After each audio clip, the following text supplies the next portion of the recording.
Yo, what's happening, forums? It's Hallows Eve here at BPL. I'm your host, Captain Timo, and my camera does not like my Hadwot servers. You know what? I'll just take it off again. Um, but yeah, is there a better way to spend Halloween than sitting at home and playing a dead game? I don't think so. I'm joined here by Mara and Blank for this first match tonight, which is going to be Six Piece taking on Galaxy. You know, two teams that went into the season of BPL with a lot of expectations, but so far they haven't really been able to find a footing. Mario, do you think that either of these teams still have potential to turn the season around?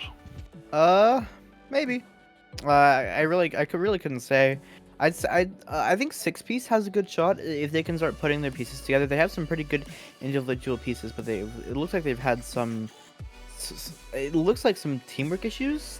This not necessarily teamwork, like synergy issues this season. But yeah, I think given time, they could definitely make a run in the playoffs, depending on really how the rest of these weeks go for them, I suppose.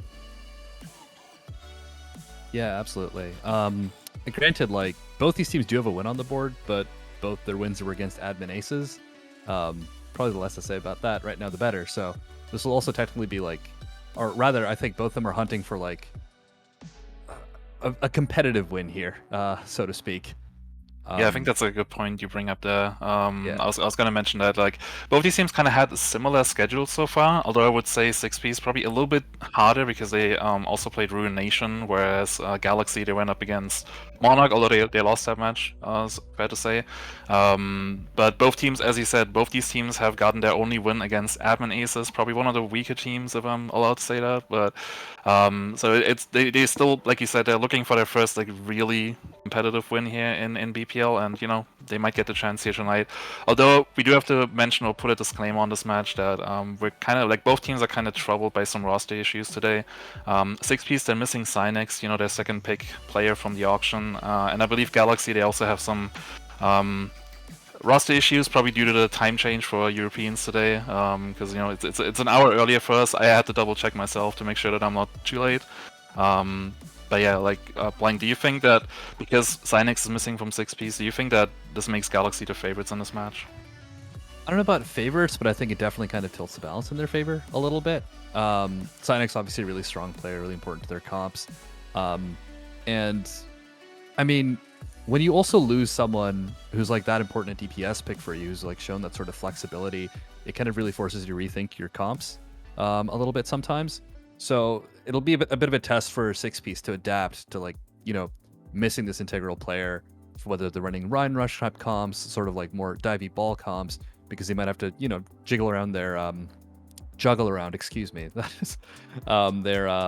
lineup a little bit. Yeah, I think I'm going on these first two maps especially. I think these are both very favored maps for what they would be running with Cynex in the lineup. So it could definitely throw them for a loop here. But I honestly couldn't really tell you like who's really favored in this matchup, knowing the things about the rosters that we do now. Yeah. I mean, it is worth mentioning though that Six Pieces, even in their loss against Ruination, they did take Ilios and looked quite good doing it back then. So if this match does go to Li Jiang, I mean, they've showed promises, or they showed flashes of promise on control, I should say. And we might be in for a 3-map series based on kind of where both these teams are at so far. But like you said, Jimmy, the roster issues. Yeah. Honestly, we have a lot of great matches tonight. We also have, coming up right after this one, it's going to be Basalt and Battery versus Admin Aces, the two winless teams. So definitely interesting to see who's going to take their first win from this one. It looks like we are heading in here into Blizzard World, so you know what, I'll just hand it over to your casters and I'll be back after the match. Sounds good. Thanks, Jimmy. Thanks, Jimmy. I would just wait to go in here. And he's gone. Yeah, earlier I wanted to say juggle and I wanted to say Jimmy, and then I just mashed those words together. It was terrible. But yeah, going on to, I believe, Blizzard World, yeah. Do you have any predictions for what are these teams gonna pull out? Or are you just kind of letting anything really happen? Or would you imagine anything could really happen here? Yeah, I mean, it's a little hard to predict, especially with, again, some of the lineup changes we're seeing. So Guitar is in right now for Six Piece as well. And I don't think this is what they're going to roll out with. But yeah, on the defense, I was going to say, like, we typically see some kind of double shield setup for first point Blizzard World. If not that, then sort of just some kind of static Rhine setup as well. And that's pretty much what we're seeing here with the Orisa Sigma of Galaxy. On the offensive end, though, I am not sure this is what 6-piece are going to run.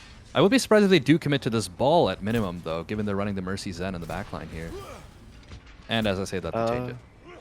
A little bit of trolling is maybe about to ensue. Possibly.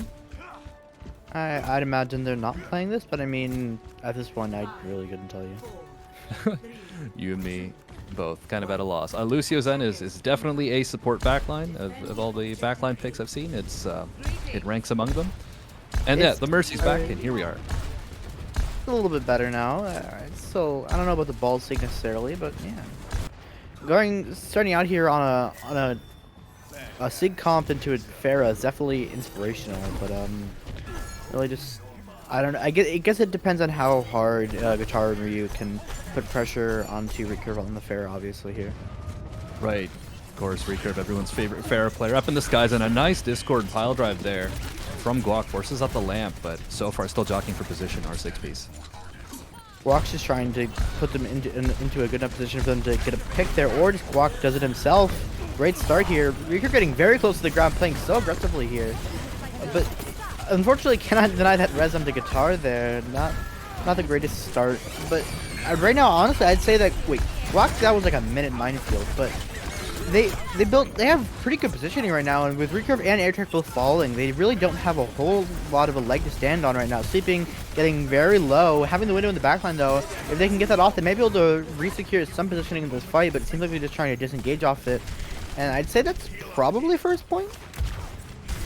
It's looking a little dicey here still for 6-piece, but they've got positioning here. They've got this high noon as well from Guitars. Recurve is back, trying to look for an opening here. We'll have the barrage soon.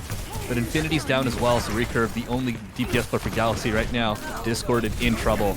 And yeah, Mara, I think you called it. It looks like this is a pretty solid fight here for 6-piece. I'd say it wasn't the worst.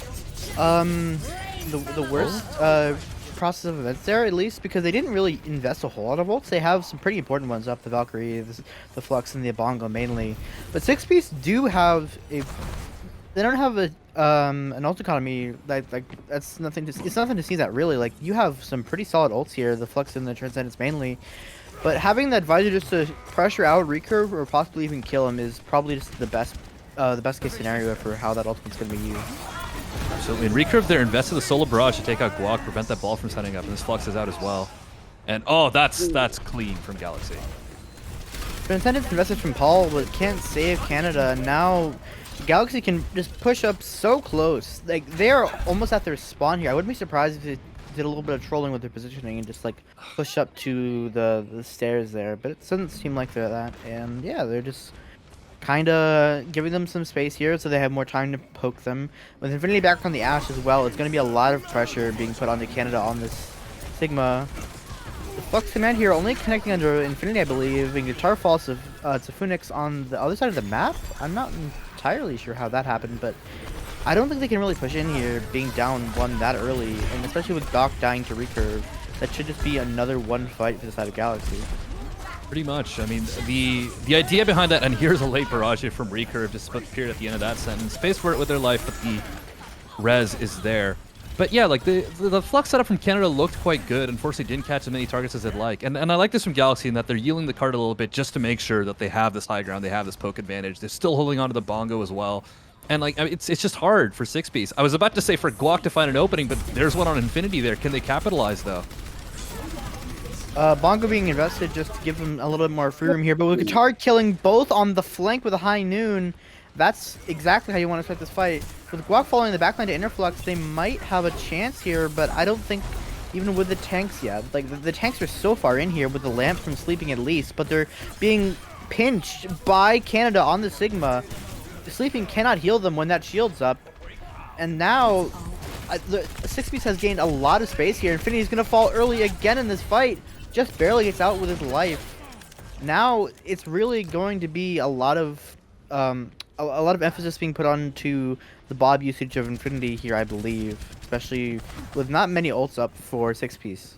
Absolutely. And the Bob could buy some time for Interflux to get a nice Flux off here as well. If they choose not to open with a Flux, that is. But so far this card is moving. The Flux is out from Canada as well, as is the Bob. Not many targets here for the Sigma of 6-piece. I'm not entirely sure who that connected on, but it obviously didn't lead to anything. Guac uses the mines on the high ground, picks off Infinity again early. Guac has been Infinity's bane this entire game, and the grapple hook onto sleeping. Guac has been on fire, getting kills on ball rather than just assists here. This has been very, very, very solid play from him. And right now, I don't even think Galaxy is going to have another fight on the recontest here. Sleeping could maybe touch, but haven't used that lamp. Nope. And there goes second to the side of 6-piece. Yeah, 6-piece are finally getting rolling here. A lot more room, I should say, for the ball to maneuver here on second point as well, and Guac making good use of that. Guitar switching to the Tracer at the end there to clean up those kills. Now back on that Cowboy, back on Cassidy, as is Infinity. But otherwise, Galaxy, I mean, they're still holding on to this double shield, and I think here's where Guac's ball will have a bit of a tougher time, a bit more of an uphill battle, trying to get an opening here with a lack of flank routes by comparison. A Flux out from Interflux, the Doc is already down. I mean, just for 6-piece, you can't do anything there. You're down your Mercy. That's all your healing, all your damage boosts. Barrage being invested. Does manage to kill Recurve somehow, and Sleeping falls as well in the backline to Guitar. This is the opening here they needed, honestly. There's so much space being made, especially with Paul getting rezzed. And Phoenix is just kind of isolated back there. It looks like right now the entirety of Galaxy is kind of just getting routed by the tanks of 6-piece. There's a lot of space being made, and they can't really do much here. Yeah, absolutely. I mean, Guac's just going with basically the one flank route you can take in that position off the left side from the attacker's perspective. But it works out. They're able to isolate Funex, the Orisa of all characters on the other team, as my stream freezes. But yeah, great kill there on the Orisa, and it sets them up pretty nicely here. Going into the final fight here, Recurve switching over to the Hanzo, but the Bongo and the Flux both being used by each side. Paul in the backline set up with using these discords, putting so much damage in here, and they can't even manage to touch. 6-piece caps with a pretty respectable 1 minute and 22-second time bank. Score 0-3. Switching sides. Well, one thing I noticed that happening there a lot, it seemed like, was Recurve went in for very aggressive plays, just conking in, and then just like, especially when they were already up one player, but getting punished by Guitar or Ryu, or just getting the Discord and Canada just like plinking him out of the air. Definitely, like, a lot of pressure was being put onto the side of Galaxy, especially Recurve there. But looking at the defense here, it seems like both these teams are pulling out very similar compositions to what they're running on last round. 6-piece seeming to favor this Ball Sigma Kree, or rather Cast Soldier composition. Well, Galaxy obviously still running the Pharah, but having a Ball Diva instead of the Orisa Sigma. I think my co-caster has disconnected, but that's all right. I'm sure we can manage here.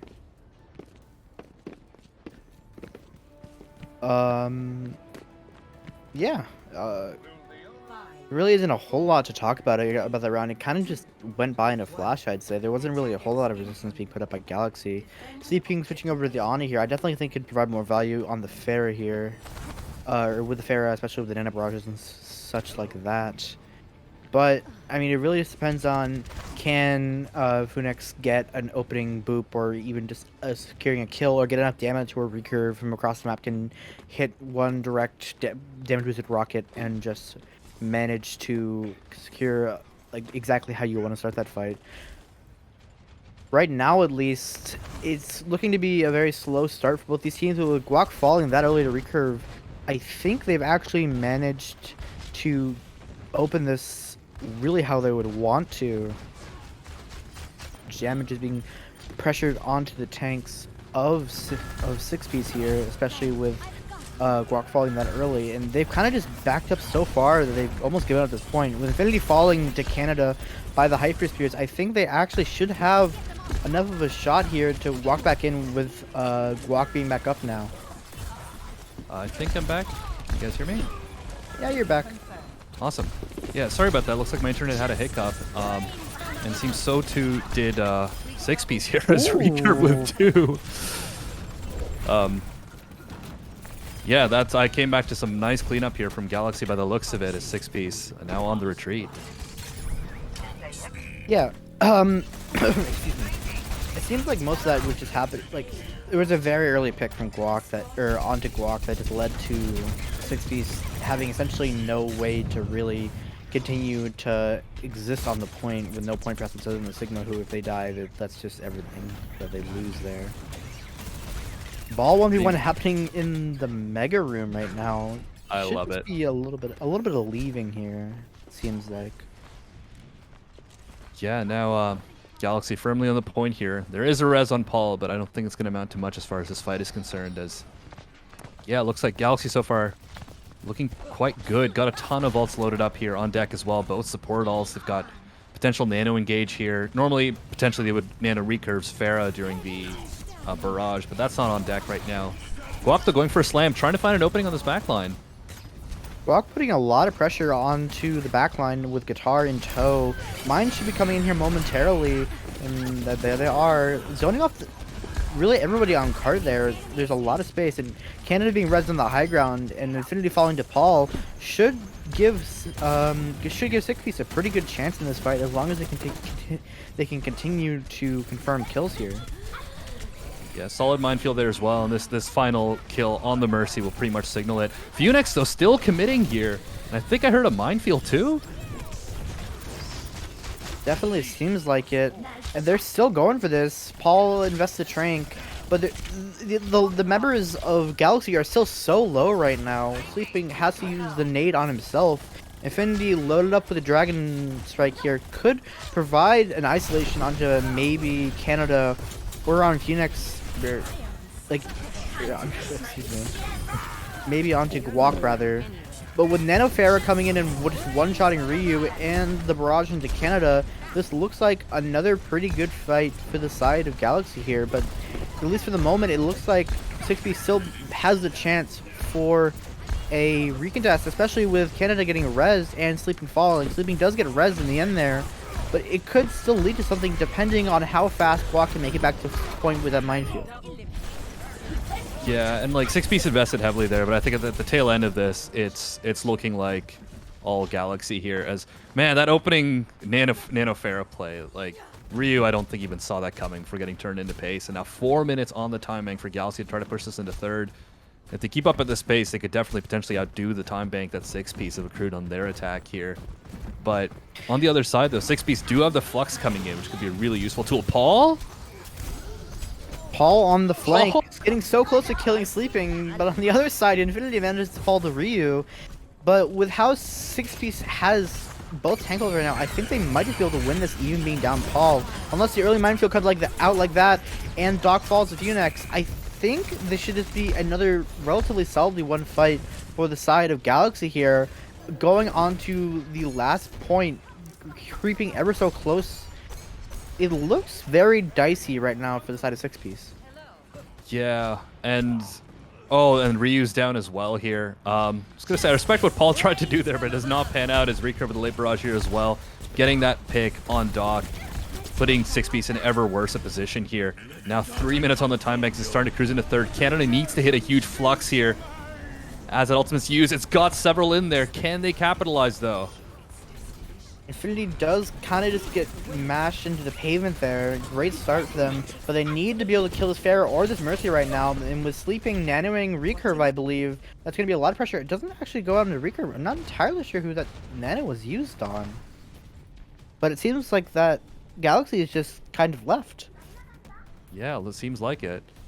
And now, I mean, Galaxy too, their ult economy looking a little worse for wear here as they gear up for this next fight. But yeah, Canada with a very nice flux there. Now switching over to the D.Va here to potentially kind of suppress some of the damage that Recurve's Pharah has been raining from above. The bomb is out here from Interflux, and oh, a nice concussion. We'll make sure Doc is back in spawn after that one. it's not even a very good trade killing Phoenix there. Like, you're down your Mercy, you're down almost all your heals, especially the Valkyrie as well.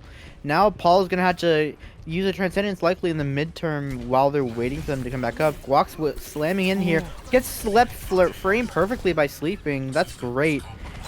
And it seems like Phoenix is trying to make a play in the backline, but getting discorded and spotted almost immediately by Paul. A lot of pressure being put onto him. Flashbang coming out momentarily, and yep, there goes Phoenix again. Now, I don't think they really have a chance to start here, especially with Infinity falling later, that fight. Right. Yeah. That sleep though from earlier, man, that was sleeping living up to their name there. That was intense. Just absolutely frame perfect. You called it. But yeah, overall, Phoenix in the back looked like had a good look there. Had the minefield loaded as well, but that stun so powerful at preventing the ball from doing what they want to do in that moment. Now the time bank is at a minute here, so Galaxy backs to the wall against the wall and guitar. Oh man, blew out the amp there with a 2-piece pulse bomb, and then it is back to the drawing board here for Galaxy. All right. Okay, so Galaxy have quite a few ultimate abilities here. I'd say our stream is a little bogged here, but Galaxy have a 5-pack of ultimates here, and that's really like this is their last hurrah for this round in all likelihood. Maybe this map. Early minefield being used by Guac, getting very dangerously close to killing Sleeping. Phoenix getting a lot of damage being put onto him right now by. Oh wait, Nana Barrage doesn't seem to catch much Gets there. eaten by a defense matrix fully there. Canada with a huge play, just waiting for that, and the transfers out from Paul as well. So that barrage leads to nothing. But Doc falling to the Dragon Strike is a very bad sign here, but with Air Trap falling as well, neither team has Mercy up, and with that, most of Galaxy has just fallen very swiftly in tow, and it looks like it's going to be map 1 for 6-piece in a very strange manner, I'd say. For sure. Lots of creative plays so far, but a really strong defense from the end here as Phoenix will roll in at full speed. Actually, Infinity takes out Doc. Could they potentially do something here? It's looking unlikely, but Pick up 2. They do have a chance, maybe, if they can get a last-minute touch, but doesn't seem like it. And there goes map 1 to 6-piece. yeah, some solid plays from the end, from the side of Galaxy there, but great stuff from 6-piece at the end to slow that momentum, the blistering pace that Galaxy were setting on the offense. Thanks to no small part to, of course, man on your screen here, recurve on the Pharah, although this highlight is from the defense. So point stands. I definitely say, as soon as 6-piece like got on that third point, it looked like they flipped a switch because they started just having that much free reign with Guac on that ball, getting such good slam engages, especially with Guitar and the Tracer, just picking up kills silently in the backline. Not even necessarily like confirming damage, but just slowing them down enough to where they whittle down their time bank enough to where they could just take really good ult engages, especially like at the end there, where I think Galaxy had 5-6 ults, and then they weren't even able to use half of them with how fast most of them died. Right, and we saw that exemplified at the end there with a really forward minefield from Guac, like basically like a stone's throw away from their spawn, really. And that's when Recurve had to go ahead for the Nano Barrage. And at the end there too, there were 3 ults used. I believe the minefield, the Nano, and the Barrage, and kind of immediately denied. Paul using the Transcendence to clear the mines, and also obviously making sure that they're still in the fight. But also the Nano Barrage being entirely denied by Canada, who, I mean, it like potentially would have been nice to see the Diva swap even sooner, given how effective it was. But better late than never. Still gets them the map win. That Diva proving super important in kind of preventing Recurve's Pharah from getting the value it was getting for the first 2 points on Galaxy's attack. So 1-0 on the side of 6-piece here. And looking strong so far. Who could have figured Diva's a good hero? I think she had like a 60-70% pick rate in Overwatch League over the past like 4 years. She's okay. I think she's all right. Got a couple abilities that some might consider good, some might consider effective. Can bring some value to a fight, something like that. Map 2 Dorado here, though. I think this is Recurve's playground here. If there was any real chance for Galaxy to even up the series, I'd definitely say it'd be here.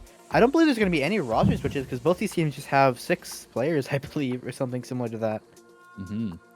And in the case, I believe Interflux is also ringing for Galaxy, no less. So, yeah, probably not much in the way of roster changes. But yeah, you called it. Absolutely Recurve's playground. So We were just talking about the Diva here, but 6-piece in general, I think we'll need to anticipate this Pharah, because it is quite likely, of course, to come out on Dorado, and shut it down accordingly. It took them a bit to do it, to get those gears in motion on Blizzard World, but Dorado's a whole other beast when it comes to Pharah's getting value.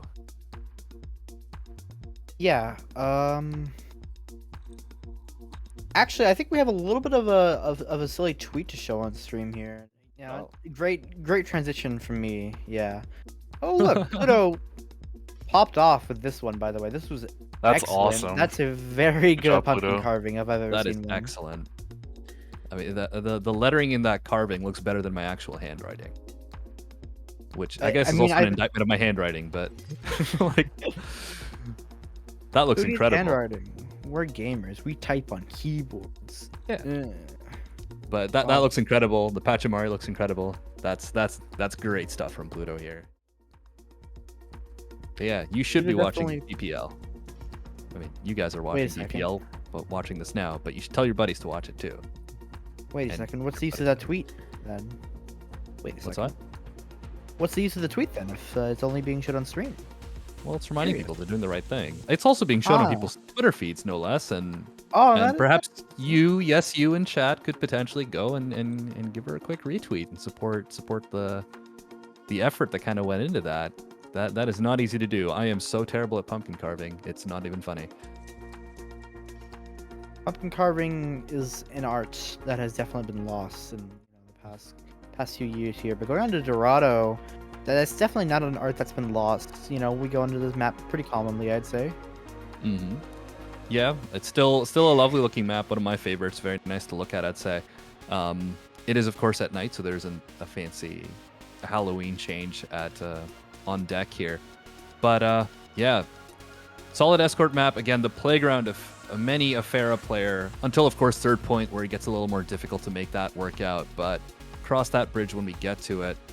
But yeah, 6-piece looking really strong on the ball comp earlier, and I think that too could work really well for them on Dorado here if they keep their ducks in a row. Ball comps are just very strong right now, and Dorado Yeah. is definitely one of the maps that like shows that extremely well. Like, just ball is such a good here. Everything about ball is good. It's not fair. Yeah. It's not fair. I mean, as a constantly salty Winston main, like, yeah, ball is really good. But also, of course, limited by how good the player is, and Guac has been showing real flashes of brilliance so far on this ball. Got that locked in already, 6-piece, pretty much showing the exact same comp we had earlier, except with Paracelsus now on the Mercy. On the other side, of course, recurve on the Pharah. No surprises there. Nice to see what Phoenix is going to pick, and yep, we've got a ball mirror on our hands here, Mara. A bit of different philosophies in the backlines, of course, with sleeping on the Ana here. So, you know, to support Recurve's Pharah with the nanos on occasion, a bit more of that long-range healing, whereas Mercy Zen backline means you're just trying to shred things as fast as possible. The Mercy Zen is definitely more of an all-in backline. It's how fast can you move to win those fights quickly, because you're not going to win a sustained fight against sleeping on the Ana. Like, just pumping out heals, getting the nanos, is if, you know, enough damage is being dealt, which obviously, hopefully, you're dealing enough damage with the Zen comp. For sure. Also with Infinity on this Hanzo, lots of long-range poke as well. So Galaxy, you have a good setup for the defense here. Comp-wise, let's see if that can actually deliver, as Guac is already deep here, getting pelted by rockets and getting sent back to spawn. They just turned around on a dime there and just obliterated Guac in the backline. That was very fast. And now Canada trying to just get some extra poke damage, you know, in there. Maybe deny some recurve some value, but right now it's just giving the side of Galaxy more ult charge here. Absolutely. That cart is pushing into that dreaded archway. Dreaded for the attackers, I should say. I think Galaxy are quite happy to see it stall there for a little bit. Infinity, though, potentially caught out. No, nope.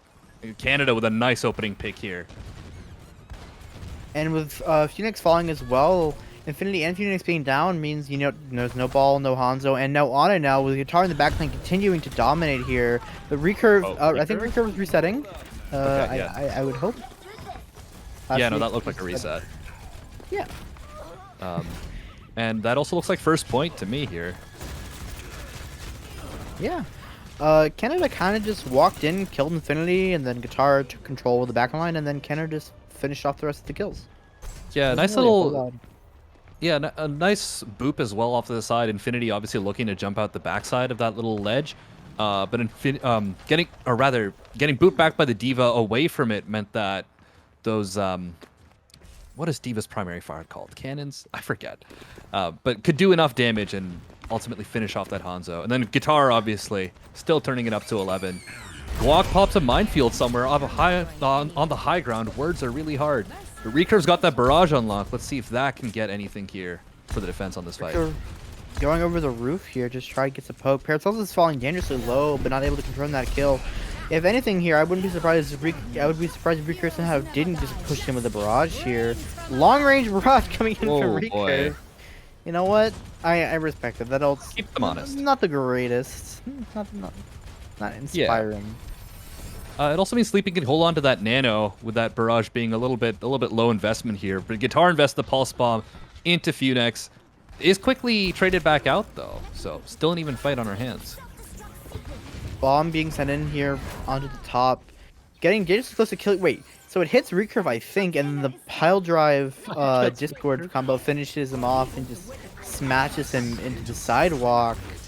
This is how you want to start this fight for the side of 6-piece here, especially with the Transcendence being invested to give them more space here. Ryu getting set up on this Cassid here, looking to favor setting up his high noon here. Paracelsus does get a little isolated, but with the dragon going away, he should be able to leave. And now, the side of Galaxy has almost no space here. It's just Interflux on the card and Phoenix being quite low in the backline. Minefield being used by Guac, being set up and kills both the Baby Diva and the Ana. So much pressure being put on, but as a Wrecking Ball, it's insane how much Guac is doing right now, honestly.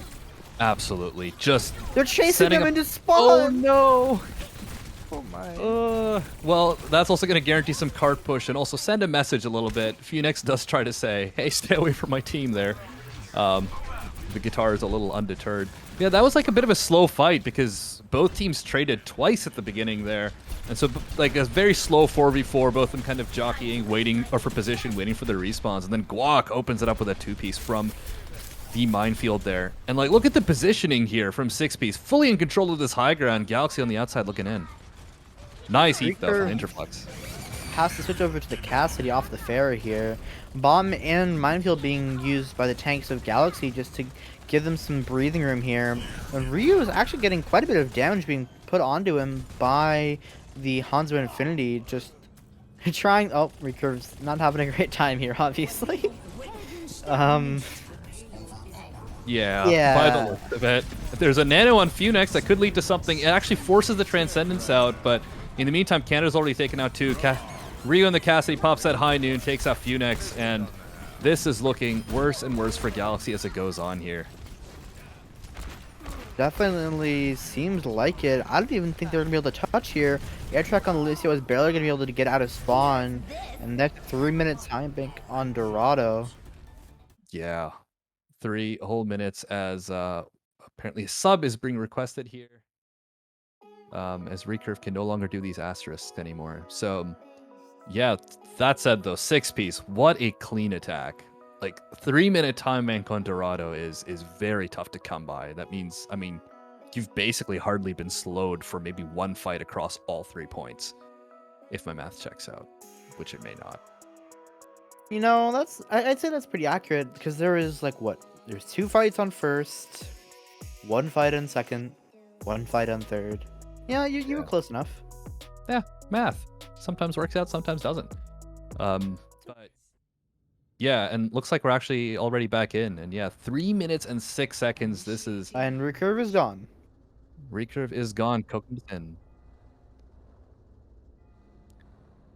Okay. Yeah, that I don't think that happens too often here, but there goes Recurve.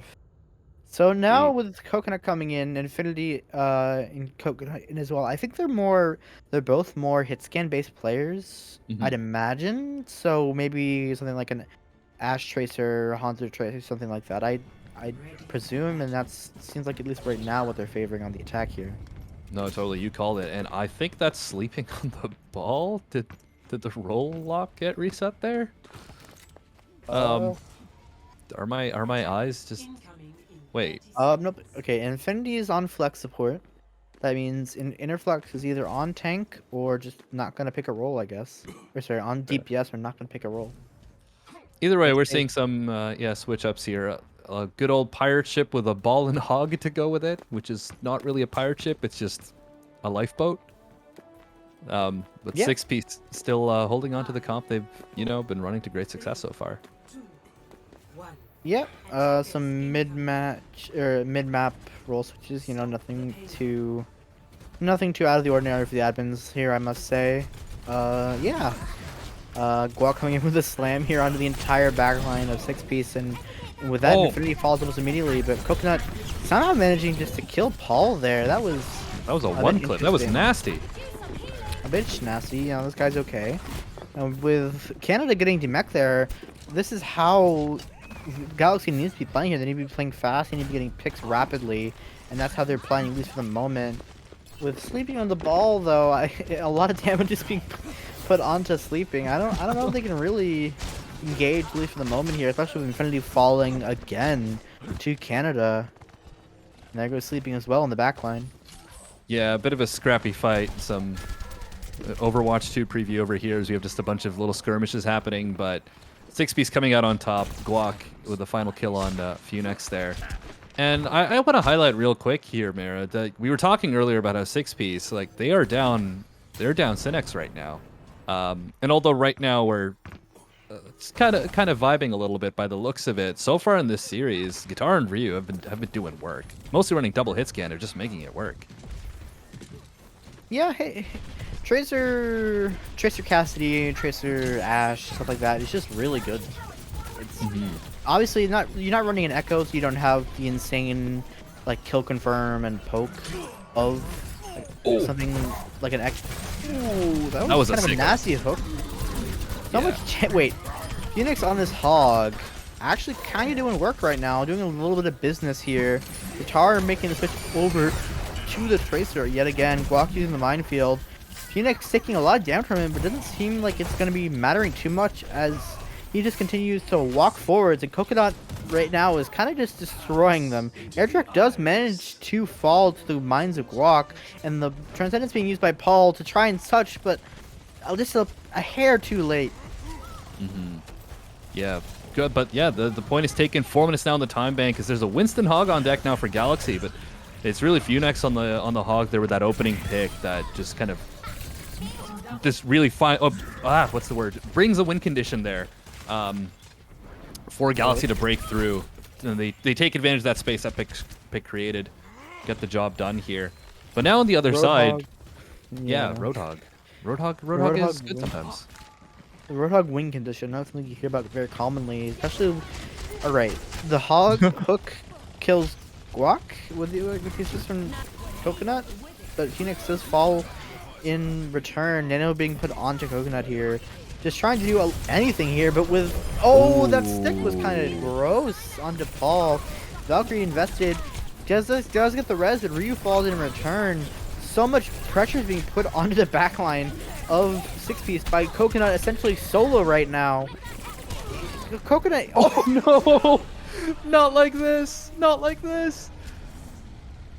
Oh, that looks so good too. Coconut was basically going 1v3 there. Oh man, and now the no. minefield's out from Guac, and that's the defense finally back in the driver's seat. Oh, poor Coconut. I felt that in my bones. Oh, that chain should not be in the game. That should not be in the game. Sleeping on the high ground here, trying to do anything, but kind of just getting isolated and dying. That kind of is Winston without a diva or a hog. That's fine. Yeah. Sorry, without a diva or a Zarya rather. But either way, 2 minutes 30 seconds now on the time bank for Galaxy. Let's see if Lightning can strike twice here with Funex potentially getting another pick to open this up. But this high ground is firmly in the control of 6-piece. They do get a stun here on Guac. That's a pesky ball with the pesky adaptive shield up. Looking just fine for now. Guitar with a nice pick too. Targeting the pulse bomb onto air track there, as well as Paul, sleeping falling to Paul, I think should spell the end of Galaxy, at least for this fight. Nano Coconut in the backline trying to 1v1 Guitar, and Phoenix does help just a little bit there. Coconut looking for this pulse bomb, obviously. See if he can connect though. With Canada just looking at him right now, you really can't do a whole lot on this Tracer. Yeah, actually now 20 HP in a dream runs back to the team there. A nice purple is out here, but Ryu gets the kill. Gets multiple here. Yeah, those legs still I got think some that's- life in them. Yeah. That's the one time I've ever seen the visor really do anything there. Coconut making the switch over to the Widow. You know, I think that's actually a pretty decent switch here. Yeah. Influx on the Genji. You know what? Now they're playing a win condition comp, I guess. Because 6-piece, if Coconut can get set up and even just get one crucial pick here, they can probably just win. It's how potentially. But with Phoenix falling that early again, I don't even. They can't take a fight, at least for the immediate time being, and they're kind of just after the spawn. Paracelsus manages to kill Sleeping on the mercy of all heroes. Yeah. They're being bullied back into spawn right now. I feel so bad for them. Yeah. Phoenix too had a hook there, and then immediately got turned into a pancake. That looked rough. Two picks for the side of for the side of Galaxy here though might give them a shot in this fight, but doesn't seem like it's gonna amount to much here, especially with both portals being invested. Should keep them up at least for the moment. Good roll through from the side of Galaxy, or from Guac though, to displace the supports, and Paul just gets turned into a pancake. Yep. A lot of pancakes going around here. Halloween isn't really affiliated with pancakes much, but we're seeing a couple of them today. As Coconut though sends Ryu back to spawn. Canada has the bomb here on lock as well, so could potentially use that to keep this card alive a little longer, and we're seeing just that. The remake bomb is out. There is a blade on the side of Interflux coming up pretty soon. Let's see if the Genji could maybe get that going here as we're now in overtime. Paracelsus is falling to Coconut in the backline though, and the rally being invested should lead to them realistically winning this fight using their overwhelming ult advantage here. Yep, and that is point 3 unlocked as Galaxy working very hard to make sure I miss my 515 train here. Interflux with a nice blade at the end, and Galaxy, I mean, they're at a time bank deficit for sure, but it's Coconut gets another pick here on Paracelsus. They're making this work. They are making this work, that is for certain.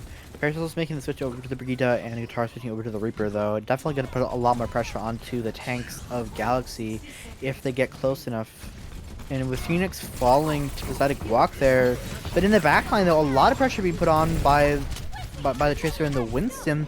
They might be able to zone them out enough to secure a pick on someone who's just a little bit too far out here. Coconut right now getting so much pressure being put onto him. Nano Winston as well going out onto Sleeping going in with it, trying to get that Primal Rage up, getting so close. Should be using it momentarily as soon as he gets low enough, and there it goes, as well as both tank ults actually being up for Galaxy here. They might just be able to zone them out to be not even be able to touch here. Ryu in the backline having a very interesting 1v1. I think we'll just let that be right now, but it looks like Galaxy is going to cap with just about 10-20 seconds left in the clock. Yeah, and we're now in extra rounds here as Coconut at the end just going absolutely nuts on the Tracer. Ryu does win the duel against Interflux, but it's all for naught as Galaxy do cap a third. So now we're they'll be attacking first, of course, given the time bank deficit. But let's see what happens here. Yeah, Coconut's kind of just playing Tracer, and they're winning. It was impressive how much. was one clip. I'm sorry, that made me laugh. Coconut is currently deadlifting right now. I don't even know if like statistically he is, but he's doing so much on this Tracer right now. It's not funny. Absolutely. That said, though, I'm afraid I do have to bow out here. The train thing earlier, unfortunately, was not a joke, so I do have to run and catch that. But yeah, go get your train, Blank. It's okay. I'll step in for a sec here. Thank you very much, Jimmy. Appreciate it. And hope you into folks the watching at arena? home. Yeah, into the arena, fists out and ready. But yeah, hope you folks watching enjoy the rest of the match, and I'm excited to see how this Dorado pans out after the fact. But off I go. Catch you later. Have a good Halloween. Goodbye. Alright, nah. This match couldn't really get any more scuffed than it already is right now. But yeah, Guac coming out here on the ball, trying to secure some early damage on the guard here just for, I guess, Guitar to follow up with from like mid-range. Guac gets sent into the Stratosphere. Okay, we've actually had some more roll switches I didn't even realize. Infinity is now actually on the off tank, and yeah, so now we're in a position. Guitar on the it's almost one fight territory for them too, so Oh, not a don't lot of even- room for error here for them.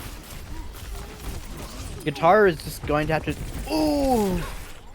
As I say, Guitar is going to have to shut down Coconut here, but with Coconut killing both Paracelsus and Guitar and just everybody. Coconut's going to get a 4 or 5k here at least, and that's first point for Galaxy. And it's happening. Something is occurring. That's for certain. Jesus, yeah. And I mean, this is like the worst possible situation for 6Ps because they also had two people spawn in the, like way in the back. It's overtime now, so if this happens again, it's like such a huge snowball effect because of the increased spawn timers. But yeah, Guac goes go down here, but I mean he's wrecking balls, so he can be back pretty fast here. But like looking at 6P's ult bank, they're pretty close to some, but they don't have anything really game changing, at least for the moment here. Nothing that's gonna say, oh yeah, we can win one fight here. Like, I guess with a nano onto maybe Guitar or onto Guac, you could get some like good point presence. I guess Pulse Bomb here coming out gets a lot of good damage onto Canada, but secures no kills fortunately for the side of 6P's. But with Guitar falling, oh, and the Primal Rage on the high ground, just zoning them out here, this should be okay for the time being. But with the Diva Bomb and Cart killing Phoenix, that might put a wrench in their plans, especially with the anti-nade from Paul being absolutely massive. And wait. Etrek's so close to rally here, which I think he will be able to get off, so this should help them stabilize here. This is definitely a fight won for the side of Galaxy here, but honestly, I could totally see them somehow riding this all the way to the third checkpoint with less than a minute on the time bank. Guac making the switch over to the Winston here to finally get some value off of that nano boost from Paul. Yeah. I think they're just going to give up the second checkpoint. I mean, there's not really a point in overtime to contest those. It's just going to keep moving. It's a good situation for Galaxy because they have the Gravitron and the Blade coming up. They don't even really need the Nano for that, so still a good combo for them. Meanwhile, 6Ps, they have the Trollbolt coming up and the Cassidy ult, so it's just really gonna see who gets the first pick here. As And Coconut the Paracelsus does. was falling. You were not lying, that he's pulse deadlifting right bomb. now. This is just impressive how much Coconut's doing right now, and Interflux with the Blade here could come up big depending on how much damage Phoenix can get with a slam or just a nano boost coming in from sleeping. Torval and Castiel being used both, but it doesn't seem to amount to much. But with the Grav and the Rally being used, I think they should probably finally be able to halt them here on third. But I mean, for a minute, that is a disgusting push for the side of Galaxy. Yeah, absolutely. I think if you're Galaxy, you can be more than happy with that. Even though you didn't push all the way through, but to have 1 minute going into this overtime and push it almost all the way through, and just have Coconut, as you said, like deadlifting this game right now is just massive. And 6Ps, they went into this overtime with a 3-minute 49 lead. They still have that time bank, but they might be shaking after this one because you can definitely get stalled pretty easily on this map. So will be interesting to see how they handle this. I'm also interested to see what Galaxy will play here, because I did notice, right before I had to take over casting here, I did notice that Galaxy was swapping around roles a lot. I did see sleeping on the monkey for a while there, but it does look like he's back on the flex support here. Okay, so it seems that Galaxy finally cooled their jets with their roll switches here. I'd say this is a relatively standard comp, bar the Hog, I suppose. But I'm really more interested to see what 6P's pulls out here, because this comp for the side of Galaxy is going to be very hard for them to break into, depending on what they're running. Yeah, it's definitely a great comp to just buy some time. You know, it's like even if they lose a couple fights, it's gonna take a lot of time for 6Ps to really crack this core because they have so many tanky heroes. They have the Torbjorn to stop like any kind of dives here. It's gonna be really difficult for 6Ps to break this, and it's probably gonna cost them a lot of time.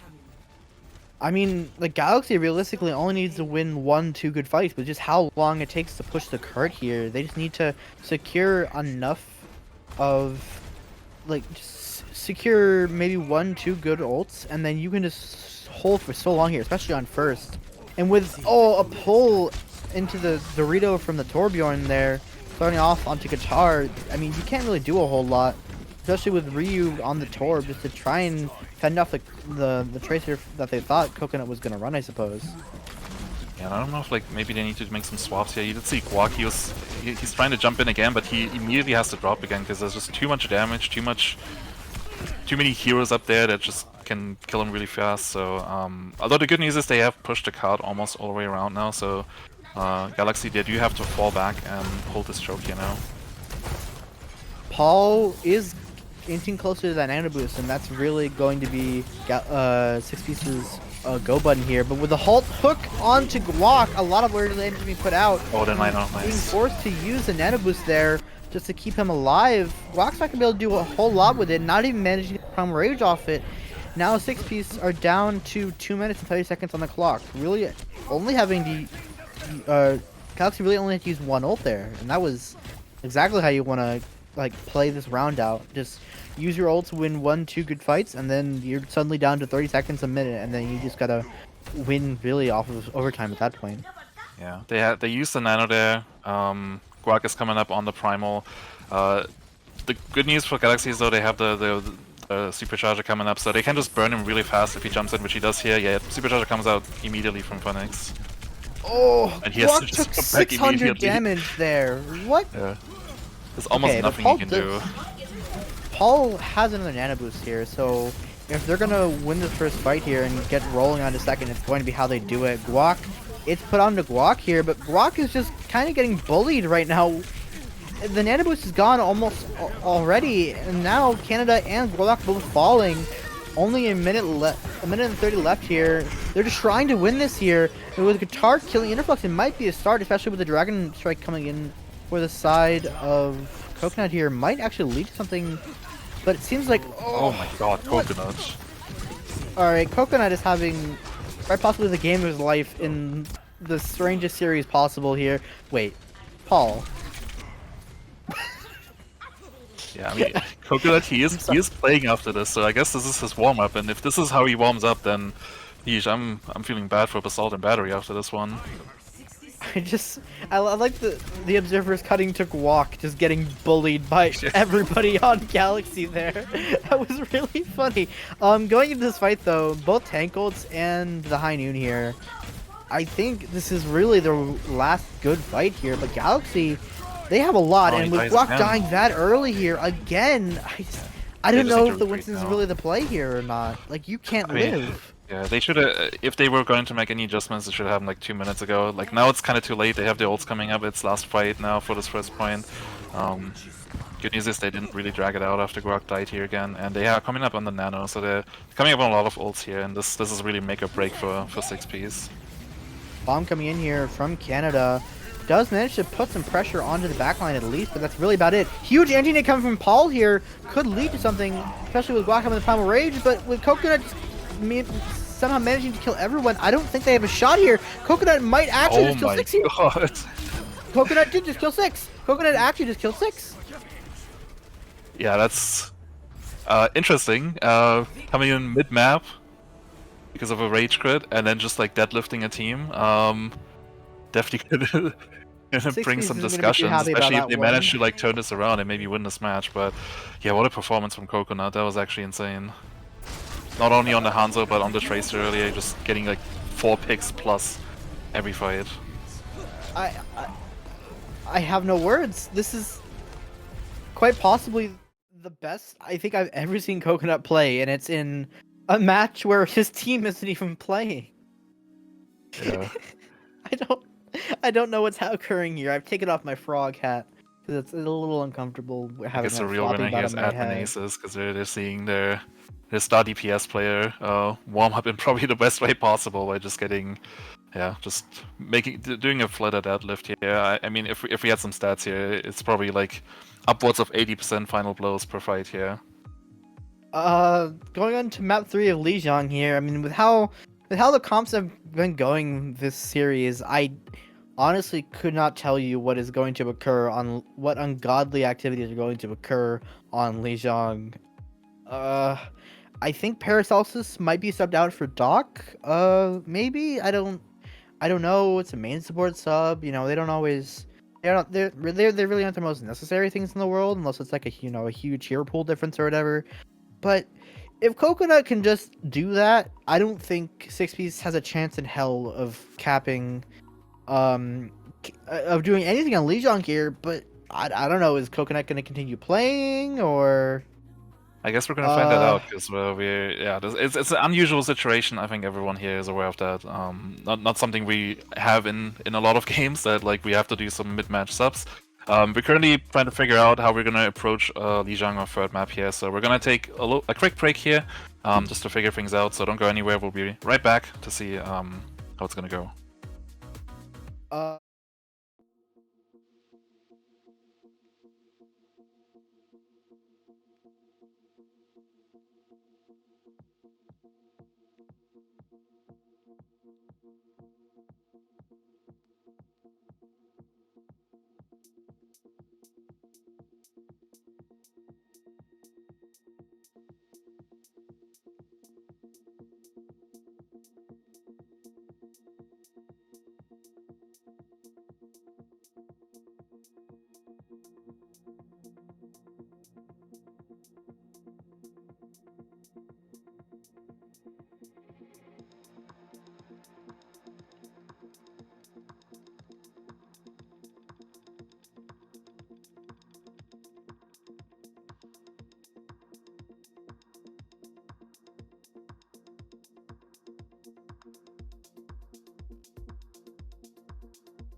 Welcome back to whatever is occurring at this very second. My hair doesn't look great right now. That's whatever.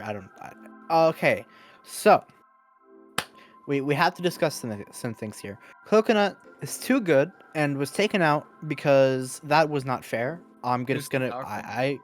he was too powerful, really. So instead, we have obtained the second best thing, which is Coconut Fan 1, which, I'd say is close enough to the real thing. Now we're just kind of we're just waiting to waiting, go I into map guess. 3 here. Yeah.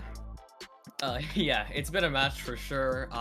Six piece kind of dominating the first map, and then Galaxy pulling it back with Coconut coming in and doing God's work on the Tracer, on the heroes that he was playing. I'm not gonna lie, I wasn't there for that, but yeah, we're gonna be seeing this series reach its conclusion soon, unless we Hopefully. somehow draw this map, which I don't think is possible. I mean, the map could crash, but that's really about it, and that would True. just complete this shit show of a series Yeah, in it the definitely most would. telling way possible. Yes, we do have another caster joining us. Hello, Peripheral. I forgot to introduce you here. I'm sorry. Fair enough. I mean, it was on short notice, so yeah. I mean, we work with what we have. But yeah, we're going into Ling now, Lijiang Tower, brawl focus map. But on Garden, you do see some more versatility of comps. We see like the you can see ball comps, you can see dives, 6-man, stuff like that.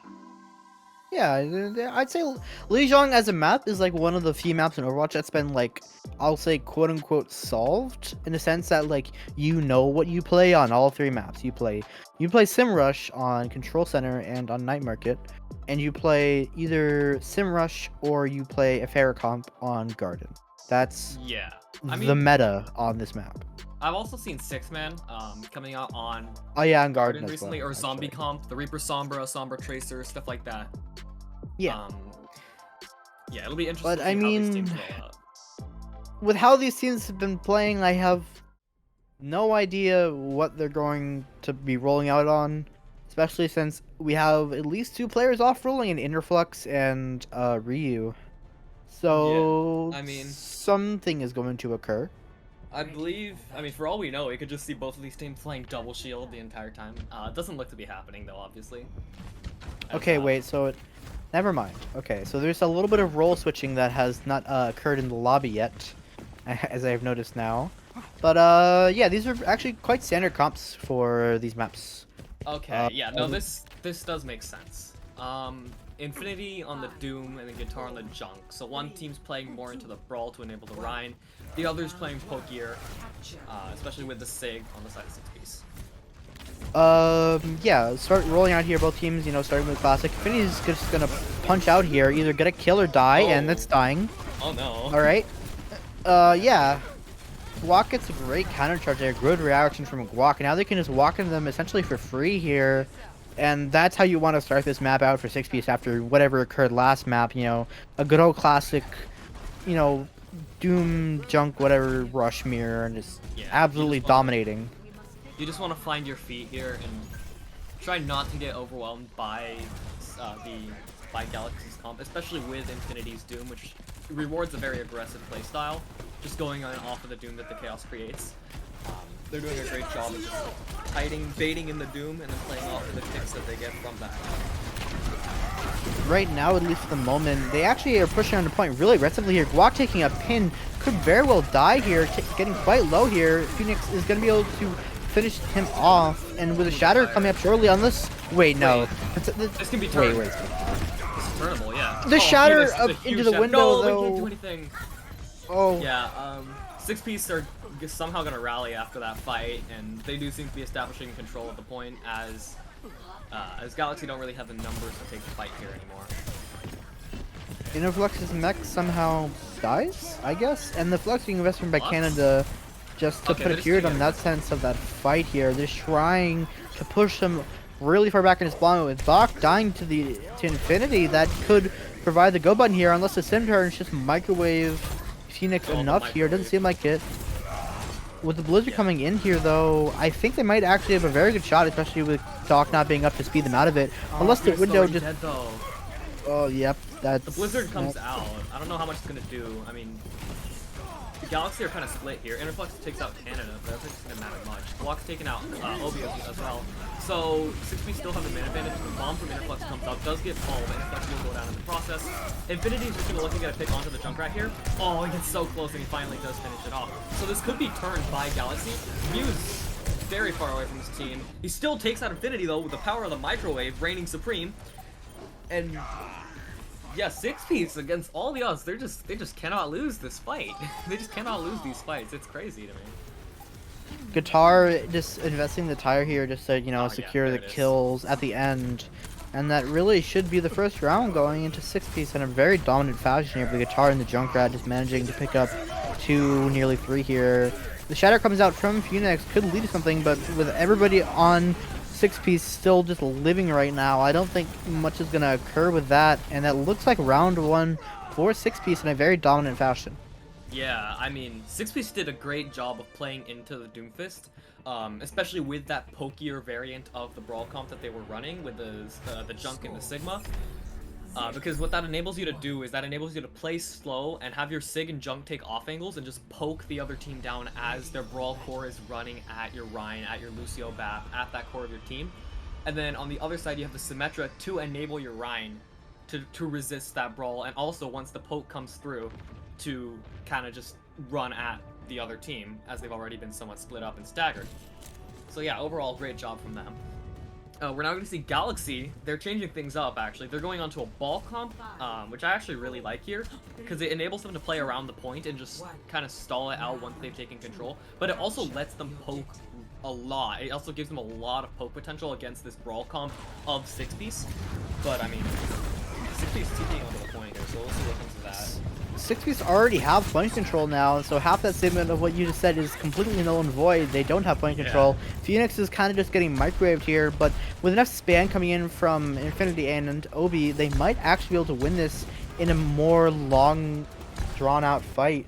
It seems like, at least for the moment, that they're just going to get point control relatively for free, especially with Obi falling to Canada on the Sigma. It does get rezzed up, though, but this, is all likelihood, is going to be the first cap for the side of 6-piece. Momentarily. Yeah, the problem with this ball comp is now that you don't have point control, you kind of just have to try and surround, you kind of just have to try and surround 6-piece's core, and just try to poke at them from a distance. But when you're playing the, guys say that, but Glock's just abandoned all notions of team play. He's just WPing, and it seems to be working. It's Sleeping and Obi have both gone down, and Interflux will be soon to follow, getting DMEC and dying instantly. So 6-piece. I mean, I suppose Guac just wanted to go aggressive there, and it seems to be working, as they're going to take that fight in, again, pretty dominant fashion.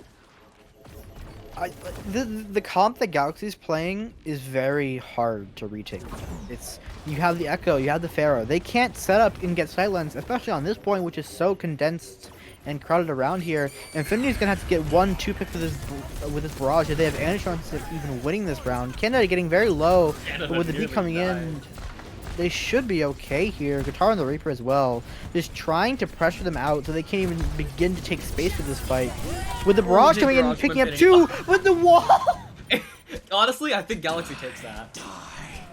The wall is absolutely massive, and with the Death Blossom killing Obi, I think they might actually have a shot of still holding here. Interflux invests the bomb just to try and, get enough space here. With Doc somehow booping air trek off the map, they have just kind of lost here.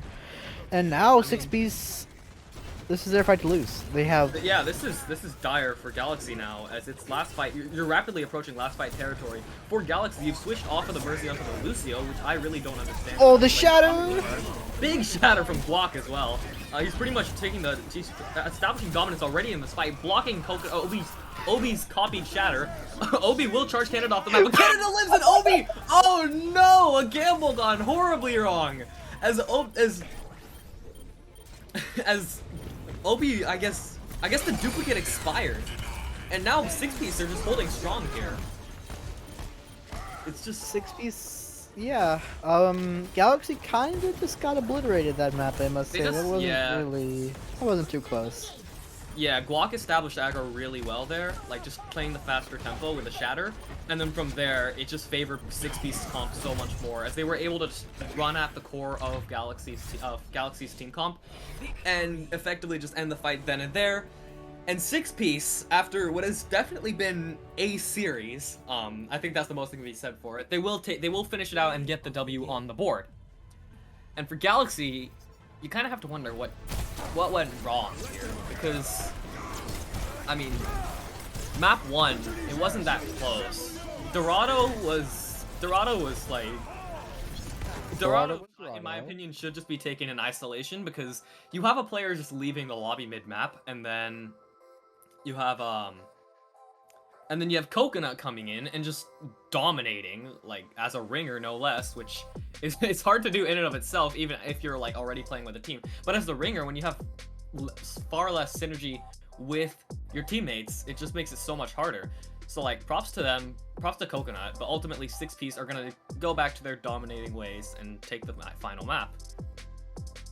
Unfortunately, I think that was kind of just a, what's the word?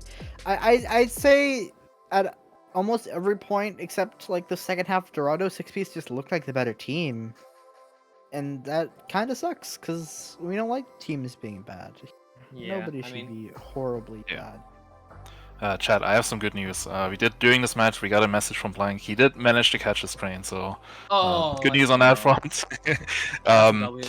Yeah, I think out of courtesy for Galaxy and the players on that team, there's a big elephant in the room, like what happened on Dorado after that first round. So we're just gonna move past that for now and focus on 6-piece, who take their second win tonight. They're now on 2-on-2. What do you guys think was like their big change? I mean, they were missing Cynex, one of their best players on the team, and they still looked really good. Like, what was like the strengths that you observed watching this team tonight?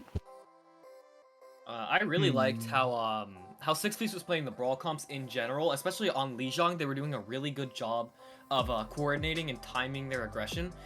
We saw that even on the first fight of Lijiang, of Control Center, where Infinity punched in with the Doomfist, looking to create chaos in the backline, looking to force out cooldowns, and they just back off and kill the Doom instantly. And then from there, you've pretty much effectively skewered Galaxy's team comp, so you can just run at them and win the fight off of that.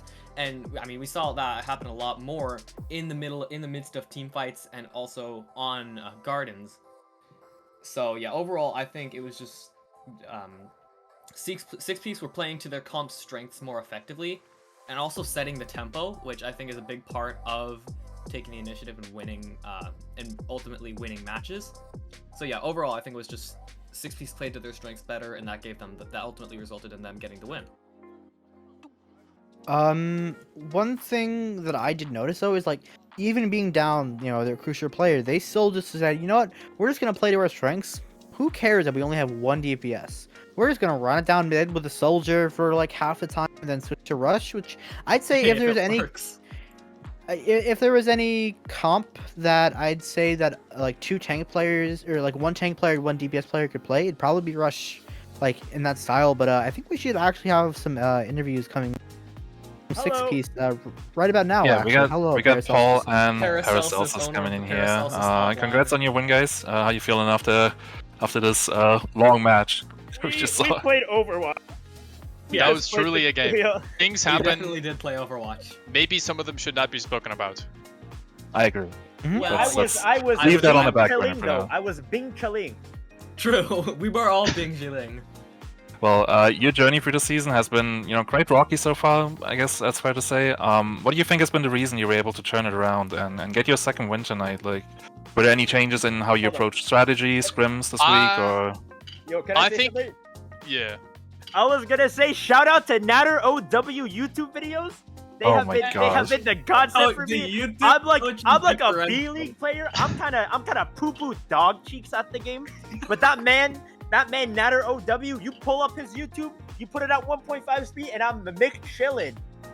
You are. It just makes your brain wrinklier. Like, you watch those videos. There is a positive correlation between amount of time spent watching Natter's videos and the amount of wrinkles in your brain. It is Well, that's That a man great built unpaid different. sponsorship that you're promoting here. Well, you Great. know what? It was not on my idea, so just blame Not Paracelsus. sponsored. It's I his problem genuinely now. am like laying in bed at 12 a.m. I'm like about to go to bed. I pull up Natter OW, and it is the greatest lesson you could ever have. And everyone just on follow- Anime hates you for spamming Not those sponsored. videos. Paul, what about you? just What fall do you asleep to think? that. I think just over time, our team has gotten a lot better. Our timings have gotten better. We know what comps we like to play. I think our team is finally starting to hit its stride, and we're gonna start winning more games.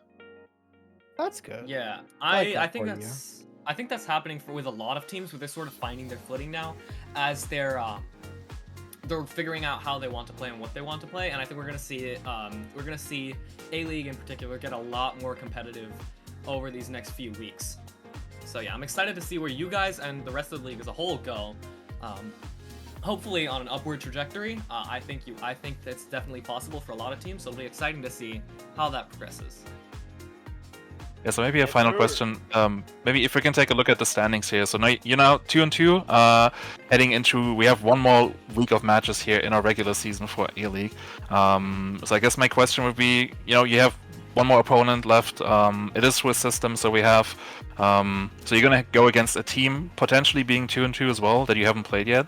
Is there any opponent that you definitely want to face just because of, like you like playing them in scrims, or maybe any like personal vendettas you have? Is there anyone Yes. you really want to play in your last week? There are 3 teams that I would like to go against. I want Zenith to win their match that I can play against. I want Zenith to win their match, and then I'd like to play against them, Whirlwind, or Beach Up Bears. All old teammates of mine from Catboy Crew. I really want to play against them at officials. Awesome. I want to Well, play against Monarch. I don't know why. I just like Spooky Ghost. Spooky Ghost and Super Shout Schmoo. out to that guy. Shout out to Spooky Ghost and Super Schmoos. They're my idols in A-League, for real. True. True and Well, real. maybe we'll get to see that matchup next week. I'm Soon gonna to. say thank you very much, Paul and Paracelsus. Congrats on your win. Congrats on being 2-2, and we'll see you again next week. Thank you. Bye. Bye. Awesome. Goodbye. Well, with that, I think we can put the wrap on this game. It was quite an eventful match. Stuff happened. We had a caster change, 2 caster changes actually. I had to step in for a second there, but I want to say thanks, Peripheral, for stepping in last minute. We're gonna see you again later in our 4th Yeah, match tonight. I'm casting Cowabunga versus, I believe it's no, it's not Basalt and Battery. It is I think it is Basalt. No, it is Cowabunga versus Solomon Island Sloths. There it is. Yes, that's gonna be awesome. Yeah, Solomon Island Sloths are great. I played for their sister team, Solomon Island Skunk Spray, which you may have heard. Yeah, you of. want to brawl with them. Champions of the British Isles Beach episode, might I add. But yeah, that's definitely gonna be a good match. Solomon Island Sloths, a prolific team in their own right, whereas Cowabunga are just now finding their footing. So I'll be back for that. But we still have 2 more games in between then. So best to focus on those, I suppose. Yeah. We have. Oh yeah, go ahead. Today's been quite eventful, but hopefully been a day. this match specifically was quite eventful. But hopefully the rest of the stream is smooth sailing. Yeah, because that's I mean, we did- how BPL goes. We did see Obi and Coconut already in action. The good news is we're going to see them again, and we're going to see if maybe Coconut can continue his flatter deadlift. We were checking, by the way, during the break. I said before we threw it, so like kind of in a joking manner, that he probably had like 80% eliminations, and he actually had 81% kill participation after coming in mid-map. Like, just That is think about that. That's disgusting crazy. But yeah, we are going to go to a quick break, and coming up next is going to be Basalt and Battery versus Admin Aces, both of our own 3 teams. And the big question is going to be, who's going to get their first win this season? We're going to find that out after our quick break. We'll be right back. Bye. Goodbye, Bye. BPL. I'm We'll trying. see you.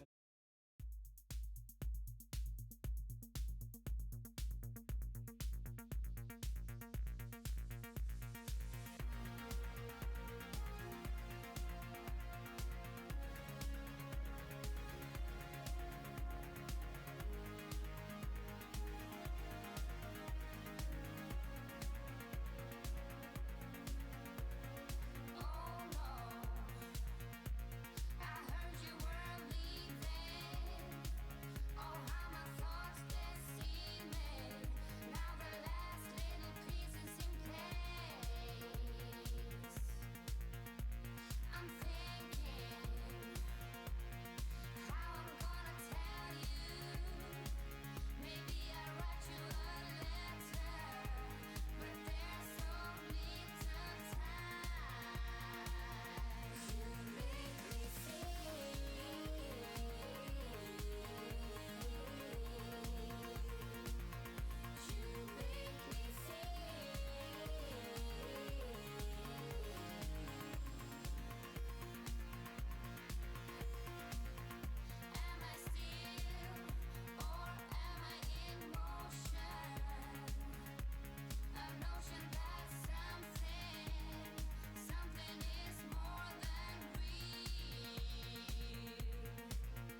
me tell you about me. Take it down in 1, 2, 3. I don't like my boys too sweet. I don't worry about you.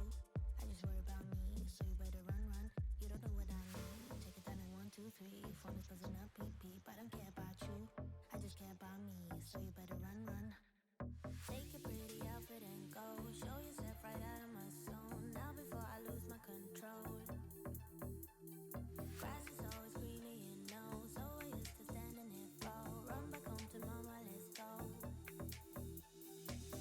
Run boy run, run boy run, run boy run away. Run boy run, run boy run, run boy run away. Run boy run, run boy run, run boy run away. Run boy run,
And we're back, everyone. Hope everyone was able to take a breather after that one.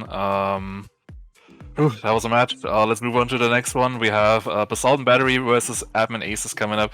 If you're unsure or if you're unfamiliar with Admin Aces, you just saw, I guess, their warm-up match because we saw both their DPS ring for, I believe it was Galaxy in our last match. I have Toasty and Sean Lizard with me. You know, both these teams are 0-3. They're fighting for their first victory or their first match win here in Season 3 tonight. Who do you think it's going to be out of these two? I mean, honestly, I think coming into this, the favorites are Admin Aces. As much as they've been kind of trolling a little bit over the past few weeks, they definitely have the roster to succeed if they try. So I've got my bet on them for today. I mean, Basalt Battery can bring some heat, but I don't think it'll be enough. I think if Admin Aces actually get their backsides into gear, I think we're looking at a good game from them. And I agree with Toasty. I think both these teams are very evenly matched, but I think Admin Aces just sort of have that edge. And look, both these teams are both looking for their first win, so I think there's an urge to both teams to try and get that win on the board. So it'll be a slugfest, that's for sure. Yeah, absolutely. I mean, this is kind of that toilet bowl game. I think as we just compared it to off stream, because I mean these two teams have no wins, and going into playoffs they're going to be quite low seeded, pretty much guaranteed at this point. But this is about the kind of turning point of the season where you need to really get your stuff together, and I think that's where Admin Aces could really do this. You'll see Basalt and Battery actually on the defense here coming out in a ball composition, which I don't think is too uncommon for A-League. No, it is not. And with the Ball Diva composition, it's a very mobile composition in the fact that you see that Wrecking Ball and Diva just flying around, being the disruptors, especially on defense. And with point A on Blizzard, I mean, it can be tough to get through these choke points. So very mobile, so we'll see if Basalt and Battery can make it work. Yeah, Admin Aces going to rotate up this staircase here and force Basalt and Battery off of that vantage point. In fact, Sizzy is going to get caught out of position there, flashed up, but not quite going to get taken down. Gets away with their life, and Admin Aces, again, they slowly have to try and claw their way in here onto the point, because they can't go for a very hard engage from fear of Edicts on that ball, but Abstract gets taken down by OP1, the superior Cassidy reigns true, and now Aces up on the back side. They go up the staircase, starting to take down a couple players, as it will actually be Sig who gets taken down there by Laser Blitz, so the Reinhardt's gone, and Admin Aces, they have to try and get some semblance of control here, as that power drive comes through from Edicts, but they're going down so low as well. It seems like Basalt and Battery are very scattered, but they will get that frag onto Coconut. And that's a carry player from, last series who is out of the fight now, so Admin Ace is looking a little bit lost for words right now. And it looks like it will be Basalt and Battery coming out a little bit better, potentially, especially with that kill from Abstract onto OB1. And Matrix invested by Lyrule. I'm not entirely sure if that's necessary, but an early grab comes through from Dean. In fact, might get a couple players off of that point, and it looks like Admin Aces will actually end up winning the team fight. Yeah, and one of the things with the Ball Diva comp that Basalt and Battery is running is that the big weakness is it's not as mobile in the Brawl comp versus what Admin Aces is running. When you have that Zarya and that Reinhardt, you can just get right up in your face, especially with that shield and bubble. So very good job by Admin Aces. They're taking the high ground, taking their time, and they win that Brawl fight and they get first point. Yeah, and look at this. Cygnus getting kind of caught out of position up on that high ground. Butters, though, is traded out here. It seems like the fight is going on like 3 fronts right now. It's very much chaotic, but it does look as if Signet will get out with their life. Coconut into the back, though, takes out Edicts on the periphery and actually being peeled for by a Riptide. So to back up a little bit, Obi-Wan also going low means that Admin Aces can't quite engage just yet, but there's the Shatter coming through. Signet laser down onto 2. There's Laser Blitz and Riptide, but they will be kept alive by Zizzy's beat, actually, should I say.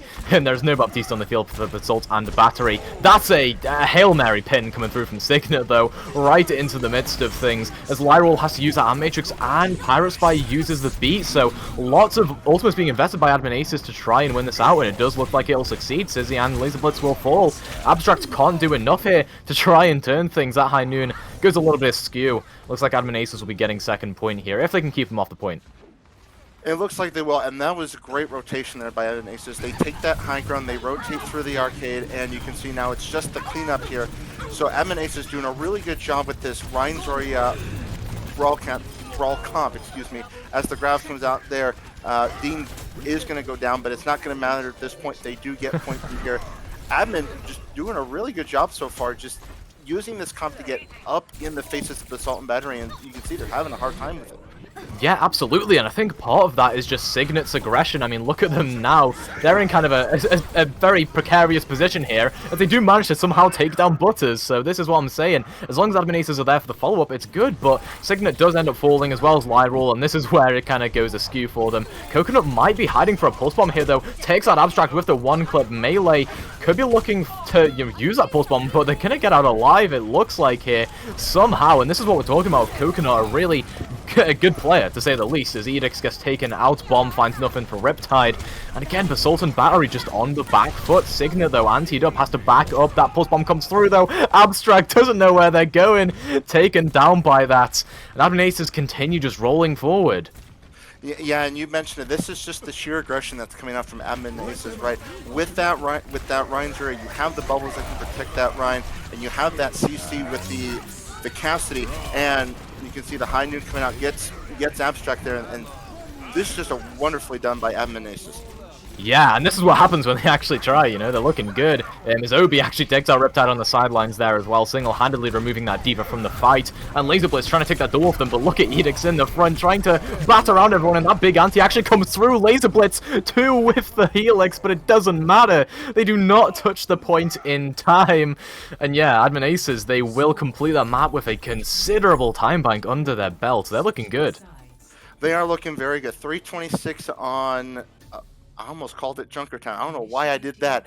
326 I on wish. But 326 on Blizzard World, especially considering the type of comp that Admin Aces was running, that's nothing to sneeze at. That's a very good time, and it's... But Basalt and Battery just kind of looked lost. I mean, the aggression was coming in so fast from Admin Aces, they barely had time to do anything about it. So now it's Basalt and Battery's turn on attack. We'll see if they stick with what they ran on defense or if they switch to something different. Ready for battle. Yeah, exactly. And it does look as if Admin Aces, while they they want to switch things up just a tiny bit here, putting Coconut onto the Cassidy and then Obi-Wan onto Torb. So they've probably either scouted that Basalt and Battery want to play the Winston here, or it is a very educated guess, because I mean this is a direct counter to the composition Basalt is playing.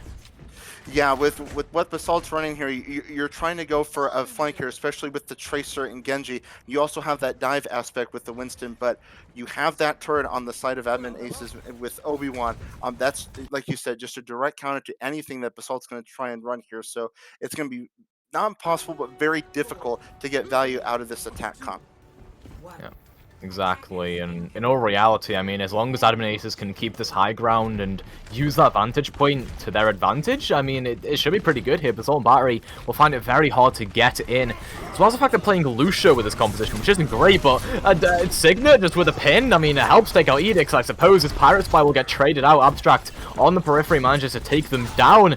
I still don't think that matters too much here for Basalt and Battery. They want to poke around, build up that nano. Yeah, and I think that's going to be the play here. I mean, we've seen in the past how potent a nano blade can be, so I think they're slowly building up to that. We'll see what Admin Aces can do. So far pretty even here, but you can see that turret causing some problems there. It's dealing a good bit of damage to Edix, but Butters is just slurping that up for the nano charge. They almost have that online already.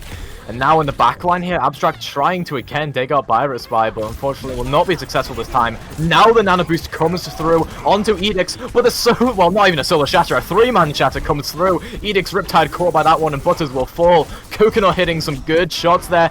Does get taken down by Riptide for their troubles, but while that's happening, Teamfight's just straight up won there by Admin Aces. This composition is very hard to engage onto for Basalt, you can tell. Yeah, it is, and unfortunately that Winston bubble doesn't last forever, and the second that goes away, oh man, Sigurd just drops that 3-man shatter and the fight's over at that point. But Dean does go down. Yeah, Dean falling here. That's actually a pretty good pick to go in on, and Pirate Spy falls again to Abstract. So, Basalt and Battery, they found that first pick to get in on it, but the question is, can Coconut turn things with a high noon? Trying to zone some people off and actually gets antied up there, so will end up falling promptly. And it looks like Lyrule was a little bit misguided in using that amplification matrix for the re-engage. Yeah, and we mentioned it. That pick on the Dean was the big one right there. You lose one of your main tanks, you lose the ability to get the damage from the bubbles, and now Oh, that's a nice shatter though. Sigurd is gonna get Riptide down, and now the blade actually used, but Sigurd catches laser blitz. I'm not entirely sure how that's happened, but now the Molten Core comes strong to the point that's gonna zone some people off. But Obi-Wan just being juggled around and destroyed, in fact, by the dive characters of Basalt and Battery. Oh, that's happening. Riptide is gonna get demeched, forced to use the bomb here. It will end up taking down Lyrol as Abstract falls as well, but it doesn't look like this re-engage was very successful for Admin Aces. They're not able to get onto this and really have a strong presence onto the point, despite that bin coming through from Sigurd again. They love that shift button. And I will say this, it was a good effort by Admin Aces. I can see where they were going with that re-engage. You got the shadow down, but again, just too much coming from the way of Basalt and Battery. They get that blade off, and Basalt and Battery looking good as well. Decent time bank here as we get into point B. Yeah, and really now, I mean, Admin Aces, they used a lot of ultimates to try and retake that. You've got a nano here you can use onto Edix, but Zizzy falling means that you're not going to have a speed boost to try and get in there. You see the disengage coming through from Basalt and Battery. They do not want any of this, but Sigurd is right in there. Look at them go. Swinging around, helps take out Laser Blitz there with the help of Dean as well. And Obi-Wan on the sidelines might actually go for kind of a spawn kill, whipping out the hammer, in fact. Gonna go for onto Butters, but instead gets kill stolen there by Sigurd. That was silly, to say the least. Oh man, I so badly wanted to see that hammer kill. That would have been great. But again, this is what you're seeing here. And they're going right up to the spawn. This is what we were talking about on Admin Ace's attack. This is the aggression coming out, but this might be a little too aggressive. But only time will tell here. But again, Admin Ace is just right up in the face right now.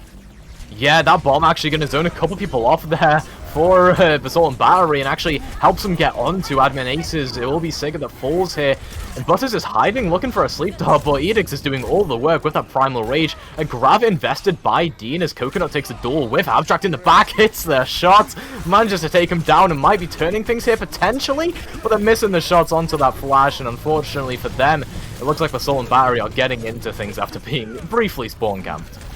Yeah, and that was aggression is good in little phases, but that was a little too aggressive. You see a little tactical crouching come out there, as Basalt and Battery will take that fight. But again, there is a big difference between being aggressive and winning the fight versus being over aggressive, and that was a little over aggressive there from Admin.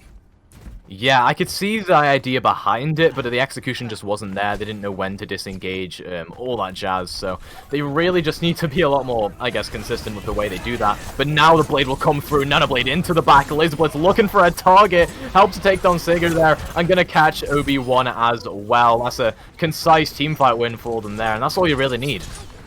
That is, and the quicker you can win a team fight, the better. And they only had to use the nano and the blade there. Now you've got that pulse bomb coming up. You're coming up on your primal, and you get into point B. Granted, you're not going to match the time bank of Admin Aces, but getting point B, a pretty good time bank so far. We'll see if they can push this in with time. How on earth has Sig manufactured a kill onto Abstract with a hammer? I'm not entirely sure how that kill happened, but Coconut actually anticipating a flank and hits the shot onto Abstract. That is nasty, and might even look for just a straight-up hard flank onto the Honor, but it gets taken out by Obi-Wan instead.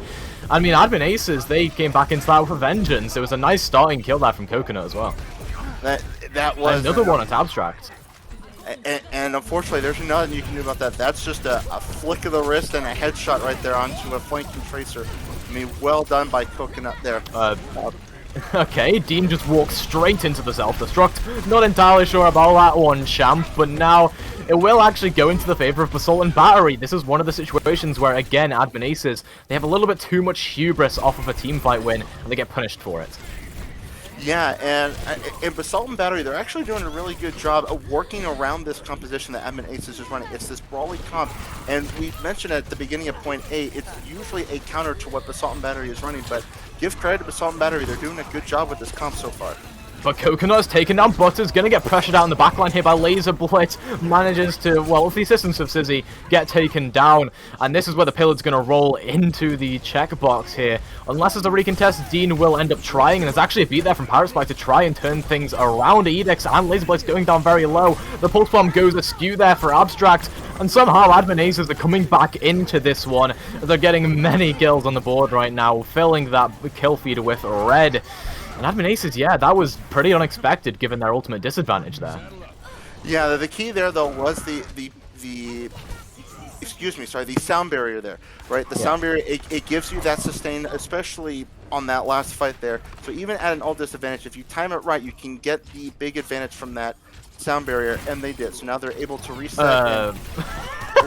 Coconut, excuse me, almost catches Abstract as well. This is the performance that we saw last match as well from Coconut. I mean, it's a good player, to say the least, and Obi-Wan on this high ground looks to be setting up for maybe a 125 if they can catch it, but Coconut is still pestering the backline, still drawing attention, is still looking for a pulse bomb. There's the shatter though, Sigurd with 4 manages to lay them down, and the Graviton Surge comes through as well. Laser Blitz though might be turning things around with the Dragon Blade, helps to take out the Immortality Field. I guess that's some value out of it, but everyone else is falling for Admin Aces here. Dean is going to try and use that charge to get some damage through, and Laser Blitz almost gets taken down there by Coconut.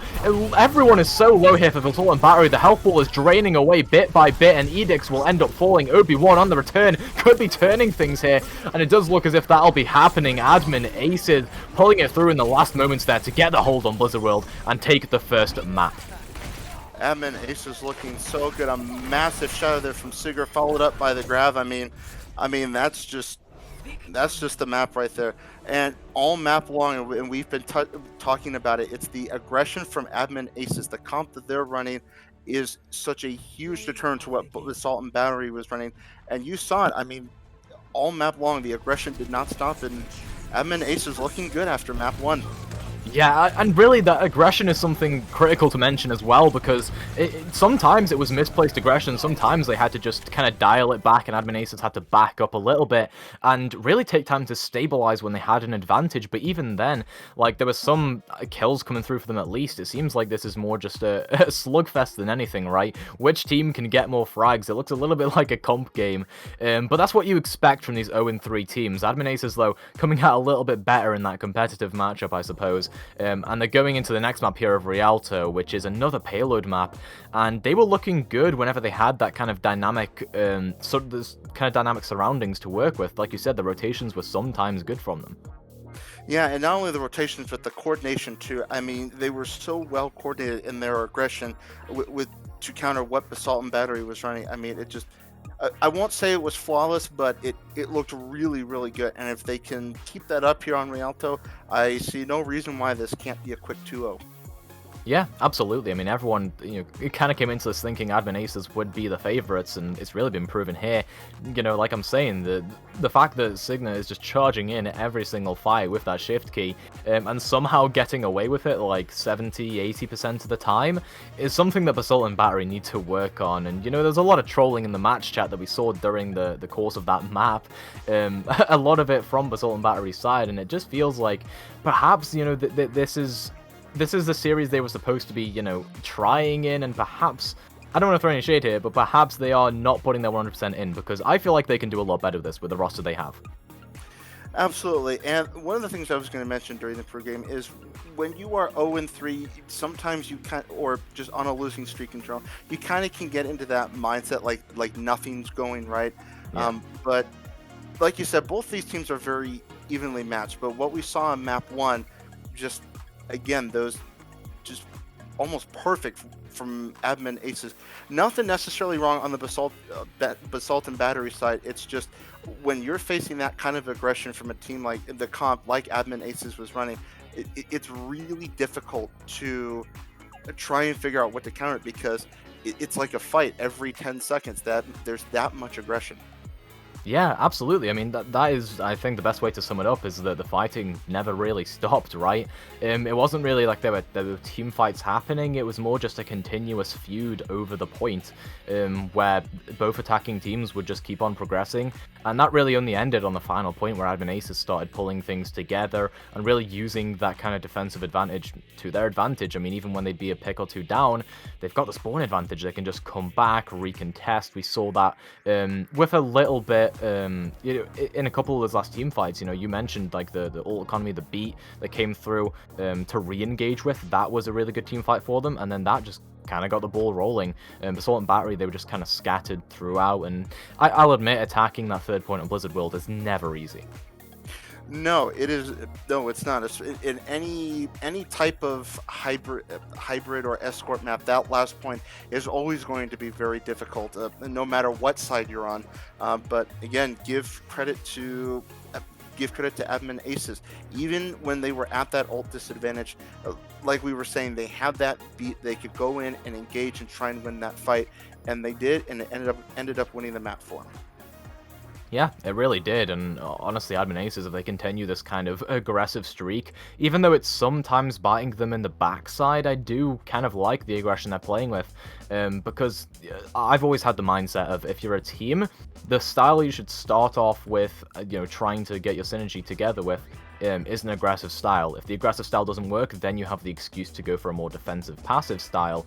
But generally, you want to work on that aggressive style and try, at least, to make it work. And the keyword here is try. Admin aces are kind of failing in some scenarios where they're going a little bit overextended, like we saw, they went to the spawn room sometimes, or they'd press their advantages a little bit too much in the fight so that they had a slight advantage in, where I think they need to stabilize in those situations. But being a 100% aggressive team is better than being kind of half and half. Yeah, I agree with that. The thing with aggression is, and I think I mentioned it during the match, that there are times where you're going to have just like run a comp where you're just up in somebody else's face.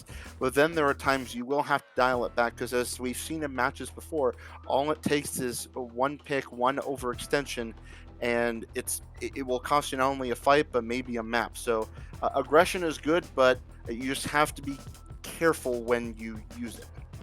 Yeah, and speaking of aggression as well, I mean, Rialto is a map where there's a lot of corners, there's a lot of tight chokes you can really play aggressive into, either as an attacker or a defender.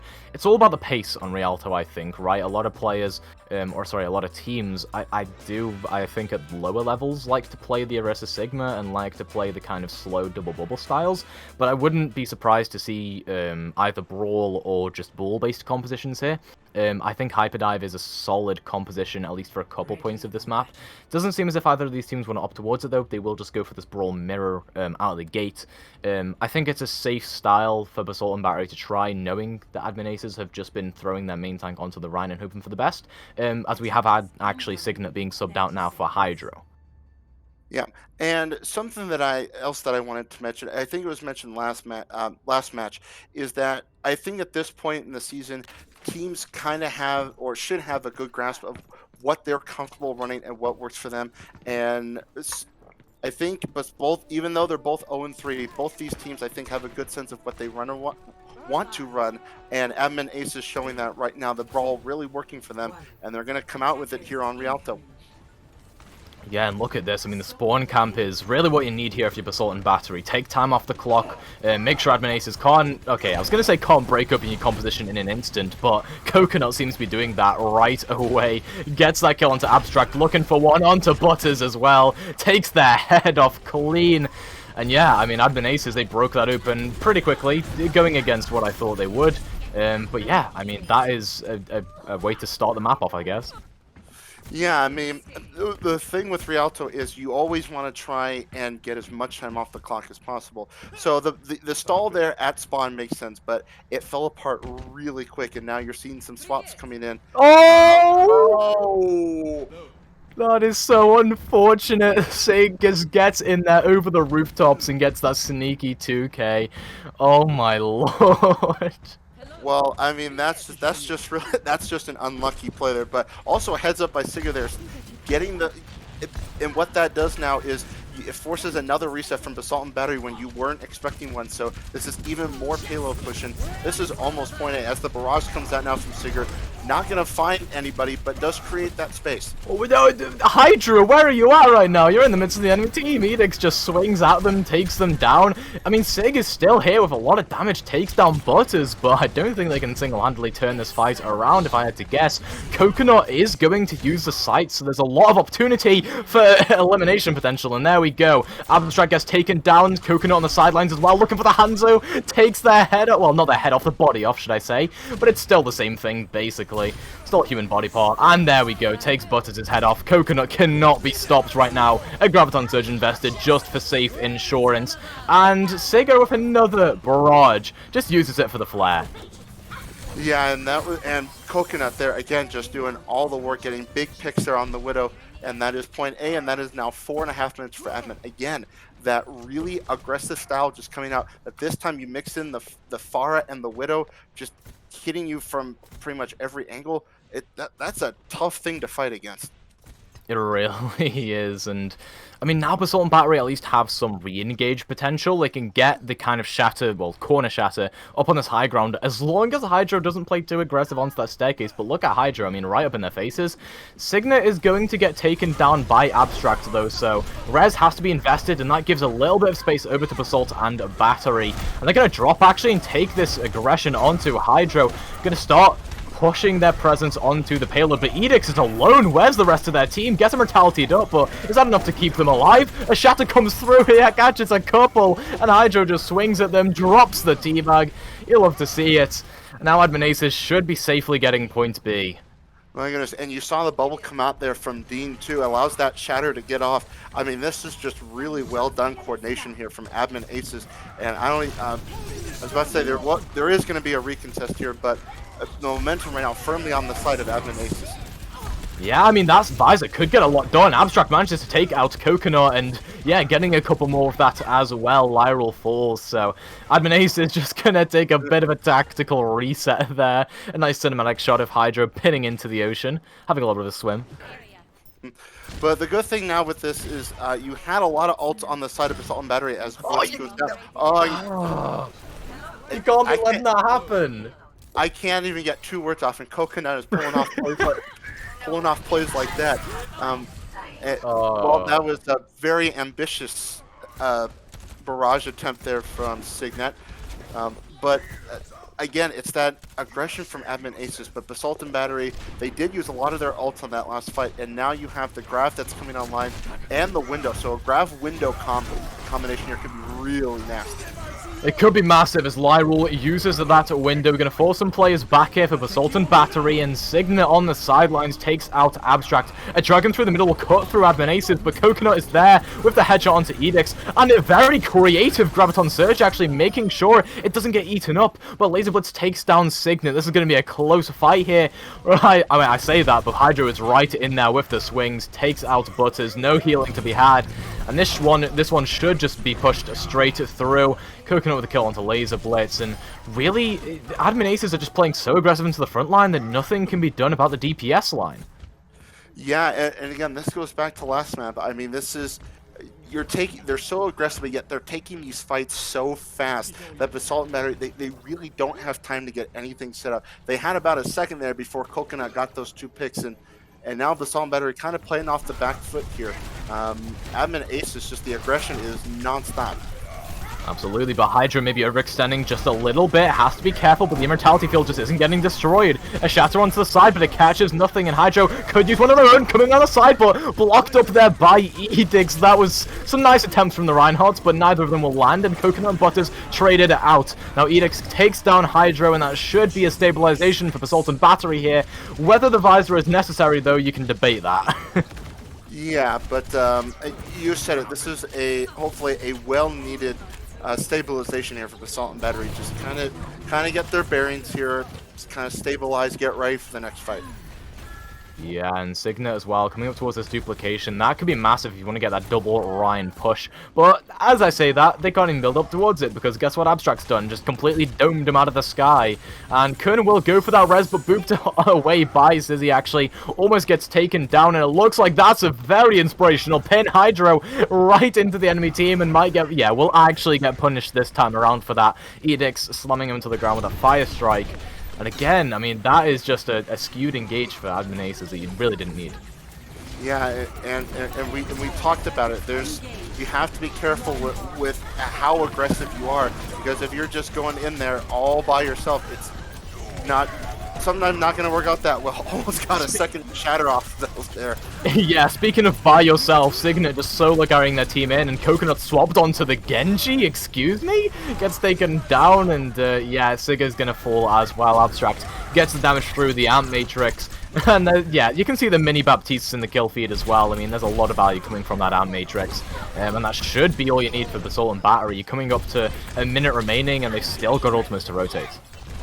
Yeah, and this has been a good job by Basalt and Battery. Those first 2 points kind of seemed off kilter a little bit, but now less than a minute to go. They seem like they're stabilizing. We have that ult rotation, and now Admin, they probably have maybe 2 good fights left if they're quick. But Basalt and Battery looking good right now to hold here. Yeah, and Basalt and Battery as well. I mean, they have this beat which they can use to really mitigate any aggression. A slam comes through, but it catches nothing, and Abstract from the sidelines is just going to use that visor. Gets a lot of damage through, as now the Shatter is landed. Edix gets a couple with that one. Abstract is there with the follow-up. With 30 seconds remaining, perhaps maybe a re-engage here for Admin Aces, but it won't be a clean one. No, it will not. And Hydro trying to get to the point here is going to swap over to the ball. And Signet now on the Junkrat. The flanking Junkrat. That is Junkrat even, maybe? the flank rat. Yeah, I mean, it gets a good bit of value. They're building up towards that tire pretty quickly, and Coconut's Blade will be the critical deciding factor of this team fight. If they can take out Zizzy before the beat comes through, that'll be massive. They're going to have to put some pressure onto Edix, but now they come through with the Blade. Is the beat there in time? Yes, it is. Butters gets saved by that one just in the nick of time. Lyral falls as well on that Lucio. Laser Blitz just spamming in the arrows. A 4K for them coming through on the defense. And yeah, I mean, Basalt and Battery, they got their stuff together all right on that defense.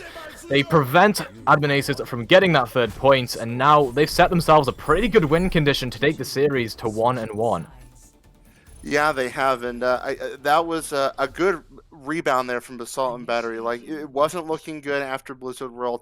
First 2 points here on Rialto looking a little shaky, but they're able to get that stabilization there after the first fight, and then it's just that ult cycle, and it just taking these fights, getting these key picks, and because of that, you mentioned it, they now have a win condition here on Rialto. So Basalt and Battery looking like they're starting to turn it around.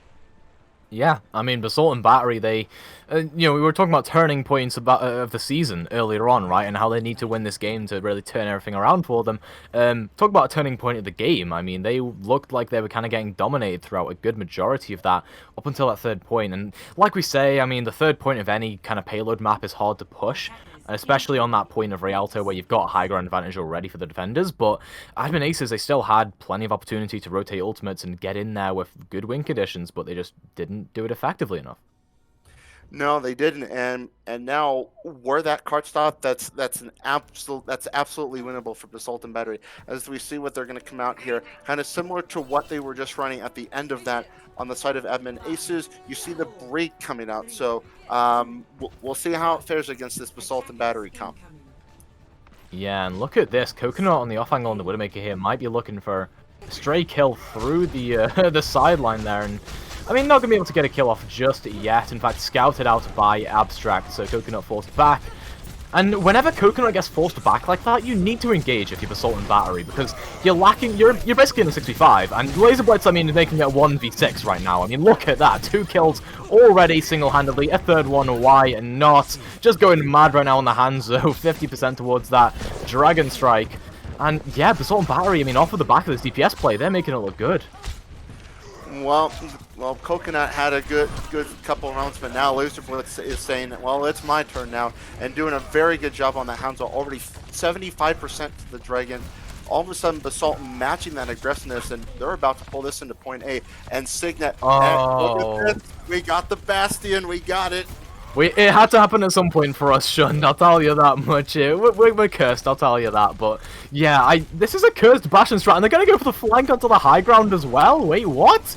They're going all the way around. Sigger just in the back, firing away, forcing the immortality and dealing a ton of damage. Just has the wide angle and is going to get peeled for there by Riptide, but it's just not enough, is it?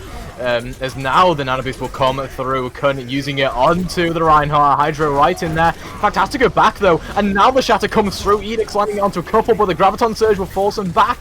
But still, Signet and Hydro fall, and that grab did absolutely nothing to stem the flow of blood coming through there. And I mean, it is a bloodbath here in that choke. And Basalt and Battery get that first point, blitzing it through.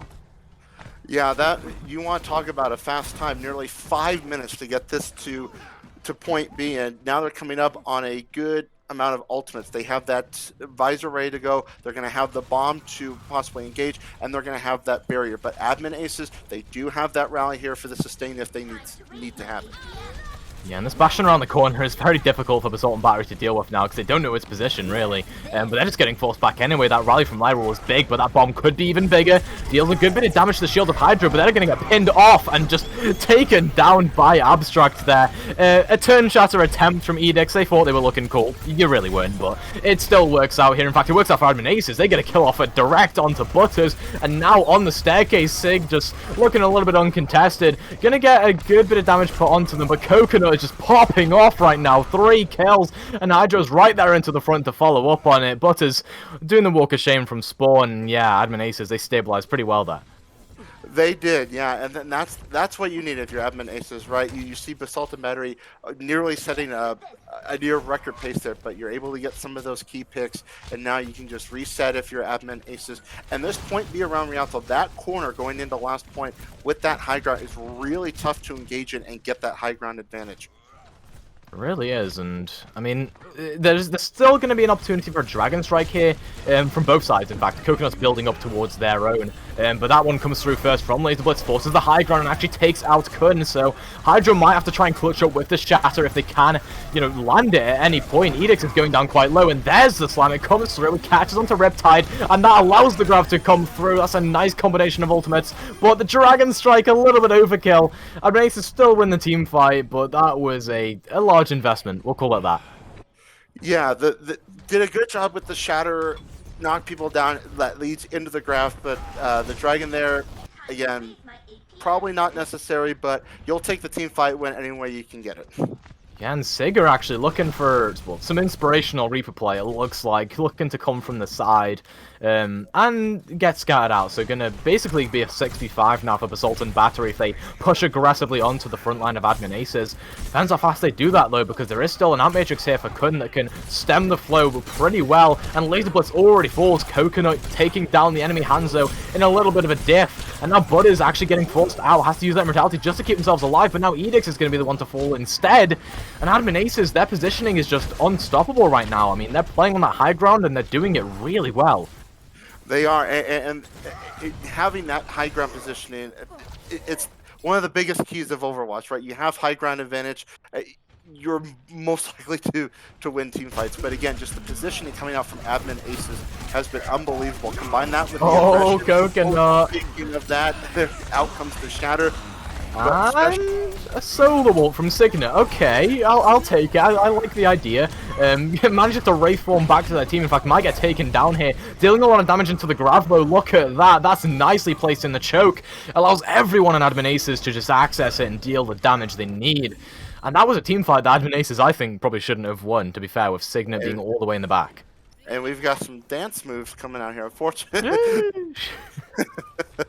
But yeah, Admin Aces, again, doing a really good job stabilizing. I wonder what Signet's going here underneath the boat. Another one clip onto Butters, maybe? Oh, wait, has Laser Blitz scouted them out? No, they haven't. Okay, Coconut's going to fall, though. So that's at least decent here for the Basalt and Battery. And here we go. Here's the one clip onto Laser Blitz. Evens things up a little bit there, and Coconut can return from spawn. Basically, by the time the team fight really debilitates into chaos, as we see it here, I mean, the bomb comes through onto the staircase, forces Immortality and the shield to come through, but Abstract just gets sniped by a 5-strike from Hydro, and now they divert their attention onto the point where Edix can drop the slam, maybe punish that aggression from Admin Aces, but that Dragon Strike cuts through them, forces them all back into the theater. And now Edix might want to use the slam, could go for it. There we go, lands it onto 3, turning the fight around for Basalt and Battery. And Admin Aces, they were punished for that aggression, and that's what we're talking about. I mean, you need that if you're Basalt and Battery. You need that decision making. Yeah, and that was very good decision making by Basalt and Battery. They saw that Admin Aces had kind of overstepped there a little bit, and now we're coming up on the last 10 seconds here. We'll see if Admin Aces gets a final touch. I believe they will. Yeah, kind of whiffed Shatter there for Hydro, trying to get back onto the payload, and Coconut and Hydro gonna get taken down there by a Laser Blitz. That's a hard reset, if I've ever seen one, because Admin Aces, I mean, if they don't reset quickly, and Dean might even not, they're gonna have a hard time recontesting towards that checkbox. Yeah, and remember, it didn't get, obviously, it didn't get all the way there, but it didn't even get into that last corridor. It's coming up on this last turn. So we're essentially approaching final fight territory here for both these teams here as we approach the golden box of victory.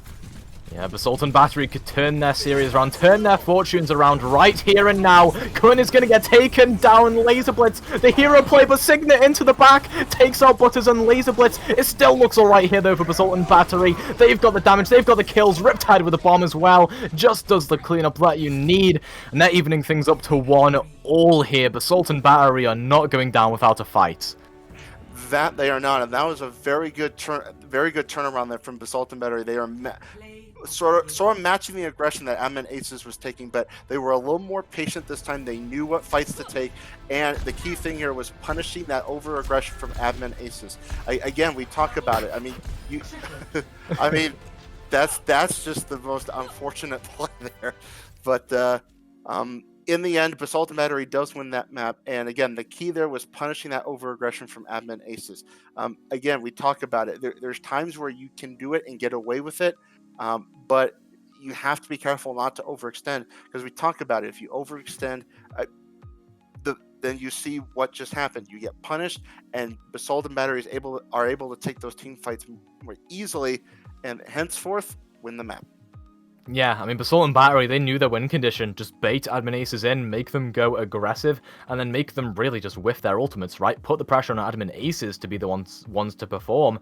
And really, it came down as well to that Hanzo coming through from the Laser Blitz, I believe. And yeah, I mean, that was a really determining factor, because when Admin Aces aggress like that, not only are they forced to use their ults first, not only are they the ones that kind of have to push into you, you know, you can react to what they're doing, but also you can put Laser Blitz on and off angle. You can get Laser Blitz perhaps even into the back and just fire down shots, and that happened time and time again. Admin Aces, you know, it looked good for them on defense at times when they had that initial high ground advantage and Basalt and Battery had to aggress into them. But when Admin Aces were forced to perform, were forced to be put on the spot and actually do something with their ultimates, Laser Blitz just said no.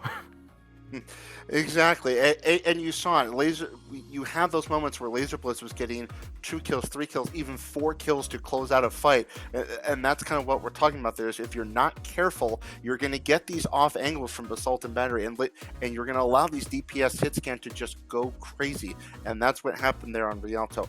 But now we're going into our third and final map, which is going to be Ilios. So Control, kind of a neutral ground, if you will, for both these teams. So we're interested to see what comps come out here. If it would be interesting to see if Admin Aces stays kind of with this aggressive comp that they've been running here as we go to Ilios. Yeah, and the critical thing to mention there as well is that this is Ilios. This is a control map. This is evenly matched, you know. Both of these teams have their very specific win condition, which is just get that point to 100%. And generally, in this first neutral fight here with no ultimates on the board, you're going to be looking at just a completely even playing field other than the compositions. No high ground advantage, no low ground disadvantage. You're going to be looking at a completely skill-based fight to start this off with, and then they can drive their advantages from there.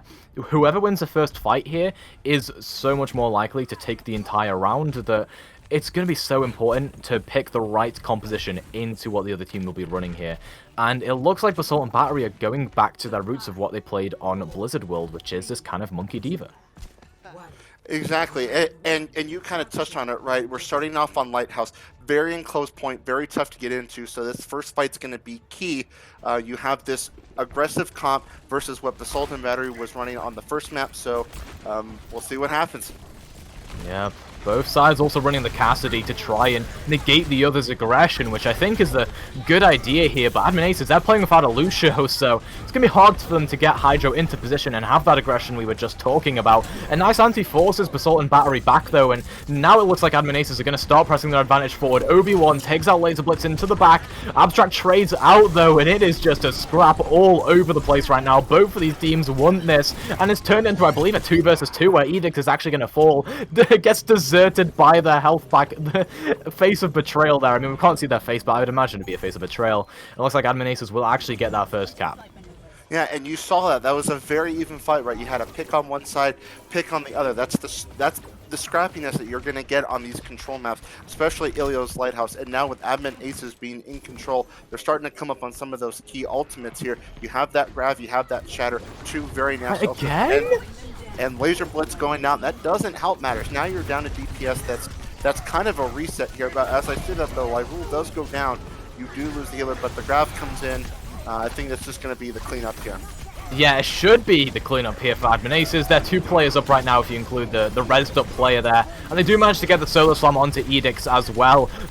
Why they're investing beat, I have no idea, but Kun falls, so it's not too bad here for Basalt and Battery if they can actually get in and deal the damage. Riptide, sorry, not Riptide, Coconut, gonna go over to the D.Va duplication, get a 3rd tank on the board, get themselves on that high ground and deal damage, disruption, all that jazz. You see the bomb into the back actually takes out Lyrule. They just cannot catch a break on this honor, repeatedly dying, and it looked like Coconut wanted a remake kill there but couldn't quite get it. And now the high noon comes through. Abstract might catch out the enemy Echo with that one, but no, Obi-Wan will be the one to fall instead, and this is just debilitating into a very scrappy fight. What is happening on my screen right now? Just juggles all over the place from Edicts, and a whiffed grab comes through from Dean in the attempt to grab up Edicts, but it looks like Admin Aces will come out on top of this as Hydro pins them off of the map, and that, I mean, it cleans up the team fight. I'll give them that. It does. I'm just trying to comprehend what just happened during all that. But pretty much both sides used all their ultimates, save for the Nano on the side of Admin Aces, which actually can be key if you can get it onto the right person. Basalt and Battery coming up on their visor, but that's really going to be it for them.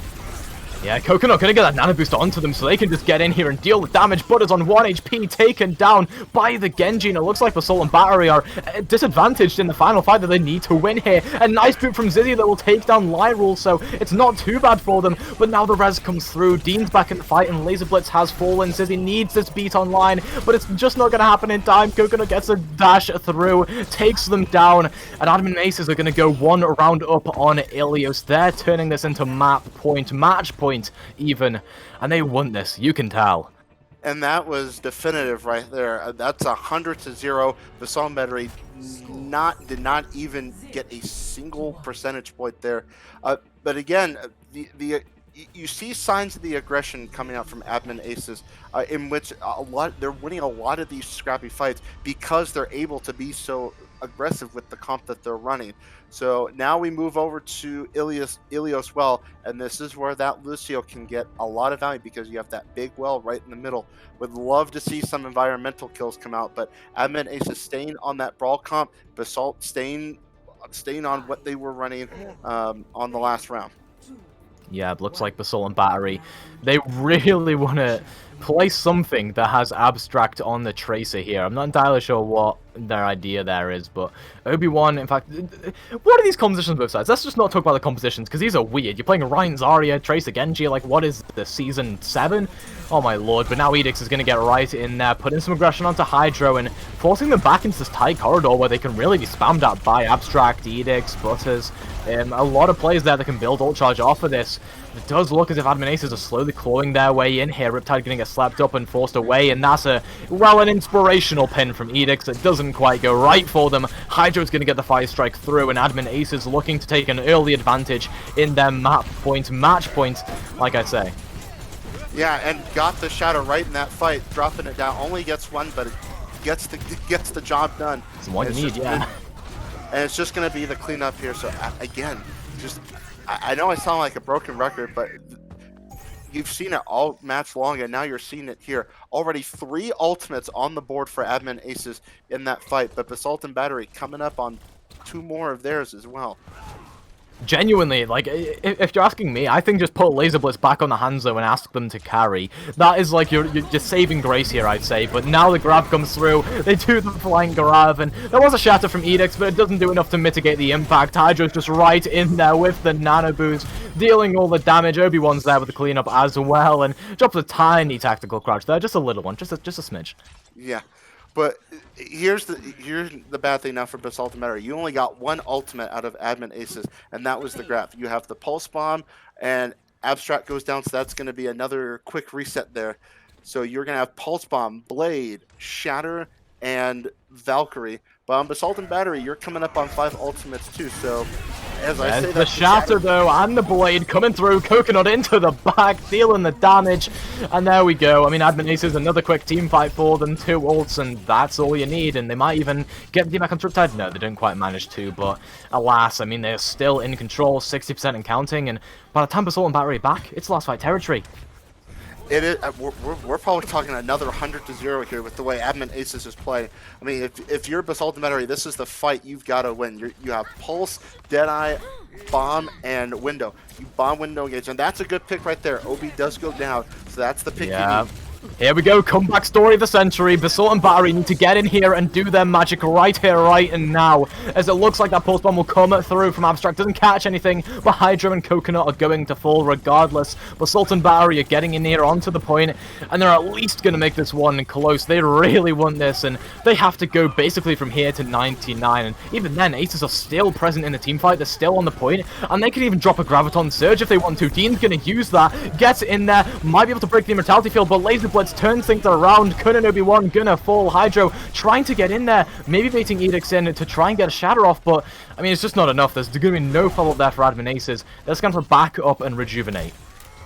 Yeah, and you said it, Basalt and Battery, they now have to play perfect from here on out. Another team fight loss, and they're gonna lose it, and that's that's not the pick you can afford. It's all going wrong for Basalt and Battery. Edicts gets taken down, Butters to follow it. Admin Aces are getting in here, doing their work, throwing the ultimates into, well, not even the win, just into Basalt and Battery's faces right now. As Laser Blitz does tread onto Obi-Wan, but it doesn't seem like that is even enough. As Abstract gets a pulse bomb off into the back onto Dean, and there is a ball returning. Edicts might be able to come back and recontest, as well as a couple other players. Maybe if City wants to get back as well. A nice pile drive will come through, but Coconut has the Dragon Blade, gonna go for it, manages to catch Zizzy before they can even get away, and Coconut gonna be the last one here to get all the kills for Admin Aces. They've just got to turn this one around, flip it over. Abstract takes out Coconut, but it's not enough. Riptide it's just futile efforts at this point. The Shatter will come through solo onto Laser Blitz and Zizzy, and that should be all you need for Admin Aces. It looks like they'll wrap up the series right here and now. Yeah, and almost pulled the wrecking ball into the well there, but yeah, not gonna matter here. Admin Aces, this is just cleanup at this point. Window does come out, but I don't think it's really gonna matter here as Hydro gets 2, and that's gonna be that. Admin Aces, a very impressive performance. They get their first win of the year, 2-1.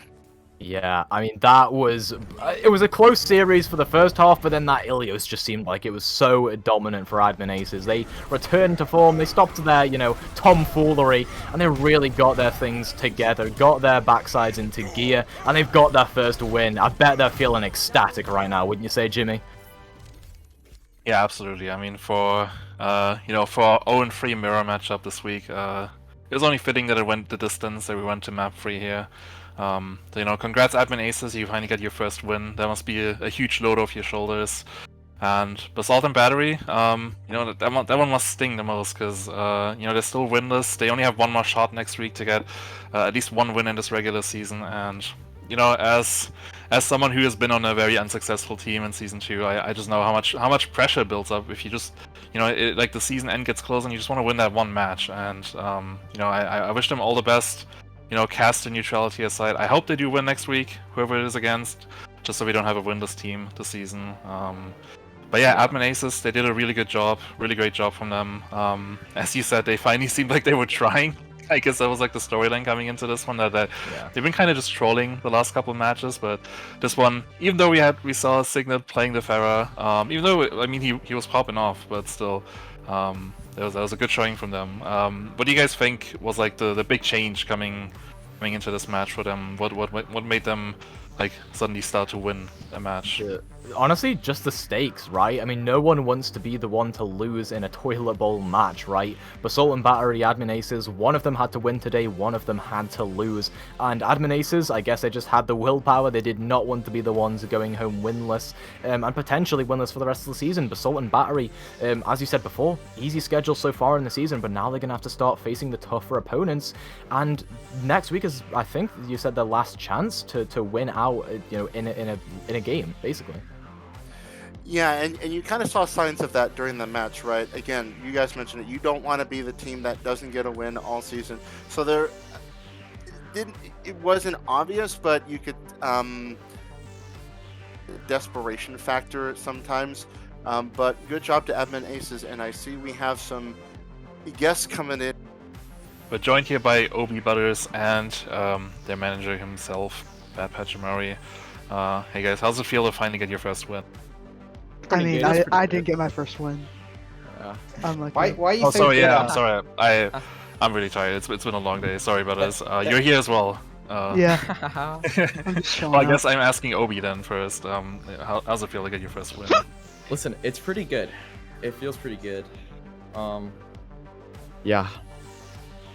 I don't know. You should be talking to Coco and Dean specifically. They did so much. Like, Obi tried to high noon a soldier inside bubble, and then he walked straight on Tracer and into like a right click. So, not his victory today, but Okay. NA's No. victory. Okay. Nah, I don't even want to. I won both the maps I was in. All right. Go back Actually, to yeah, you won 2 matches tonight, Obi. Go back to Vector Matrix, bro. From Windows to 2 matches. Hey, now, listen. That was a fun team. You guys were playing some wacky stuff. You know, I've seen Signal play a lot of tank. Obviously, I've seen him play Mercy in World Cup, but I don't think I've ever seen him play DPS. Was that something that you guys were planning in scrims? Yeah. Were you even scrimming this week? Listen, we scrimmed once this week, all right? It was against Jomentum, and it lasted an hour. So we were pretty prepared coming in this one. Like, me and Butters have like a rivalry. Like, I DPS diffed him one time, and I flex support diffed him last That's time. never happened. I talk so much shit before ever. And this guy was like so eager to prove me wrong. Diff my team, and today we showed up, and this guy was like, you should see our DMs. This guy's crying in my DMs right now. Like, VP, you told me you guys would give us the win, so our mental doesn't crumble. Like, no, get this. Yeah. He's right. Yeah, that's what's going on. Maybe I don't know who we're playing next week, but you know, it's gonna be one of the 1-3 teams. Well, I'm glad to hear that you're still able to laugh, but it's so like, you know, wish you all the best next week, and I said it before, but you know, all cast on your shoulder side. I hope you guys get a win too. It's just so we don't have a winless team closing out the season. Yeah. They are not winning anything. We have crushed Butters' mental. This guy is depressed. I'm sorry. He said he has an unbreakable mental. No. This is a true test This is for a real Butters. test. That was a real test. That wasn't me that said that. Like, Well, you lost to BD players. You lost to Hydro and main tank. Like, give up. It's over. It's just Stop it, he's already dead. Tell Sishan, you guys have any more questions for both Obi or I just want to ask, like, how much, when you actually played this game, did it actually feel like it was a toilet bowl? Because we were referring to it as a toilet bowl the entire time. Nah, this is the best match you'll ever see this season. I don't know. Yeah, I think you're spitting with that one, honestly. There's no game will live up to this one. No, yeah, I mean, can we just like shut down the season now? Like, it's not getting better from that game. That game was the peak. Yeah, that was a magnum opus of Bad Pachimari League Season 3. We're wrapping it up, guys. Sorry. No. Yeah. I'll say thank you guys for coming out. Congrats, Obi and BP on the win, and like I said, Butters, good luck next week. Good one. Oh, Thanks, bro. no. Alright. Well, that's gonna be it for this match. You know, Admin Aces to head into next week with 1-3 lead, or 1-3 record, I would say. I'm gonna say thanks. Or well, no, I'm not gonna say thanks because you guys are gonna stay on for this next game. But it's gonna be it for me. So I'll just say, you know, happy Halloween. I think MFG is gonna take over hosting after this one. We got, I believe, Zenith versus Aether coming up next, right after this break. So don't miss this one. We're gonna be right back.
It is Cat MFG here, welcoming you tonight to our third match of the evening.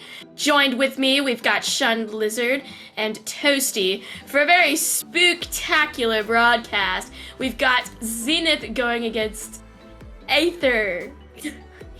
I can never pronounce it right. Are you guys excited for this? Extremely excited after that last match and after the match before it, but we won't talk about that. I'm pretty much excited for this one. It's a late night British cast over here. It's 11 p.m, so very spooky for me. But definitely going to be a banger of a match. It's again two kind of bottomish teams, so we're looking at a pretty chaotic series. I'm excited as well, and we've seen a lot of tricks today, so hopefully we can get some treats here for our final two matches. Yeah. It's interesting how you mentioned, Toasty, how these are more of like the bottom-esque teams because they are both 1 and 2, and during their losses, they each got clean swept both times by their respective opponents. So it's going to be interesting if one of these teams can pull out an Uno reverse card and clean sweep the other to gain a win. Yeah, I mean, the first two series were chaotic enough, were close enough, in fact, that I think I'm hoping for a 2-0 on this one. Especially because, these are two maps that I think you can have draws on. Hollywood, you can definitely draw on pretty easily, so let's hope that we get a 2-0 and not a 4-map wonder, shall we? Don't say that, you might caster curse it into existence. True. Spooky. True. I mean, it is Halloween after all. Well, speaking of Halloween, our first map is going to be Hollywood. Hopefully we will be playing on the Halloween version. Hopefully. But judging by Halloween Hollywood being our first map, what do you guys expect? Ooh, it is the Halloween version. Fun. What do you guys expect to see coming out in the open here? Basically just typical Hollywood stuff. Brawl, Winston, and maybe some ball here and there, but I mean, genuinely, basically, it's a surprise having the Halloween version in, because I played a B-League game, I believe, the other day, where we were very surprised about the Halloween version. It actually kind of threw some of us off, because, the lighting is very different, and it's a lot more spooky, so hopefully these teams won't get too affected by the fact we're on a Halloween version, but it should be fine. Yeah, and I'm with you, Toasty. We saw a lot of... we just saw with Edmund Aces, we saw a lot of brawl comps, and going into Hollywood again, that's another one of those maps where, especially that corridor from point B to from point A to point B, you can take a lot of brawly fights there. So I'm really interested to see if that's going to be the case here. Yeah, we shall see though, and here we are, the Hollywood sign, but in a dark, I suppose. I've always loved the Halloween maps, and even the seasonal maps at all. They're always brilliant to see. They're brilliantly designed. If there's something Overwatch has done right, it's the map design. It is. A lot of the maps in Overwatch, designs are just amazing, and I'm glad we get a spooky Hollywood here too. Start off this match. So looking at the compositions here, you mentioned the Aether coming out on the Winston Diva, Zenith going more of the Orisa Diva, so having that shield in play. So different comps here from both teams. I believe we have we don't have 12 different heroes because the Diva's in play, but other than the Diva, a lot of both these teams mixing it up here to start. Yeah, Diva's a very high pick rate hero, I'll tell you that much. Probably one of the best tanks in the game and has been for a long time. But here we go, we're seeing the Cass Echo versus the Widow Genji. Now this is a very interesting stylistic difference that we're seeing coming through, and it's because you see Zenith go over to this kind of Orisa style, and I think this is kind of playing to perhaps the strengths of Hollywood first point defense. You can just sit there in cafe and force Aether to come to you, and the Widowmaker can't really get too much value other than maybe sniping that Echo out the sky. No, and I was actually about to get into that. If you're Aether, it's going to be very tough to get value of it out of a Widow Genji when you have that Orisa just sitting up on the high ground, kind of like in a bunker position. So, and you can see it right here, the Genji already going down. So, not the greatest start for Aether there so far. Yeah, absolutely. Aether just getting a mauled on their first offense. And there's a lot of distraction coming through in the back there from Bonesaw, I think, as well. Single-handedly occupying both Drakey and Marlon, who are going to be swapping off now, so you'll see Marlon go over to the Cass. Yeah, and I do like this pick. You get more of the hit scan aspect, so now you're kind of matching. So it's a Cass on Cass head to head. essentially. Neither team with an ultimate up yet, but we should be seeing those up here pretty soon. Yeah, we're seeing a spooky cowboy matchup here. You know, you got the Wild West of Hollywood combined with that Halloween aspect, so gonna be a pretty creepy 1v1 between these two peacemakers. We'll end up seeing, I mean, now the engage comes through from Joby Donk right in there with the nano boost. A lot of cleave damage coming through, as well as that primal, just completely tearing things up. And Drakey is right there with the follow-up. Rorschach is gonna catch Magnolia as well. Tekugan is actually gonna take out Drakey, but I don't think that's enough to really turn things for Zenith here. You'll see them go with a duplication on the sidelines, and they're going to try and disrupt everyone on the point, and Jobidonk has fallen, so Magnolia are going to be turning things around here. I mean, the cast can do a lot of quick damage, so you'll end up seeing that potential re-engage, and yeah, it's looking great for them here as Aether are just being, I mean, destroyed, decimated, put into oblivion. It looked good there for Aether, even though the window came out from Zenith. You had a good dive there from the Winston, but it just kind of fell apart. Zenith was able to re-engage, and now they're back up in this bunker composition, and you're already down to 90 seconds for Aether, so only a tick and a half here. Yeah, a tick and a half isn't too bad though for Aether, as long as they can cap up on this next fight, because this is the one they're going to want to invest into. Rally, Blade, you've got all your big ultimates coming up here. And Zenith really, you know, they had to use, well, they didn't really have to use much in the previous fight, I'm going to be honest. So they also have a lot of big ults. We're looking at a very chaotic fight coming up. Yeah, and Mahir's about to come up on that nano booster. We're going to have the nano blade here. Combined with the rally, I mean, this is your win condition here. You pop the rally and then you engage with that nano blade, and here it comes. Yeah, but nice deflection onto the flash there, actually, so Magnolia cannot stop that nano blade in time. 3 kills for Drakey, looking for another one as well, going mad in the back with that blade. Looking to maybe follow up onto Azu as well, just for the 6k, but gets it stolen by Frank. Unfortunate, but what a play either way. That was, and that was very well executed by Aether. They knew their win condition. They start with the rally, then they engage with the nano blade, and then it's just clean up from there. So you did have to invest a lot, but you get point A, and that's all that matters. Yep, indeed, and now this high ground control can come through Aether. They can really stage on this high ground and look for a much more unique engage onto that long sight line now. I mean, they have to go around the side, definitely, but they've got a lot of angles to do it from. You'll see Joby Donk actually sneaking around the sides with their little monkey paws. I don't know what you call them, to be honest. Hands, I guess? I don't know. But either way, we'll end up seeing that engage come through pretty promptly. I think they're just trying to build up towards a nano boost right now, and it's not quite happening because Mahir's taking a while. It is, yeah, and this is just kind of this drawn out. There we go. Sorry to interrupt you there, Shun. You always get interrupted by the Widowmaker players. I apologize, but Marlon popping off.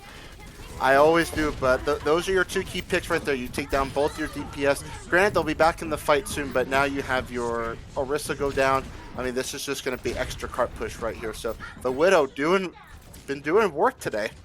Yeah, absolutely. You know, we've seen it coming through from many players throughout the past few matches, and a lot of DPS players been deciding the matches. In fact, it seems that way. But Azu's going to have to sacrifice their life for the touch here. You get the bomb coming through. It'll actually catch a Drakey, but Marlon is taking down Bing Dong right after they use the window. So you're going to end up seeing now the primal rage from Joby Dong trying to disrupt and really turn things into their favor, and it looks like that'll be just what happens. As that bomb into the back from Rorschach will deal a good chunk of damage, and Marlon's just uncontested on this jail. I mean, they are hitting a mad I say I'm hitting mad shots as they miss like 5 in a row, but the point stands. Oh, right as you say that, does finally get Magnolia and does get the Baptiste. So they do eventually, a little scrappy there, but they do eventually win that fight. So again, just great patience there by Aether, not panicking. They're able to get some of these key picks, and looking good. 2.5 minutes now to get to point C. Not a bad time bank here. Yeah, he's cracked, Girona.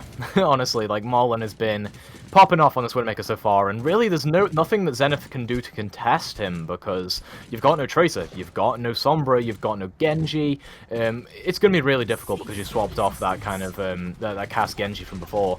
So now, not Cast Genji, sorry, Cast Echo from before, but now we get the Blade coming through from Drakey right into the thick of things, getting it nano boosted up by Mahir as well, just dealing all the damage. In fact, dumps a bunch of swings into Azu, who just gets healed up, but the rest of the team is there with the follow-up, takes down Teku. And that should just be a nice teamfight win here for Aether. They're going to invest the rally as well just to try and clear out some of that space. Marlon returns from spawn and is looking to hit shots again. Immediately on the return, takes out Bonesaw. And that's a bomb, actually. I think that was an attempt at trying to take out Marlon, but didn't quite happen. And now that high noon is just a little bit... Oh, no! Marlon misses a shot. It was a little bit too inspirational from Marlon, sorry. And yeah, Magnolia's going to get that kill. Bing Dong gets Drakey, and Aether is sent packing. Yeah, but just a little off on that aim right there. But Aether, they get this card a good distance, but now you're coming into crunch time. You probably have 2 more fights here on the side of Aether. But now you got to reset with Drakey going down. That's the call to get back, reset. Zenith, they do have that that Torb ultimate to help space point. As I say that though, it happens every time. Every single time. It's the shunned curse, we'll tell you that much. But Jobidonk's into the back, has that nano boost, gonna be using the Primal Rage as well, combat some people around and make use of that bomb. Rorschach is gonna catch a Bing Dong, and there's a lot of juggling happening now onto Aurora on that Lucio. Bonesaw will attempt with that Molten Core to try and zone some people off the point, and actually forces Aether quite far back now. It's down to Marlon and trying to get the kills through on this Widow, but everyone's staying out of the line of sight. They've learned their lessons at this point. Drake is building up towards this Blade, however, but it's Marlon and Frank that are doing all the work. 2 kills coming through there, as it should just be a win here for Aether. Marlon takes out Aurora and Bing Dong, takes out this support line single-handedly, and that'll be a 10-second or so finish for Aether. Yeah, it came right down to the wire, but they were gonna. Is that OT? Question mark? Yeah, it's gonna be an OT. Wow. 0.2 seconds! Oh my word! Oh, the anticipation. That's why I stopped right there, because I wasn't sure. But they finished with 0.2 of a second. Jesus. But so remember, any time remaining, even if Zenith finishes now, Aether's guaranteed another run, even if Zenith goes into overtime. So very well done by Aether, but that's cutting it pretty close right there. Yeah, absolutely, cutting it extremely close. I mean, that's as close as it gets now. If Zenith do end up capping with time, I mean, that is the difference maker between the drawable and losable scenario versus the winnable and losable scenario for Aether. So, definitely, they're going to be glad that they got that through. It did seem like in a lot of those team fights, Aether were in kind of the driver's seat. But it seemed like they were relying a lot on those ultimate combos. You know, whenever they had Drakey's Blade or Mahi's Nano, that was when they were really relying on those ultimates for the engages, and otherwise they looked like they were just being smacked around by the superior ult economy and the superior composition of Zenith. Yeah, I was gonna say that they were really patient when they were taking these fights. And you mentioned it, they were waiting for these combos, like the nano blade, the best one I can think of. You saw a lot of that, and did it win them fights? Yes, but at the same time, you can't always rely on those ult combos because they're not always going to work. So we'll see what happens here. Zenith does come out on the Sombra, so you do have a counter to that Genji now. Yeah, Magnolia on the Sombra here, definitely a proficient player on that hero, as I will know. I mean, I used to be teammates with them, for crying out loud, but yeah, definitely a proficient player on that hero, so we'll end up seeing them try and maybe counter Drakey's and Jobidonk's kind of massacre that could happen here if they get that dive coming through together. You'll see the power drive into the back, does a lot of disruption, and the anti comes through onto the DPS line. Zenith, they have to back up into Cafe, but they've taken down Mahir and Frank, so it looks like they'll just be immediately capping up point A here. No contest whatsoever from Aether. That was just incredible coordination from Zenith there. You get the early pick, and as soon as you get that pick, that's the go signal, and it's just clean up to this point. So Zenith doing a very good job there. I mean, a very clean fight from Zenith there, and they're going to take point 8 here, and they have 5.5 minutes in the time bank. Yeah, I just realized I've been pronouncing Rorschach's name wrong, so my bad on that one. But yeah, Rorschach. But yeah, I mean, nice, very quick push there for Zenith. You know, they had the plan, they engaged into the back, did exactly what the hyperdive composition was supposed to do. Not hyperdive, sorry, the dive composition was supposed to do, which was get into the back and burst them down immediately, and that's exactly what happened. Drakey, on this Junkrat, is going to have to try and maybe put down some sneaky traps and catch out Bonesaw and Mag with the pants down, really. But there needs to be a clear engage here for Zenith, and it's going to be hard to get that high ground with the Moira, of all things, right? Because Moira is not good at getting high ground. No, it is not. You do have that Lucio to help get you sped in there, but yeah, again, the Moira not really good. But as I said, the Marlin does go down to Teku, so but traded out by Basalt. So a very even fight here so far from both teams. Yeah, definitely 1-for-1 on both sides, and it looks like that bomb will actually maybe be the difference maker. Azu just yeeting that one in there. Takes down Drakey as they try to use a concussive mine to get away. And it looks like Magnolia is going for an assassination onto Ma here. A nice solo kill to go onto their portfolio. And Rorschach will also end up falling. Magnolia just kind of dealing a lot of that damage during this team fight. And it was all set off by that kill from Azu, I think, as well. It was, and now with these quick fights that Zenith are taking, they have their ultimates starting to build up now. You're gonna have your EMP, your Coalescence, your special move, and your primal here and beat. So you're gonna have 5 ultimates, so you have everything you need to win this fight. Oh yeah, exactly. And now we get the nano boost coming through, but it will be a solo EMP onto Rorschach, and now that special move comes through. I guess that was a missed EMP from Magnolia, but it works out either way. The Death Blossom gets in there as well as that Primal Rage, and Zenith are just going to blitz this one forward. 5 minutes to cap up point C on Hollywood. We were talking about how this can be a difficult map to finish on, as with all escort maps, but 5 minutes is a considerable time bank to do it with. It is, but you and I have mentioned this, more so you, that the last point on all these hybrid maps are really difficult to finish off. So we'll see what happens here, but man, Aether has to play a perfect defense to even think about getting an even time bank here. Well, Drakey's going to need to be really creative with this Riptide. It happens right as the beat comes through, and Drakey can't quite maneuver that tire into position, so they'll end up falling to Azu, who does scout them out. And that High Noon might turn things around. Marlon looking to maybe get a kill off with that, but it's not going to happen. Instead, that bomb from Azu just rains down death upon the side of Aether, and they're getting forced back and back and back. Zenith just taking so much space, almost uncontested on the cart, as now it'll be Aether trying to get that consistent push forward. But the 6-man EMP comes through. Aether just gonna get sent packing here. You can tell they've got nothing to use to their advantage. Rorschach will end up getting that bomb through, but the Primal Rage from Teku keeps them alive and healthy and keeping everyone off of the point. 4 minutes 49 seconds here for Aether is their final time bank with the adjustments. And that, not Aether, sorry, Zenith. But either way, I mean, this is going to look great for them on the point A. Yeah, I mean, Aether can, yeah, you can only do so much until the 6-man EMP comes out. At that point, it's pretty much round over there. But again, we go back to Aether finishing with those 0.2 of a second.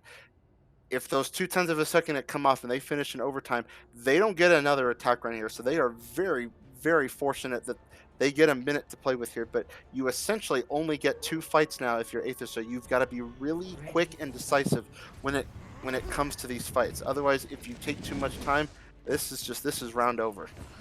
It really is. Aether have to put up a pristine attack here. I mean, this has to be the best round of their life if they want to make this one work. They'll be on this Ball Diva composition, which I think is pretty standard. I think they need to play this if they want to get in here with a quick offense. It's less reliant on ultimates, more reliant on can your team get in there, can you get the DPS presence in there with the ball, and Drakey on the Pharah might be just what you need, because you can get a couple of good directs and end a team fight. That is, and don't forget, we saw it in the last match. Also, that concussive blast. You get a good concussive blast there. You can knock people off of the high ground. Which, if you can do that, you can take that high ground and you can really dictate the pace of this fight. Yeah, and it looks like they've actually scouted out Jobidunk on the ball here. Look at that coming through. A power drive though, and Mahe gets hacked up into the back, so Aether sent backwards as Magnolia and Azu buy it back with that double dive. And, I mean, you know, they are former teammates after all. They have that synergy, they know each other really well, and they came through with that dive into the back. Teku obviously assisted it, as well as Aurora, but it was Azu and Mag into the back that managed to get those kills. Yeah, they sniffed you out. Now they're going to go to the Hog Rhine here with only 20 seconds left. I mean, this is it for Aether. This is last fight here. We'll see what value they can get out of this Hog Rhine. Yeah, I'm not entirely sure on this one, Chief. Marlon's gonna get taken down, and Zenith are just putting up a very, very quick pace. I see the idea behind the Roadhog there, but it might even actually end up working. Hold up, Joby Donk and Rorschach are getting kills, and it looks like Bing Dong is gonna fall as well. It's gonna come down to, I think, a couple of players remaining on this point, but it looks like Zenith aren't even gonna be able to return in time. Maybe if the stall keeps coming through from Magnolia, they can get there, and look at this. Magnolia expertly stalling, giving time for perhaps Bonesaw and Teku to get back into position. The question is, can they keep on stalling this one through? Mag might have to be on it, but yeah, it looks like they'll be able to get on in time here. Azu into the back. Bonesaw's going to get immediately decimated though, and this duplication onto the monkey should be enough to end things off here for Aether. They'll manage to get this cap coming through. Okay, Mag and Teku managing to turn this around. Azu gets a bomb onto Joby Donk, and they manage to make that recontest work. Wow, that was really close there from Aether. They nearly made that hog work, but the 3 kills coming in there kind of did the job there. 95% is all you're going to get. So now Aether has to have the miracle of all holds here. You have to hold point A Hollywood for nearly 5 minutes if you want to win this map. Yeah, absolutely. And 5 minutes is pretty, doable, I'd say, just slightly doable. I mean, you and I, we've casted some crazy matches this season, but a near 5 minute hold here would be something that it would be amazing here, considering the pace that Zenith is playing with. And okay. It always has to happen, doesn't it, Shund? Always. It happened. I think all the teams have been made aware that they're supposed to pull out Bastion when you and I are casting. I think that's just a rule now. But I'm curious though, do they actually come out on this Bastion? It'd be kind of tough to. It'd be kind of tough to play it into what Aether is playing, because you have a Pharah, a Winston. I mean, you're just gonna get dove on. Okay, they do switch over to the Reaper. Okay. Yeah, and I like this kind of bulldozer composition that Aether is playing. This was meta for like a week, if I recall correctly, where you play it with the Doomfist and you just straight up run in with the Monkey, the Rhine, and have that double main tank going on. But I don't know if it's going to be too effective. Bing Dong actually going to get hacked up into the back here. Magnolia trying to take that duel with the enemy Sombra, forces Marlon away, and Jobadonk and Rorschach are going to get taken down immediately. There go your main tanks. There go any hopes of making this hold happen. We were bigging it up and saying, it's going to be a crazy series, but it's just an immediate teamfight win. A team kill, even, for Zenith, and you can't even hype this one up. That was just sad. No, I blinked and that team fight was over. That was incredibly well done by Zenith. So they take map 1, and they're looking impressive. Granted, both these teams have had their moments. They've both looked good, but Zenith, it's not so much they're coming out on these brawler comps. They're just making these. They're just taking these fights, being patient, and it's working out for them. And they, kudos to them. They get map number 1. Yeah, absolutely. And MFG, what do you think of that absolute massacre that we just witnessed? Zenith looked really strong there, I gotta admit. That was very well showing from them. And Aether, I think that they can definitely come back. I don't think it was that much one-sided to say that they have no hope. So I think that they can analyze this map and come back different, because it's always the first map that allows the losing team to think of another strategy and come back stronger. Whereas now it's sort of a guessing game for Zenith to see if Aether's going to successfully adapt. Yeah, absolutely. I mean, that is what it comes down to. Can Aether bounce back? Can they get this minion reverse sweep going? And I think they can. I think they had their moments there, wouldn't you say, Shund? I did, yeah, and MFG does bring up a good point. It didn't, the map did not look lopsided. Again, Aether had their moments, so did Zenith. Zenith was just able to execute a little bit better on the comps they were running, especially that Sombra. You have that 6-man EMP there to wrap up their attack run, and I give credit to both teams. They both look good, just Zenith was able to make a couple more plays than Aether did. But now we'll see what happens as we move into Dorado. We love Dorado. Do you guys think that Dorado will pose any challenges to Zenith, given their players and how their favorite heroes? Or do you think that they should still be as good as we saw them on Hollywood? I mean, they showed us a good few styles on Hollywood. They showed us the dive, they showed us the Orisa. I think they can whip out anything and make it feasibly work. A lot of that comes down to just the talent they have on their roster. I did mention it earlier on, but you know, people like Azu, people like Magnolia, who are versatile and very much able to flex over to a bunch of different heroes if you need them to. I as well, they have a, you know, kind of a...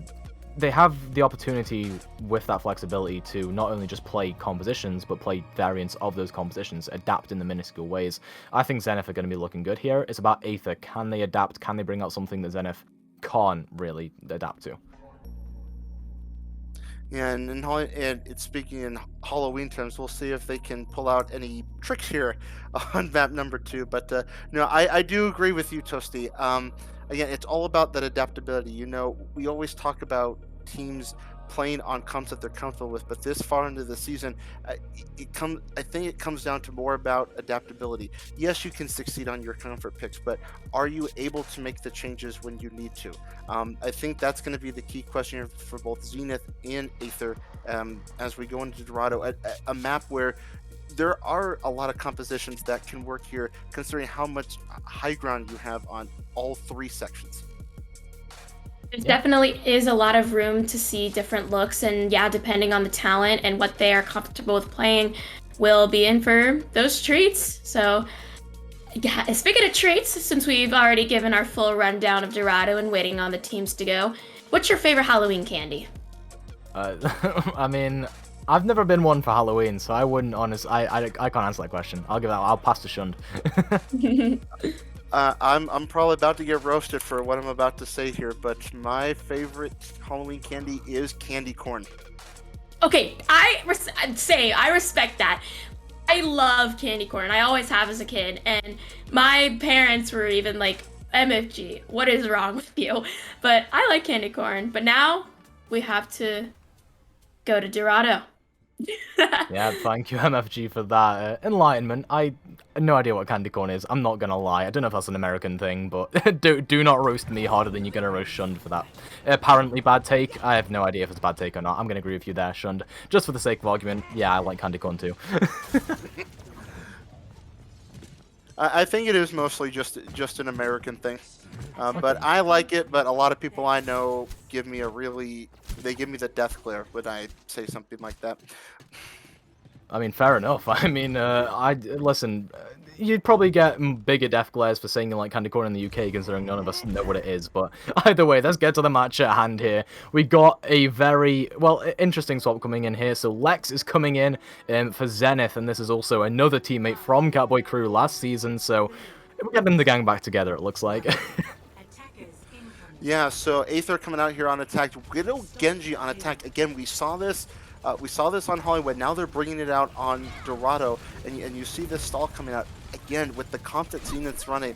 It's not impossible, but it's hard to get the value here, especially when you have those Winston bubbles going up. Yeah, exactly. And Zenith are going to have to be careful here as well, because Drakey and Marloon both have the opportunity to just basically one-shot combo people. Not even just combo in Marloon's case, but look at that pressure coming through. Raw Shot going to be forced away, demacked by their counterparts. And that should just be, I was going to say a teamfight win for Zenith, but Tekugan kind of feeds a little bit, just a little bit. It gets taken down by Drakey there, so Zenith are going to have to back up, give up some space, fight near the fountain. Yeah, and that was a key pick right there. Obviously, you lose one of your tanks there, and that's pretty much the reset coming in. But thankfully, that is all they lost, so they can get back into this fight really quickly. Marlon and Joe do go down, and this may be the opening that Zenith needs. Absolutely. I mean, Zenith are getting back into this. Even though Gruntfootic has fallen, it still looks alright, but Drake is going to get the nano boost here, so they're going to go in with that blade, try and get a couple kills. They managed to get Legs and Bing Dong. That should turn the fight into their favor, but Tekugan is there with the nano boost, going to get a 3k, going monkey mad right now. I might even be looking for a little bit more as well onto the remaining players, although they are quite mobile. They probably can't get away from Teku. Primal Rage will come through just to try and clean up onto this, but that bomb might actually catch a couple. Nope. Grunfootic is just out of range of that, so they are going to be kept alive, and this fight rages ever on, and it looks like Magnolia might want to come into the back here, get a pulse bomb through. You can take down Mahir or Hot Dog with that one, but the rally comes through to maybe prevent that from happening. Mag looking to get their way into the back, going to go for the pulse bomb, it looks like, but whiffs it. Doesn't manage to hit it, but Mahir still walks into it. Joby Donk going to take down Grunfootic, so one support down on both sides, but Joby Donk and Rorschach are making the difference. They will equalize, in fact, put Aether into the driver's seat. Yeah, that was a back and forth fight right there, but give credit to Aether. They were patient, they waited out, almost got the stick there, but Mahir walks into the pulse bomb anyway, so that is point A for Aether, and now 4 minutes on the clock for point B. Yeah, that's a considerable time bank. You know, Dorado is a very hard first point to crack, in my opinion. It's one of the hardest in the game, other than like stuff like Paris and that kind of stuff, but you get the point. So, and you can see here, Aether trying to take this early high ground here away from Zenith. No ultimates online yet for either team. So Zenith getting close to their rally, but that's kind of it. So this is more like a dry fight for both teams right now. Yeah, exactly, and Grunfooter can use this rally if they really want to put things into their favor, but they're not even going to do that. It looks like both Winstons are going to dive into each other's backlines there as Lex will fall, and Teku, slept up, cannot do anything with the nano boost they've been given by Bing Dong. It looks like Aether are just going to drive this one forwards. I mean, Rorschach going to take out Grunfooter as well. Marloon falls, but I don't think it's enough here. Teku's going to invest the Primal Rage into the back low, might be making the difference again on the Monkey. Somehow, Teku keeps on doing this. And yeah, it looks like Zenith will actually stabilize in that team fight. Teku's Monkey doing work, getting a lot of value out of the Primal there. Not necessarily getting the kills, but getting the knockback effect that comes with that Primal. And Zenith able to stabilize there. So a good stabilization there, good fight win, but a quick engage coming in for Aether. Yeah, exactly. Aether want to just get right back into things. They've got the nano boost of their own, and it looks like they want to use that alongside the nano from nano blade from Drakey. It looks like that's will be what's happening. They get flashed up, but they're still going to get the damage through. I mean, look at them go. Magnolia does tread onto Mahir, and the blade actually catches nothing. 2 ultimates down the drain there for Aether, and it looks like someone else is going to have to clutch up. Hot Dog still has a rally, and Azu kind of caught out of position, but there we go. The nano boost onto Tekugan, trying to get them in there and deal the damage like they've always been doing, but while that's happening, their backline's being massacred, and Teku just can't do enough there. They only get 1 kill, and even though Rorschach might get desuited here, it's just not enough. I think Aether is still going to come through the teamfight win. Yeah, the tanks get into the backline there, causing all sorts of problems, and even though Teku again does get that nano boost, still not enough here. So you're going to have a late contest here from Azu, but not going to be enough, as Aether more than likely going to get this here into point B.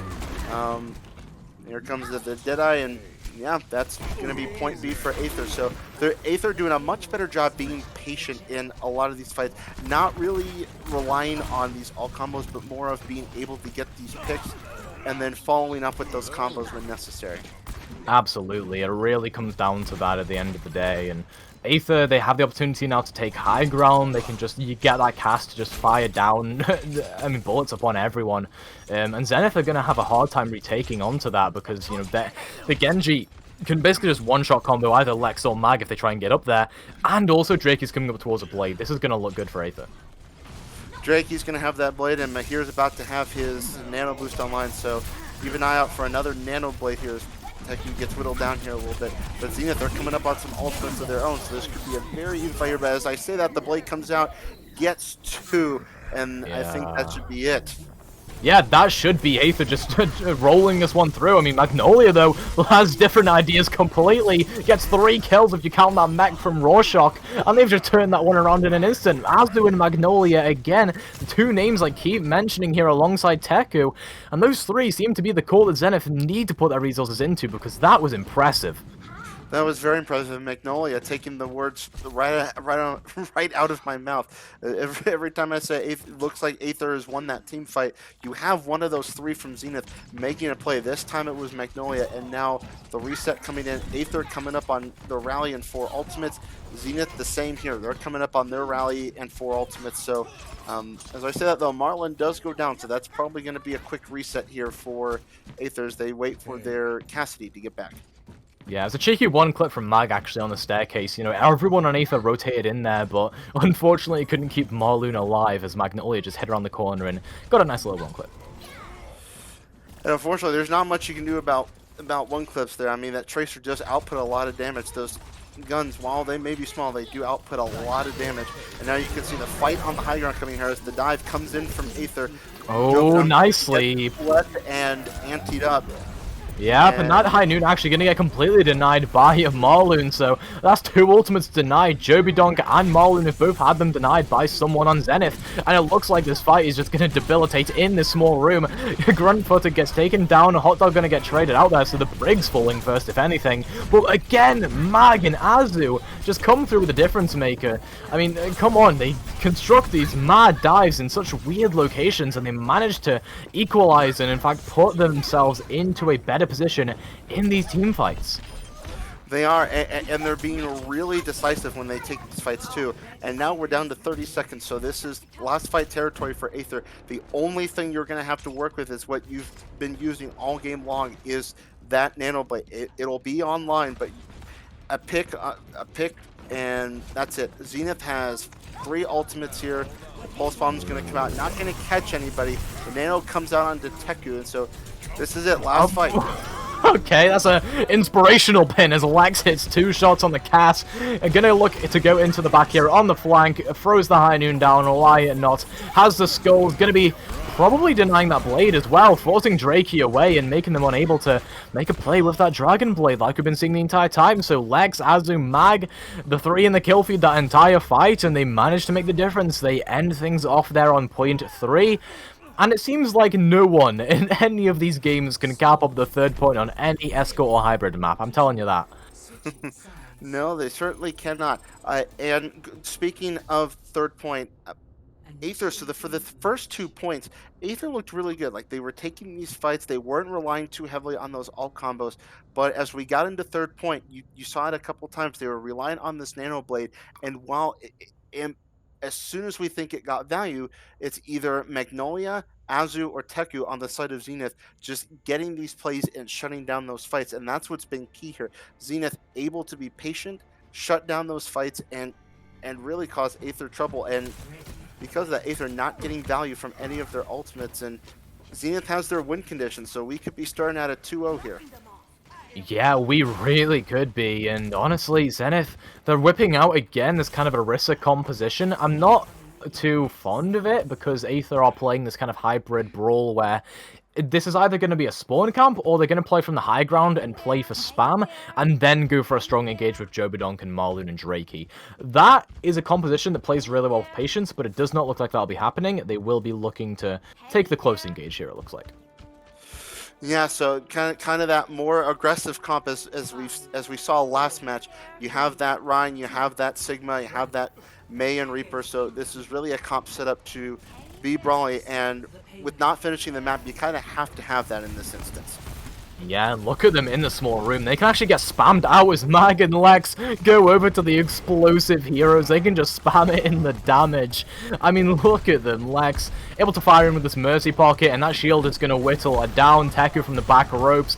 Going to look to get so close towards that Primal Rage. 30 seconds in, and they almost have it. What is going on right now, Shunda? They're using Primal, and it's not even been 30 seconds. Teku just batting everyone around in the small room and ending that spawn camp with a flare. Oh man, Teku already getting the Primal, does pay for his life, but it's not, hopefully not going to matter here. Mahir though, because of all that killing, already has window. Hot Dog coming up on his ultimate, just ultimates ready to come on across the board. I mean, Barrage for Lex is almost ready. Jobydonk coming up on his Shadow. I mean, that was such a close quarters fight. A lot of ult charge for both teams. Yeah, absolutely. I mean, both teams really just farmed that one to its greatest extent. And, I mean, Marloon's going over to the Cass, and now we see Rorschach onto the Diva. So, some swaps that maybe can deal a little bit better with Lex's Farah here. But you'll see a very crafty engage from the back ropes. Teku from the sidelines. The barrage also comes through, gets fully matrixed up, but while that's happening, Magnolia's wreaking havoc in the back on the Tracer. 3 kills and looking for more as well. They are hungry. Jobidong just throwing in a Hail Mary shatter as well, but unfortunately not going to catch too much for them as Lex does the cleanup. That DPS line wreaked havoc there. They did, and that dive from Teku is really what got things started, right? You get that dive, you get into the backline, you cause all sorts of problems, and all of a sudden your team is split every which way, and it's just a really messy fight, and because of that, Zenith now gets point A, and very good time here, 4.5 minutes. Yeah, 4.5 minutes to get this through to that golden checkbox, and that's a lot of time. You can see what Zenith can do now is what Aether have been doing, which is build towards those win conditions and rely on lows because you've got the time to do so. Exactly, yeah. Whereas Aether, in both their attacks, they were relying heavily on these ult combos as Drakey goes down, and again, you're just seeing the kill feed lot because we go back to it. You can't rely very heavily on ult combos. Again, in a one-off, they will work to win a fight, but you can't rely on them consistently. Otherwise, the other team's just going to read what you're doing, and you're going to get burned. And now Zenith, if Bing Dong can build up to this, Zenith is about to have 6 ultimates for this fight. Yeah, I mean, Bing Dong is going to get a nano guaranteed because with Marloon on the Widowmaker, you're going to have a lot of damage to heal up. And this is interesting because Drake is still staying on for the Blizzard here on the Mei, but it's not going to work out clearly as that bomb will come in Azu looking to maybe crack things open as Rorschach goes extremely low. In fact, going to get juggled into the sky by Teku. Those are some good primal mechanics coming through, and it should just be a second point cap. They're going to get more time added to the clock. And Zenith just look unstoppable right now. Azu, Lex, Mag, Teku. We got to give some love to the support line as well, but I mean, it is all just the mechanical play of that DPS and tank line. There is, and you keep mentioning their name. Magnolia has done a tremendous job here on the Tracer, being able to take that space, and now they get into point B, and now Aether, they either hold for 4.5 minutes or this match is over. And with the way Zenith's playing, that's going to be a really tall task. Absolutely, and now we're looking at just a nano engage, maybe onto Lex, build up that barrage, get another barrage off. I mean, Mag can throw in a pulse bomb. It is basically looking all over here for Aether. They are still on the Mei. Drakey has not had the opportunity to use the Blizzard, has to use the Ice Block just to keep themselves alive. I mean, what does the Mei serve in this composition? The Eat comes through from Azu and you've stayed on the Mei for nothing. What on earth is going on? Now Lex can come in with the barrage. Might actually get killed off by the bomber from Rorschach, and yeah, it happens, but it doesn't even matter. Teku is there. Lex ends up killing off Drakey as well with that barrage regardless, so it's still getting value, and that bomb will come through, clear some people off the point, but no. Jobidonk and Hot Dog look to be trading back, Teku into the back with this Primal Rage, and should be doing all the work that you need to just end this series off right here, right now. They're getting their juggles through, and in fact they get slapped up there, so now the pulse bomb into the back, and Aether are staying strong on this point somehow, but Drakey falls, and that pile drive comes through. Teku going so low, but somehow staying alive, gets back to safety, and Zenith are going to take a little bit of stabilization. No, they're actually just going straight back in here. They've got the Valkyrie, they've got the healing and the damage boost, so they're going to manage to at least disengage while that nano comes through onto the Reinhardt, but it's absolute chaos right now. Bing Dong just wants to build up towards this nano and get a strong engage going, as that ball's going to pester them in the back, and this is extremely, extremely scrappy here. But Rorschach does end up going it down, and a missed sleep there onto the Tracer, but they still manage to stay alive. Bing Dong being pressured out, but while that's happening, everyone on Zenith is doing their job, pulling their weight, mostly Lex though, and that should be a nice 4K to round things off here. Zenith take the 2-0.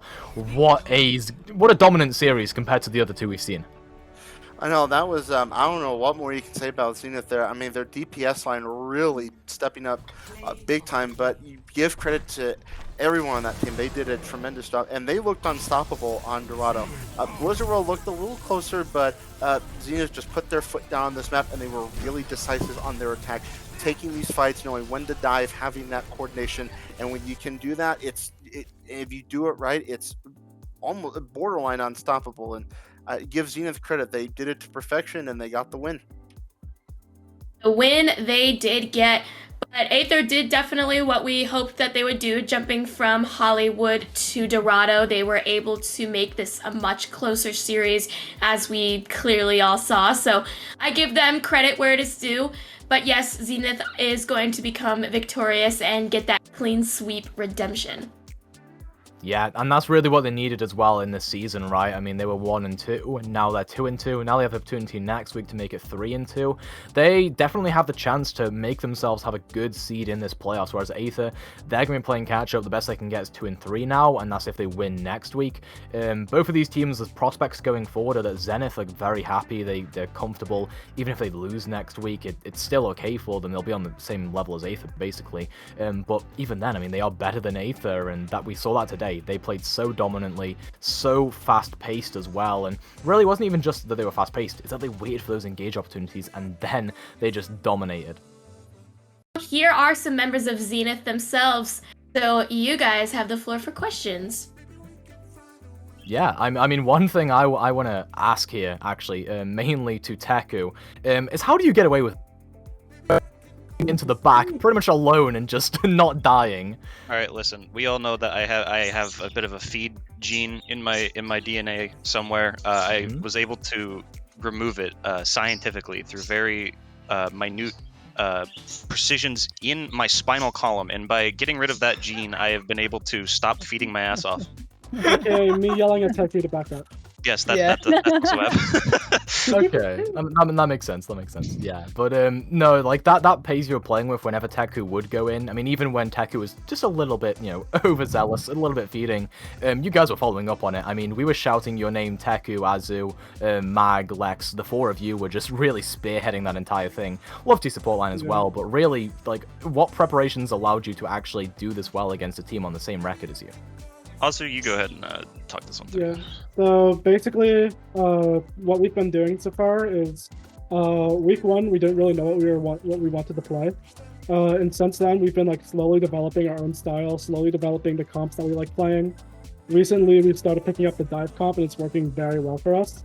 We're very good at like managing our tempo and our ult rotations, and I think that helps a lot. So we've just been going at it in scrims and figuring out what works, practicing what doesn't. Yeah, I mean, it's a pretty valid way of doing it, and I think Shund was saying as well, it was kind of you four that I just mentioned in the back, but Shund, I mean, I'm sure you've got some questions about this because you were quite curious as to some of the compositional choices as well, even some of the maps. Yeah, so I think Toasty brought it up here that you guys were playing with a very fast-paced style there on Dorado attack. Was that something that you guys were practicing this week, kind of practicing these kind of fast-paced, up-in-your-face type of compositions? Yeah, we've done. If you want to go ahead.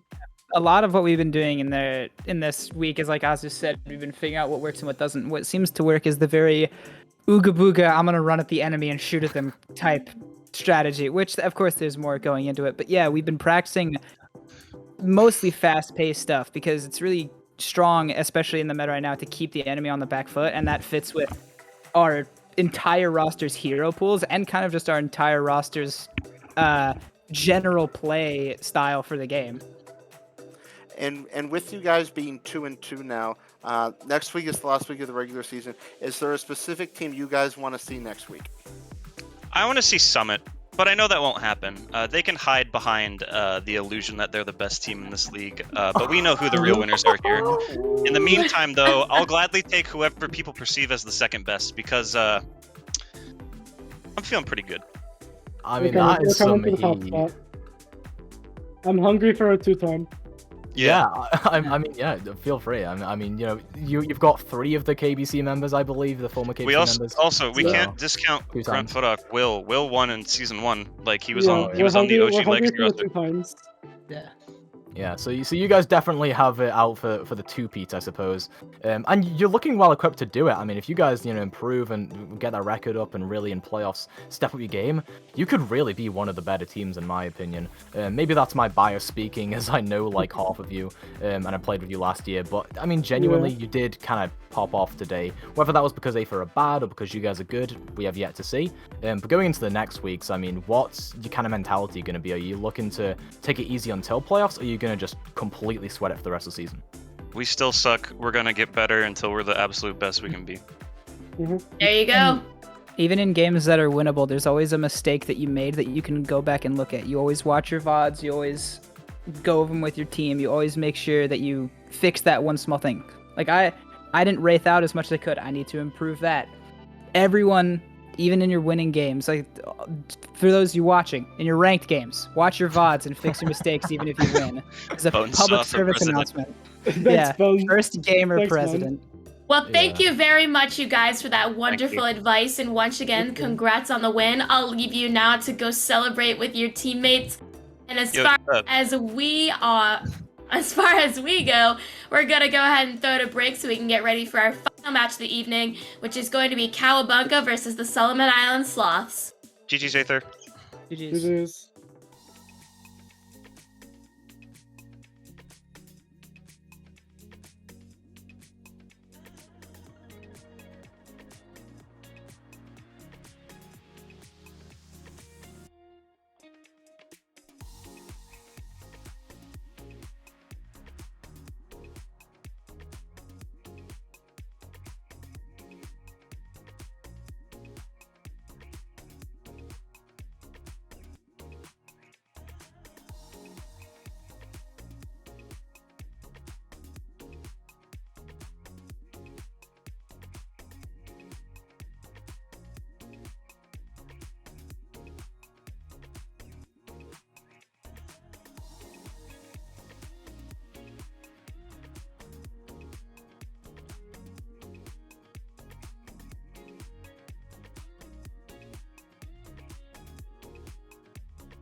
we're back for another exciting game. Last one of the evening. Cat MFG here with Mustard and Peripheral. We've got Cowabunga going up against Solomon Island Sloths. Both teams 2-1. We're gonna have fun. Yeah, for sure. This I is got the pumpkin buff. Yeah, you got the pumpkin buff. I got the cobweb up there. I mean, Oh yeah, true. this match, yeah, everyone's got a little something. You know, this match is gonna be a battle Got for. It's the battle for, I think, like kind of the middle of the pack you want. So it's like, you know, if you win this game, you're trying to cement yourself as sort of like the top place contender. Obviously, if you lose this match, you're in the middle. So it's just kind of we're slowly building out kind of how the teams rank. Obviously, Swiss system will do that. So we're at that stage in the season. Yeah, definitely. I mean, Solomon Island Sloths did start off fairly strong, getting a huge upset early on against, I believe it was Zenith? I don't remember. I think it was Zenith, I'm not sure. But they had a huge upset early on in the season, made them look like contenders to win the whole thing. Obviously, they've cooled down a little bit, taking the one loss, so now they are 2-1, as he did say. So this should be a pretty interesting match. Cowabunga, on the other hand, I believe they lost a match and then won their next two, taking a victory against Beat Drop Bears in the process. So yeah, this is going to be a fairly even match, I think. Going to be a pretty good match overall. Yeah. There is some debate to be had. First week Cowabunga lost to Momentum, and then week 2, they played up against Basalt and Battery, which haven't exactly had the strongest showing this season. So, right. Cowabunga is they're up there. It's a mystery. Solomon Island Sloths taking a map off of current first place team Summit. So, right, Summit. use that with what you will, I suppose. Oh god, I can pump. Yeah, I mean, I do have a little bit of bias towards Solomon Island as Jen, the GOAT top 2 man. Well, actually no, not top 2. Number 1 manager BPL A-League 2021. Absolute GOAT drafted me to Solomon Island Sunspray in the BBL, British Blastoff, and I think we all know how that went. But yeah, we're gonna see them rolling out on a ball composition. That is not Solomon Island Soft. That is Cowabunga. That's Cowabunga. Yeah, you know what? I'm gonna. Cowabunga... This is gonna be a great match. Let's just leave it at that. Gonna crack one open. It's just sparkling water. Don't worry. I cannot legally drink, so It is just sparkling water. Okay. It's just good, sparkling good. water. But yeah, anyway, Cowabunga, they're playing this more sustain-based composition with the Orisa Diva Bat Brig, just looking to outlast the other team. Whereas Solomon Island Sloths, they're kind of looking to do the same thing but in a different way. They're aiming with the ball composition to surround Cowabunga's Orisa Diva, and sort of look to just outlast their healing with their raw damage and their ability to force cooldowns at range. Yeah, and as you said, you see the poke coming through, right? You have EXFD already pumping out a lot of damage on the Echo. Jen, though, gonna get stunned up, off to the side, Jen. Just barely able to get out with his life. And Sloths are gonna be playing for that sort of poke and disrupt factor, right? Yeah. You have burst damage come in, and then you try to follow it up with a dive, which generally is one way to break. So this Orisa bunker hold, as Ani already losing the mech, should be the go button for Sloths here. They're able to get one on the Luminous as well. They're just walking into the backline right now. Connor did take out Clockwise. I don't think it's going to matter much. Jen goes down, Connor goes down as well. And yeah, Cowabunga starting off strong here with a good slow fight there. They know they don't need to run at the other team. They can just play the poke matchup, as they're playing in a position where you can't really be surrounded effectively, as you can just back towards the tavern, and from there you're pretty much stuck in a corner, but that's kind of how you want to play. At the same time, we're going to see Solomon Island Sloths coming up on a few ultimates, though. EXFD or Tianyu coming close to the duplicate. Jen's going to initiate with the slam, which gets a lot of value. Gavin the Slim with the window comes out. Chasey does go down, and Claps High Noon came out, didn't get anything though, and now we're gonna see XFD using the copy in an attempt to just snowball the fight, and somewhat. He's going for it, definitely. He's pressing the W key. He is definitely pressing the W key. He gets the ult off for the supercharger off, but won't be able to get much out of it. But even so, Sloths and Sloths are gonna cap up the first point in fairly quick fashion. I mean, it did take them a fight or so to get there, but they do it eventually. Yeah, and it definitely took a little longer than was expected. Personally speaking, you had a lot of poke damage come out, but that copy honestly just changed things. You were able to get aggressive. You're able to just kind of walk at them, so to say. Not gonna be able to do that now though. Gen going down should stop a lot of this momentum that Sloths have kind of built up. Hyper Knight got a bit split there. He nearly could have died, but good lamp from Gavin the Slim there. And now the Bongo is going to come out from Hyper Knight themselves, and they're just going to be able to use the damage, the overwhelming damage that provides, to out-heal Solid Island Sloths and take the fight. I mean, we're just going to see that Echo Mercy combo just vibing on this high ground, trying to survive for as long as possible.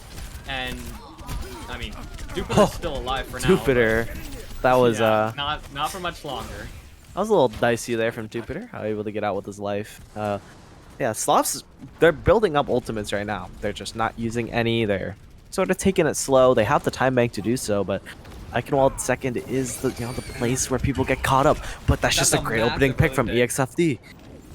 Yeah, I mean, that's a lot of healing gone. That's also the immortality field gone on the side of Cowabunga, as the Baptiste going down also is just really not the kind of person you want to lose early. And Clockwise going down as well means that they have virtually a lot less damage here. They still do have the anti-dive potential of the Orisa and the Free. EXFD's on the flank. Yeah, he's on an off angle. Huge value, forcing out the lamp and taking it out in one fell swoop. Now the copy's gonna come out. Connor's gotten 2 with the Helix rockets, and Ani's bomb is just gonna seal the fight, taking out Chasey, and now Solid Island Sloths rolling through in fairly dominant fashion on this second point, I will say.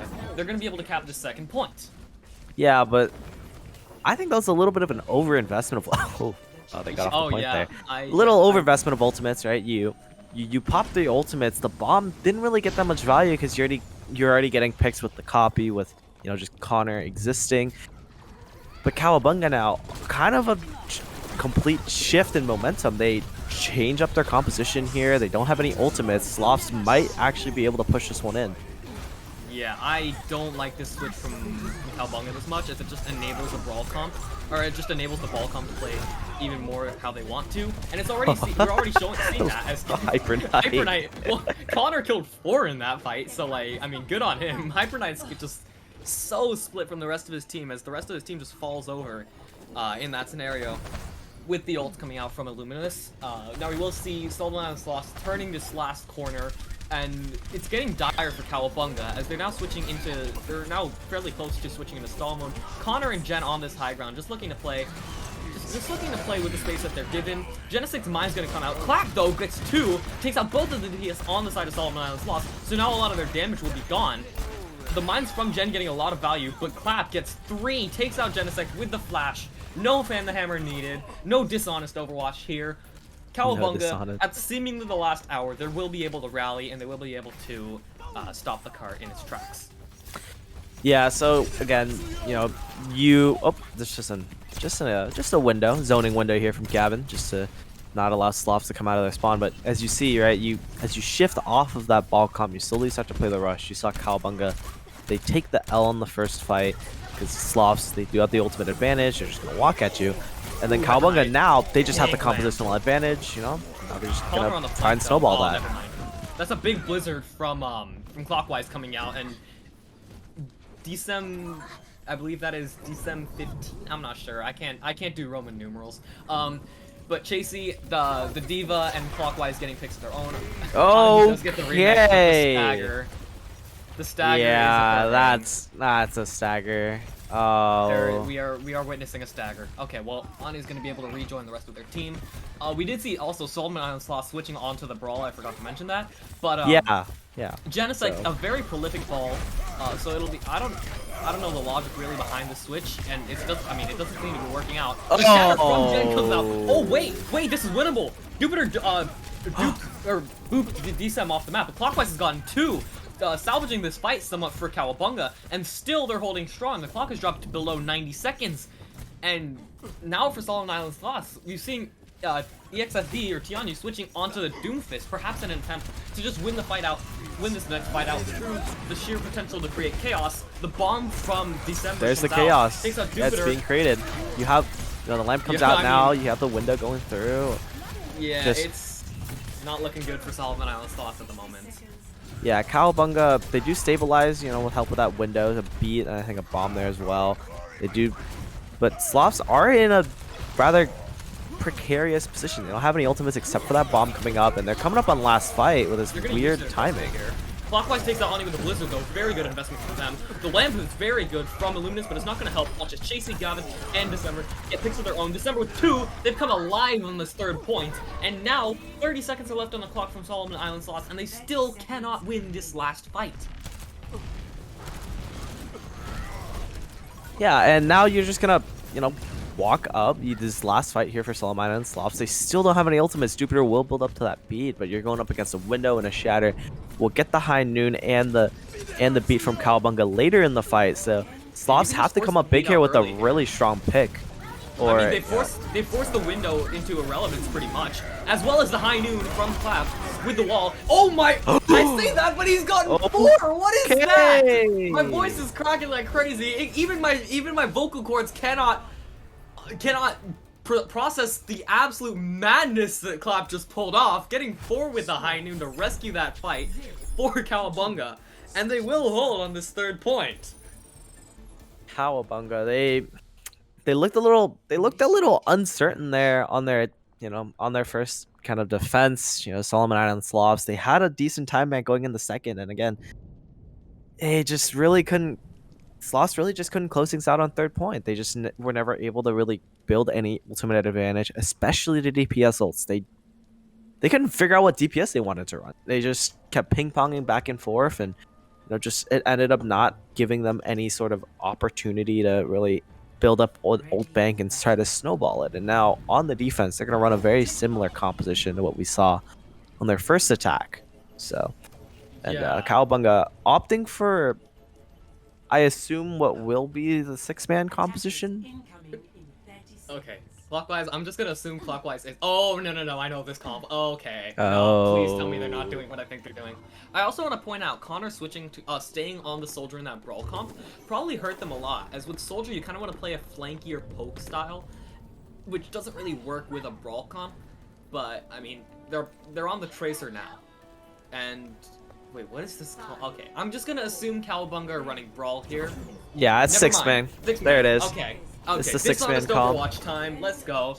The thing is, okay, so now you have Sloths, right? They have sort of that aerial, they have the aerial prowess. They have that advantage on you. They're gonna have to try their hardest to sort of leverage that advantage to try and take out this comp, isolate a player or two. As Connor's on the stealth job. Actually, Connor's pretty much hamstrung their engage already by virtue of being able to disrupt the Sombra, but that won't stop Clap getting another pick, coming alive well and truly right now. December as well, taking out their opposite number in Ani, and now even with Connor taking out Hyper Knight, December's got him a second, and Cowabunga are going to be able to move on to this point in swift fashion, establishing momentum fairly early, fairly quickly. And, but there is a recontest. Oh, Jen, no, he doesn't get the pile driver off. And now it's just going to be EXFD and Connor both go down at the hands of Clap, just dominating the lobby at this point in time.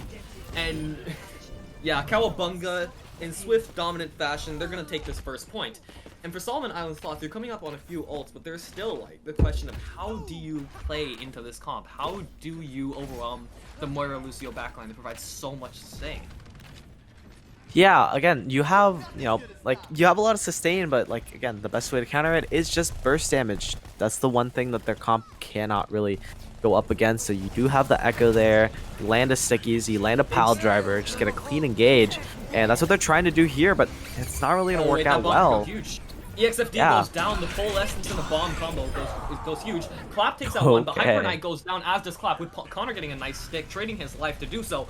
Gavin takes out Ani though, so this fight could really go either way, but it just seems as though Jen's the only one remaining for Solomon Island Sloths, and in time he too will fall, meaning that Cowabunga, they won't stop for nothing and no one. They're continuing, going past this bridge and onto another one.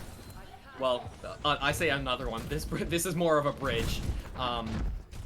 And obviously we've seen this bridge has more potential for weird plays to occur. Yeah, this bridge, things happen along this bridge. You see the B coming out from Chasey as an engagement. You have the copy coming out from EXFD now, just going deep into the back line, but clockwise. Big EMP! Oh, that's so big. That's taking the Transcendence off the field on the side of Solomon Island Sloths. But Ani and Connor getting picks of their own. That goes huge as Ani's effectively done 2, taking out December's mech. And EXFD on the Reaper, on the copied Reaper. Hyper Knight? Huh? Okay. All right, you know what? I think we'll take that, or at least Cowabunga certainly will. Getting those 2 picks at the end, but ultimately, Solomon Island Sloths, they did use a decent few ults, but they've still ultimately taken the fight, and I think that's all they really wanted to get out of that, just stopping Cowabunga in their tracks. Yeah, and okay, you know, those mines are definitely gonna help out, right? Cowabunga kind of zoned out, and it's like Clap trying his hardest to sort of get in a good position, but Ani and EXFD are just in your back line. They're just gonna slowly 1 by 1 chip away at everyone on the point. I mean, what is this? There's not much you can really do against that. As Solomon Island Sloths, they look different. Looks like they've kind of 180'd sort of from their attack.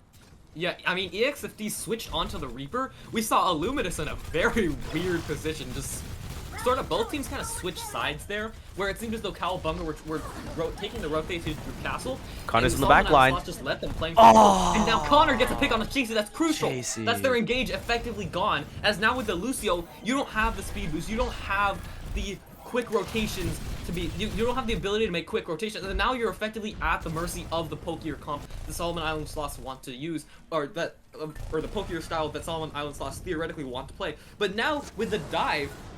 Or with the dive heroes of the Tracer and the Reaper sort of coming out, we're going to see them pivoting more to a dive style with this composition. The Transcendence from Illuminous comes out in a very strange position, sort of isolated from his team, but he will be able to join back up, as well as Gavin's Coalescence coming out. And the bomb from December, it doesn't seem as though it's going to be able to get anything. It almost takes out Ani's mech, but Ani will survive. The bomb in the back line, Ani gets 3! Clap's Death Blossom comes out. It's only going to get Ani out of her mech, though, or out of their mech. December gets 1 as well, but I don't think it's going to matter. December, they don't have the man advantage. Yeah. And now Solomon Island Sloths, off the back of Ani's bomb, are going to rally for 1 more fight. Yeah, Sloths, you know, they're chipping away at this time bank from Cowabunga. Again, second point is like it's just a place where you get locked down, and you know, Cowabunga are feeling it right now. They're going through some comp swaps now, right? They're shifting more to a dive composition. So you have the Ana. Hey, you have the Ana coming out. The break the protector, obviously. The nice stick, though. Those are so good from Connor. Oh, those are so Connor. good. Because now Cowabunga has no healing, effectively. It's just the break, and you can't take a fight. You're just going to get run over by the dive of Solomon Island Sloths. And now we're seeing both teams sort of in a stalemate. Clockwise goes down as well, and now we're going to see 1 HP. EXFD, no way. Oh, no way. Alive, but he will do so. And now Chasey's still split. Clap takes out Connor, though, so maybe a glimmer of hope for Cowabunga appearing in this fight. EXFD gets nothing with the Death Blossom, gets stunned and taken out.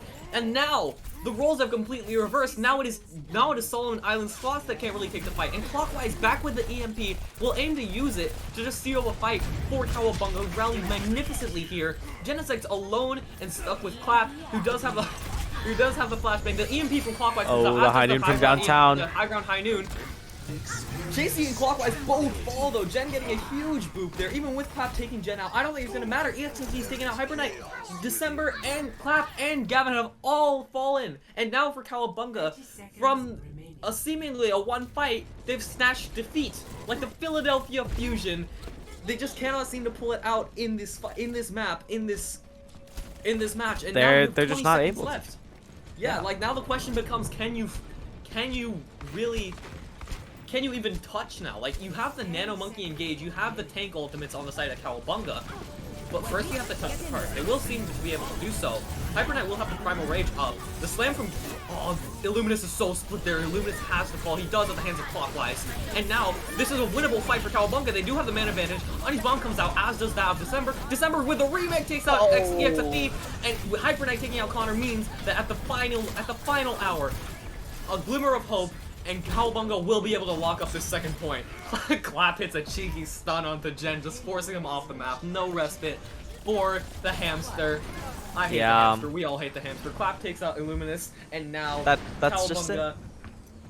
Cowabunga, this fight has gotten a lot more winnable for it. This map has gotten a lot more winnable for them, as this is now the last point. And now we're going to see the brawl swap. They're making the wholesale swaps. Yeah, I mean, you're going to be suffering with that ultimate bank. Both teams actually making the full swap, so, you know, really only having that one DPS ult remaining. The Reaper is just going to create so much burst, especially when you're able to just walk at him. Yeah. He's gotten big. That's such a huge ult. He's taken out like 4 there, and now it seems that the Cowabunga, their momentum has just been stopped by virtue of not having the ult advantage there. Clockwise switching onto the Mei, as well as the rest of the team switching, meaning they only had Clap's High Noon, and you won't get a chance to use it as EXFD just goes in, establishes tempo, establishes his dominance. Well, now this is your chance to use it. You have you have that ultimate advantage. You have the chance to kind of push the tempo in your favor. There's nothing to stop Clap here.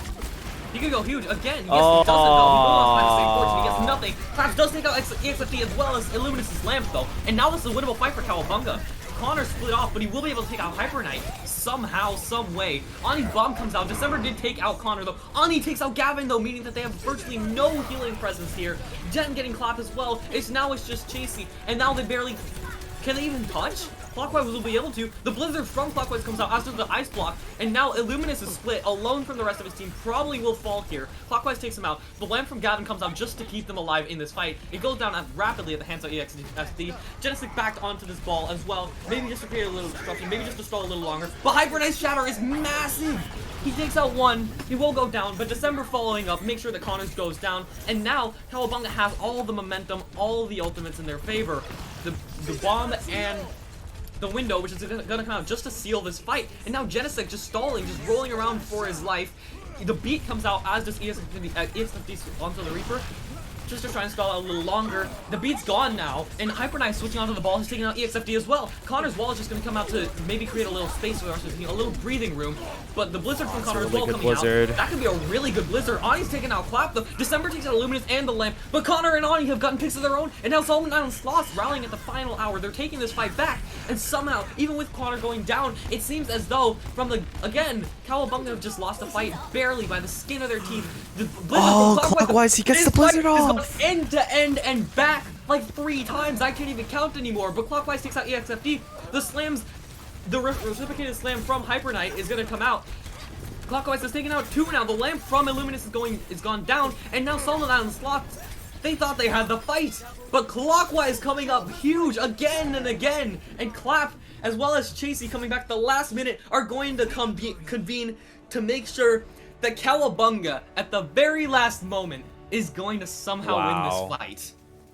Yeah, Solomon Island Sloths, I mean, they had a magnificent stall going. They just weren't able to focus down the right targets. The Blizzard Blizzard was able to come out from Clockwise, and with that Blizzard, I mean, they just kind of changed the momentum of the fight. I mean, I was watching the Matrix. I was watching the Matrix come out from Ani. I was just, it honestly baffled me that the ultimate's still gone through, and you know, now with that Blizzard coming out, you know, everyone's frozen up. You just clean up house. Yeah, I mean, Clockwise went absolutely huge in that last fight. That was ridiculous, especially with like that Blizzard, like you said. That Blizzard was, I think, huge to turn the fight, especially when it was just the 2 of them. And so, like, I think as a result of that, they would be able to, they did return a seemingly lost fight, and as a result, they've taken the first map. Take the first map, they did. And I would even consider this an underdog story, because I think Mustard you may have kind of trickled on this before, but everyone kind of thought that Solomon Island was kind of like the best team because they took a map off of Summit, and like Cowabunga won to like one of the worst teams. So I think that Cowabunga is kind of showing their strength as a true top contender, even though the masses may not have thought it. I don't have the predictions pulled up, but if there are, I can probably guarantee that most of you guys voted for Solomon Island. You may still be right, but so far it looks like Cowabunga is going to take that. Yeah, it definitely seems like Cowabunga now has the momentum going into this next map. So it will be interesting to see how Solomon Islands Sloths rally, if they do at all, if they might just try and take a different angle entirely. So we will see going into Havana how they plan to adapt. This has been something of a good map for them, where they have in the past won it, caused significant upsets on it. I believe in that previous match that I mentioned against Zenith, where they pulled out a fight out of nowhere and ended up winning the map and eventually the series. So yeah, who knows? Maybe this will be their chance to fight back and even the score. Yeah, I mean, Havana, right? Havana has always been an enigma of a map. You can run just a lot of compositions on it. So I think this will definitely test the flexibility of these teams, sort of how flexible are your players and things of that sort. This map's really gonna test you on that because, right, you have first point. You could run like double shield. You could go rush. You could do a lot of things on first point, and then second point, it's like very high ground controlled. You could go rush. You could go 6-man. You could go dive. It's just a lot of compositions could be run, and let's see how these teams play to that. Yeah, I mean, first point in particular definitely favors pokier comps. We won't see that coming out from Cowabunga though. I mean, well, we kinda will, but not really, as Hyper Knight and Chasey on the Rhyme Sig tank line suggesting a pokier variant of a brawl composition, which is interesting. I would assume they want to spawn pull with it, but I'm not sure how exactly they would do that. Wait, Sloths lost though. I guess Connor is just gonna look for the initial headshot. Yeah, there's the spawn hold. There's the spawn hold. Yup. Yeah. I like this. Yeah.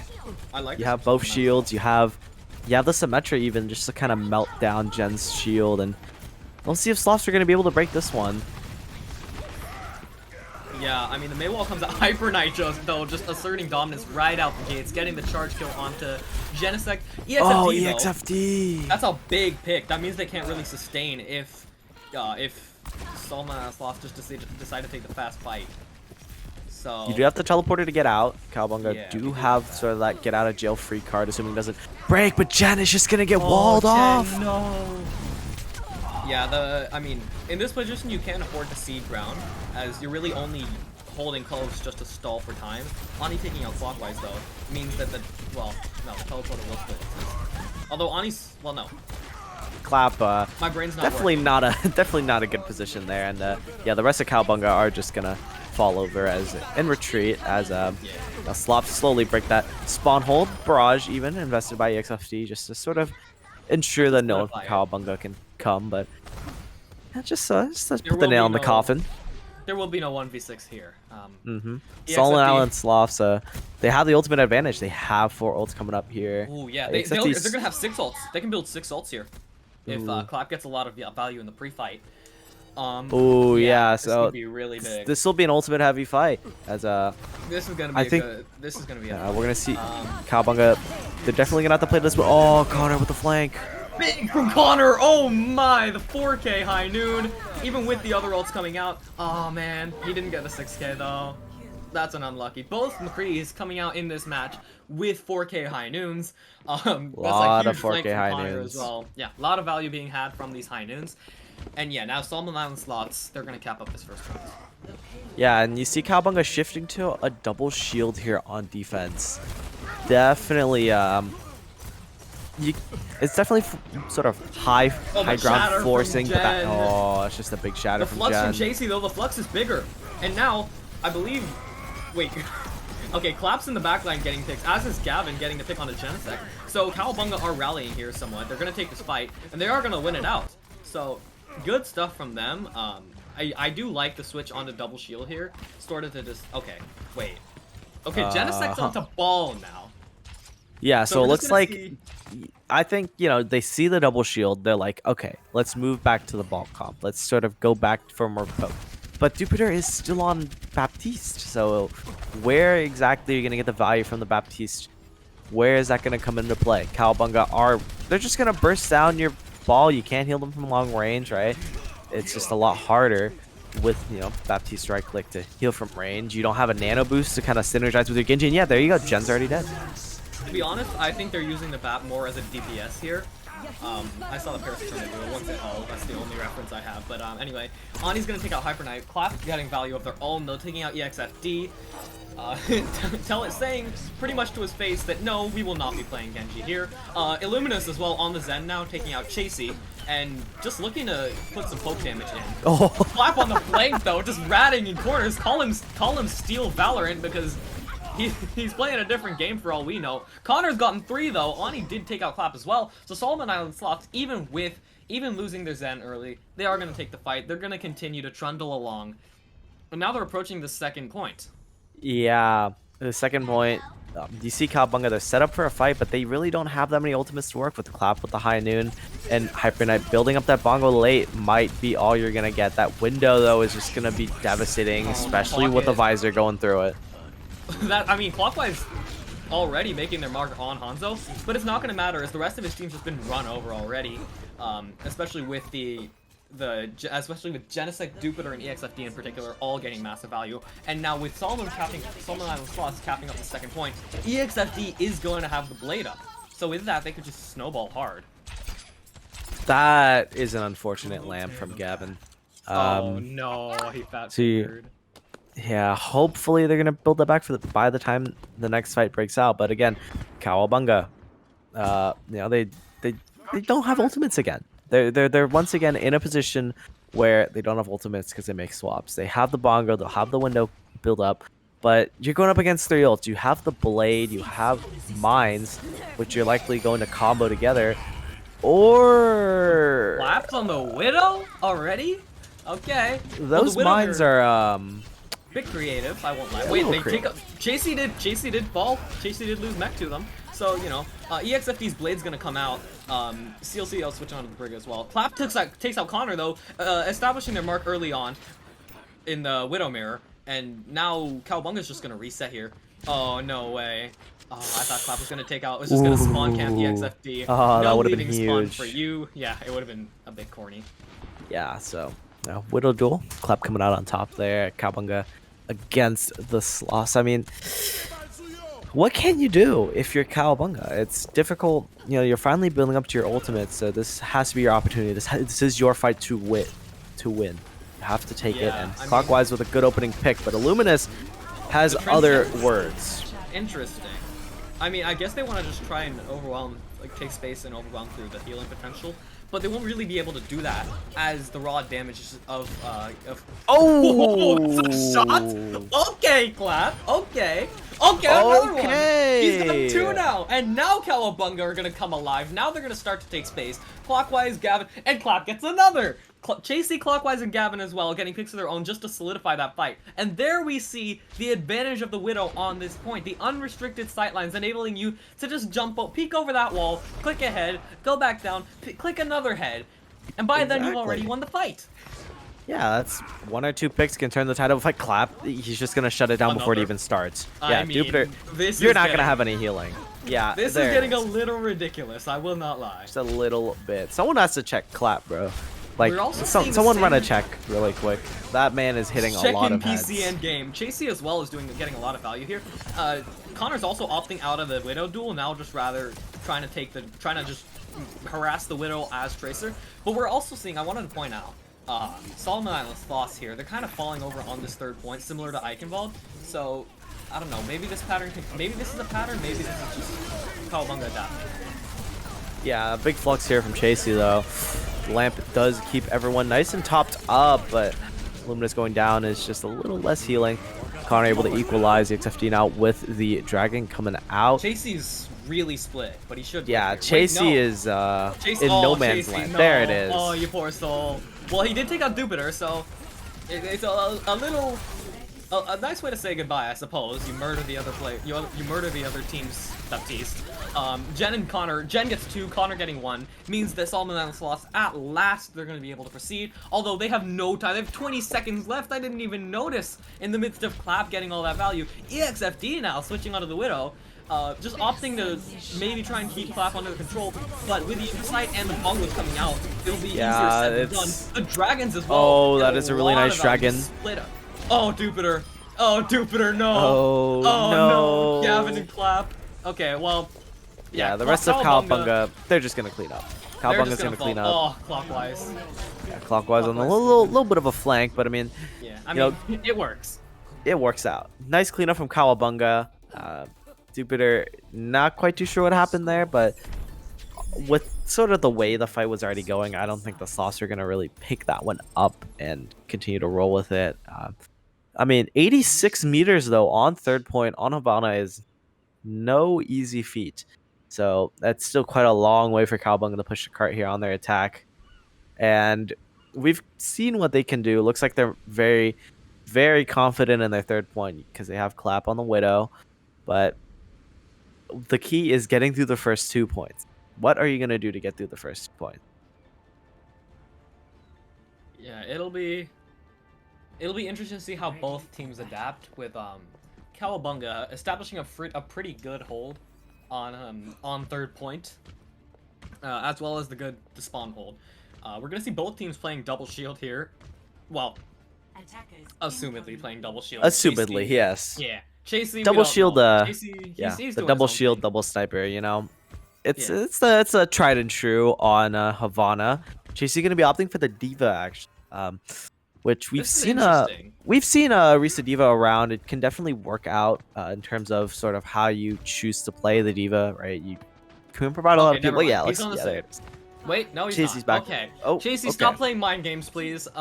We have a game. we have to That explain is a shield and a half from Jen right there. That is an amazing seal. I also want to point out, Illuminus is on the is opting for the Zen over the Mercy here. So rather than enabling his DPS, they want he wants to just do raw. He wants to do more raw poke damage and just overwhelm the shields and the support healing of Cowabunga. And but as you say that, the Hyper Knight is just gonna get chunked down. Hyper Knight nearly falls over already. And yeah, Clockwise is taking an off angle, just looking to divert. Oh, Clap already! Clap's so good. He's already taking out Connor, and now Solomon Island Sloths, without the pressure or without their Widow to impose pressure on Cowabunga, are kind of just gonna get walked on. What is that? That is disgusting, Clap. You cannot do that. He gets. No. This is done. This is ridiculous. Somebody stop this man. If Clap gets EXFD, okay, well, he doesn't get EXFD. Connor will do that much. Connor will at last be able to stop Clap, but it seems to be too little, too late. As Cowabunga are gonna rapidly cap this first point, and Seal will also get res. They're not gonna be able to touch Sloths. Okay, Again, Sloths are now on the ball.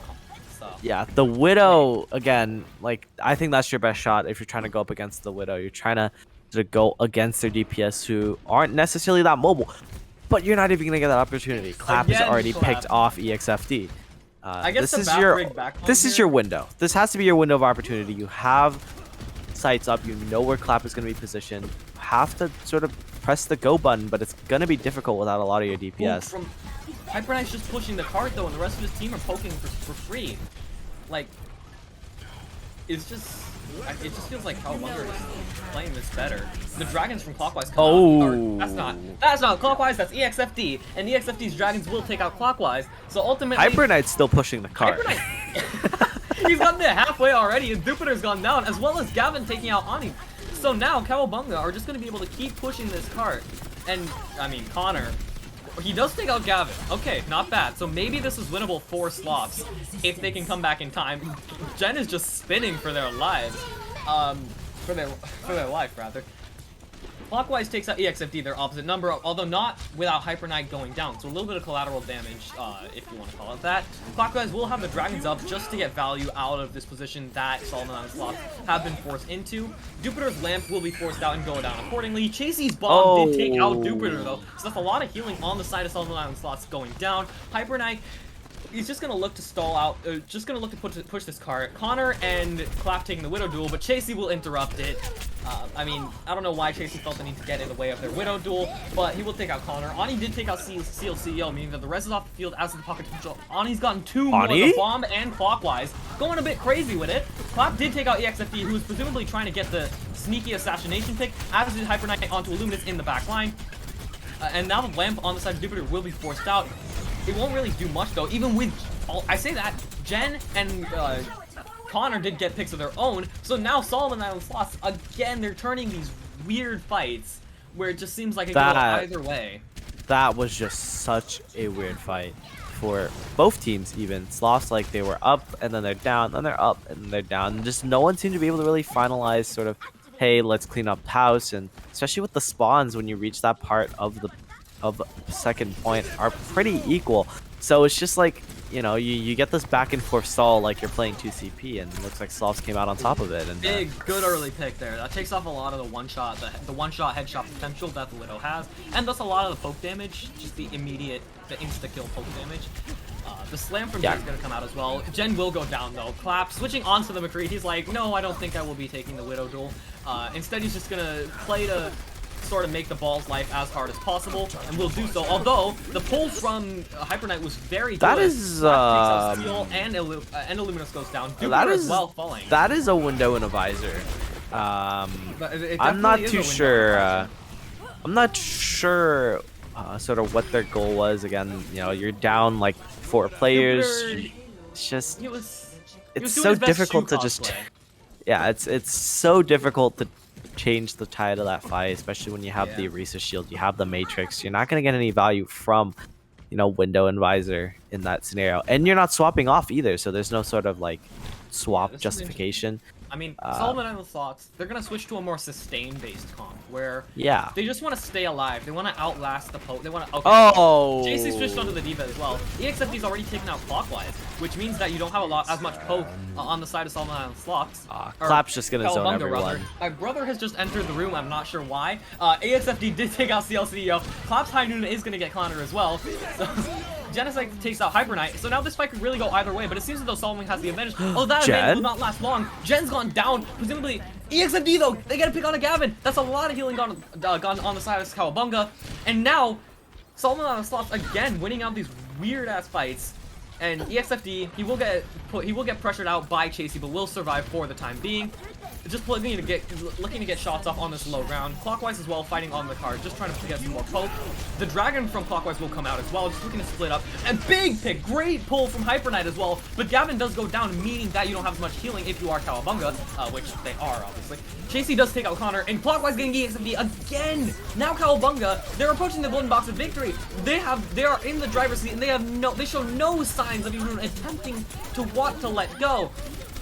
And now it's all of Solomon and the Sloths are falling, and Cowabunga, they're gonna take it off the somewhat off the back of Clap. They are gonna finish it out and take the match series in a 2-0 or in 2-0 fashion rather. That's gonna be the game. Cowabunga going up now, 3-1 overall. Just a dominant showing. Just an absolute dominant showing from Cowabunga. They had Sloth's number. Connor had their pop-off moments, but Clap, I mean, just absolutely shutting down any possible attempt on third point. Just, with the dominant Widow play, really just sort of cemented Cowabunga as, hey, we're a team that you need to be on the lookout for. Yeah, I also feel like, what's their name? I also feel like the ball pick from Solomon and the Sloths may not have been the best one, especially with Clap playing the McCree, Clockwise playing the Mei. That just makes your life as a ball so much harder because you can't really just go in and get out so easily. You have to be, it's just a lot harder. You have to play a lot more hyper aware, and that just makes your life harder as a whole. And we saw that Cowabunga were able to capitalize off of that. Well, here is Cowabunga joining us now. Congratulations, you guys, on your awesome win. And I might even call it an upset against Solomon Island. I would like to call that too. Just, clean gameplay. Just clean gameplay coming out, you guys. It might have been a Mickey Mouse win with no Texas, I'm not going to lie. But, you do... Hey, a win's a win.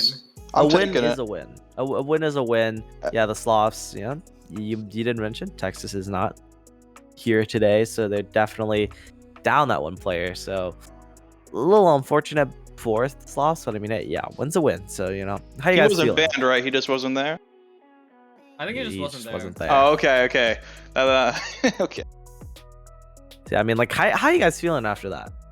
3-1, and people used to rank us really good. bottom 2. So It feels Yeah, nice. You definitely do appreciate the being in that kind of play, being in that position where you're proving the haters wrong, so to speak. People always said that we drafted wrong, and then like because we had too many main tanks. But then Seal CEO, our captain with brains, said, "Let's just make everybody off roll," and we won. So respect to Seal and Chasey for that one. Hey, If it works, it works. It works. It gets the job done. I mean, Chasey, True. solid showing on the main support there today on the Eichenwald. So if it works, it works. Yeah. Oh yeah. So- Okay. So I do have a question.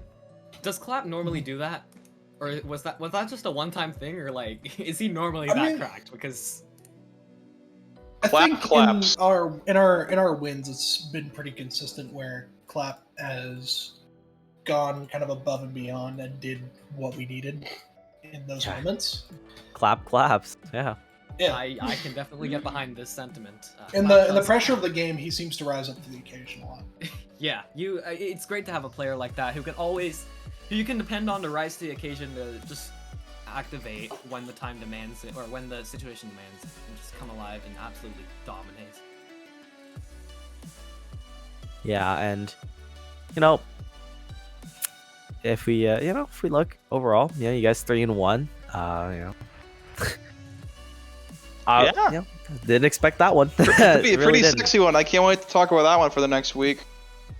Yeah. My ego is rising The as ego we buff. talk. Everybody loves Yep. the good old ego buff. Well, Good old we'll ego let buff. you take that big ego and spread it to your teammates as you guys celebrate that win. Thank you for talking with us, and once again, congratulations. Thank you. God bless. And for all of you viewers out there, I hope you have a wonderful rest of your Halloween evening or November 1st morning. We will be Yeah. back for another exciting weekend of BPL, but until then, see ya!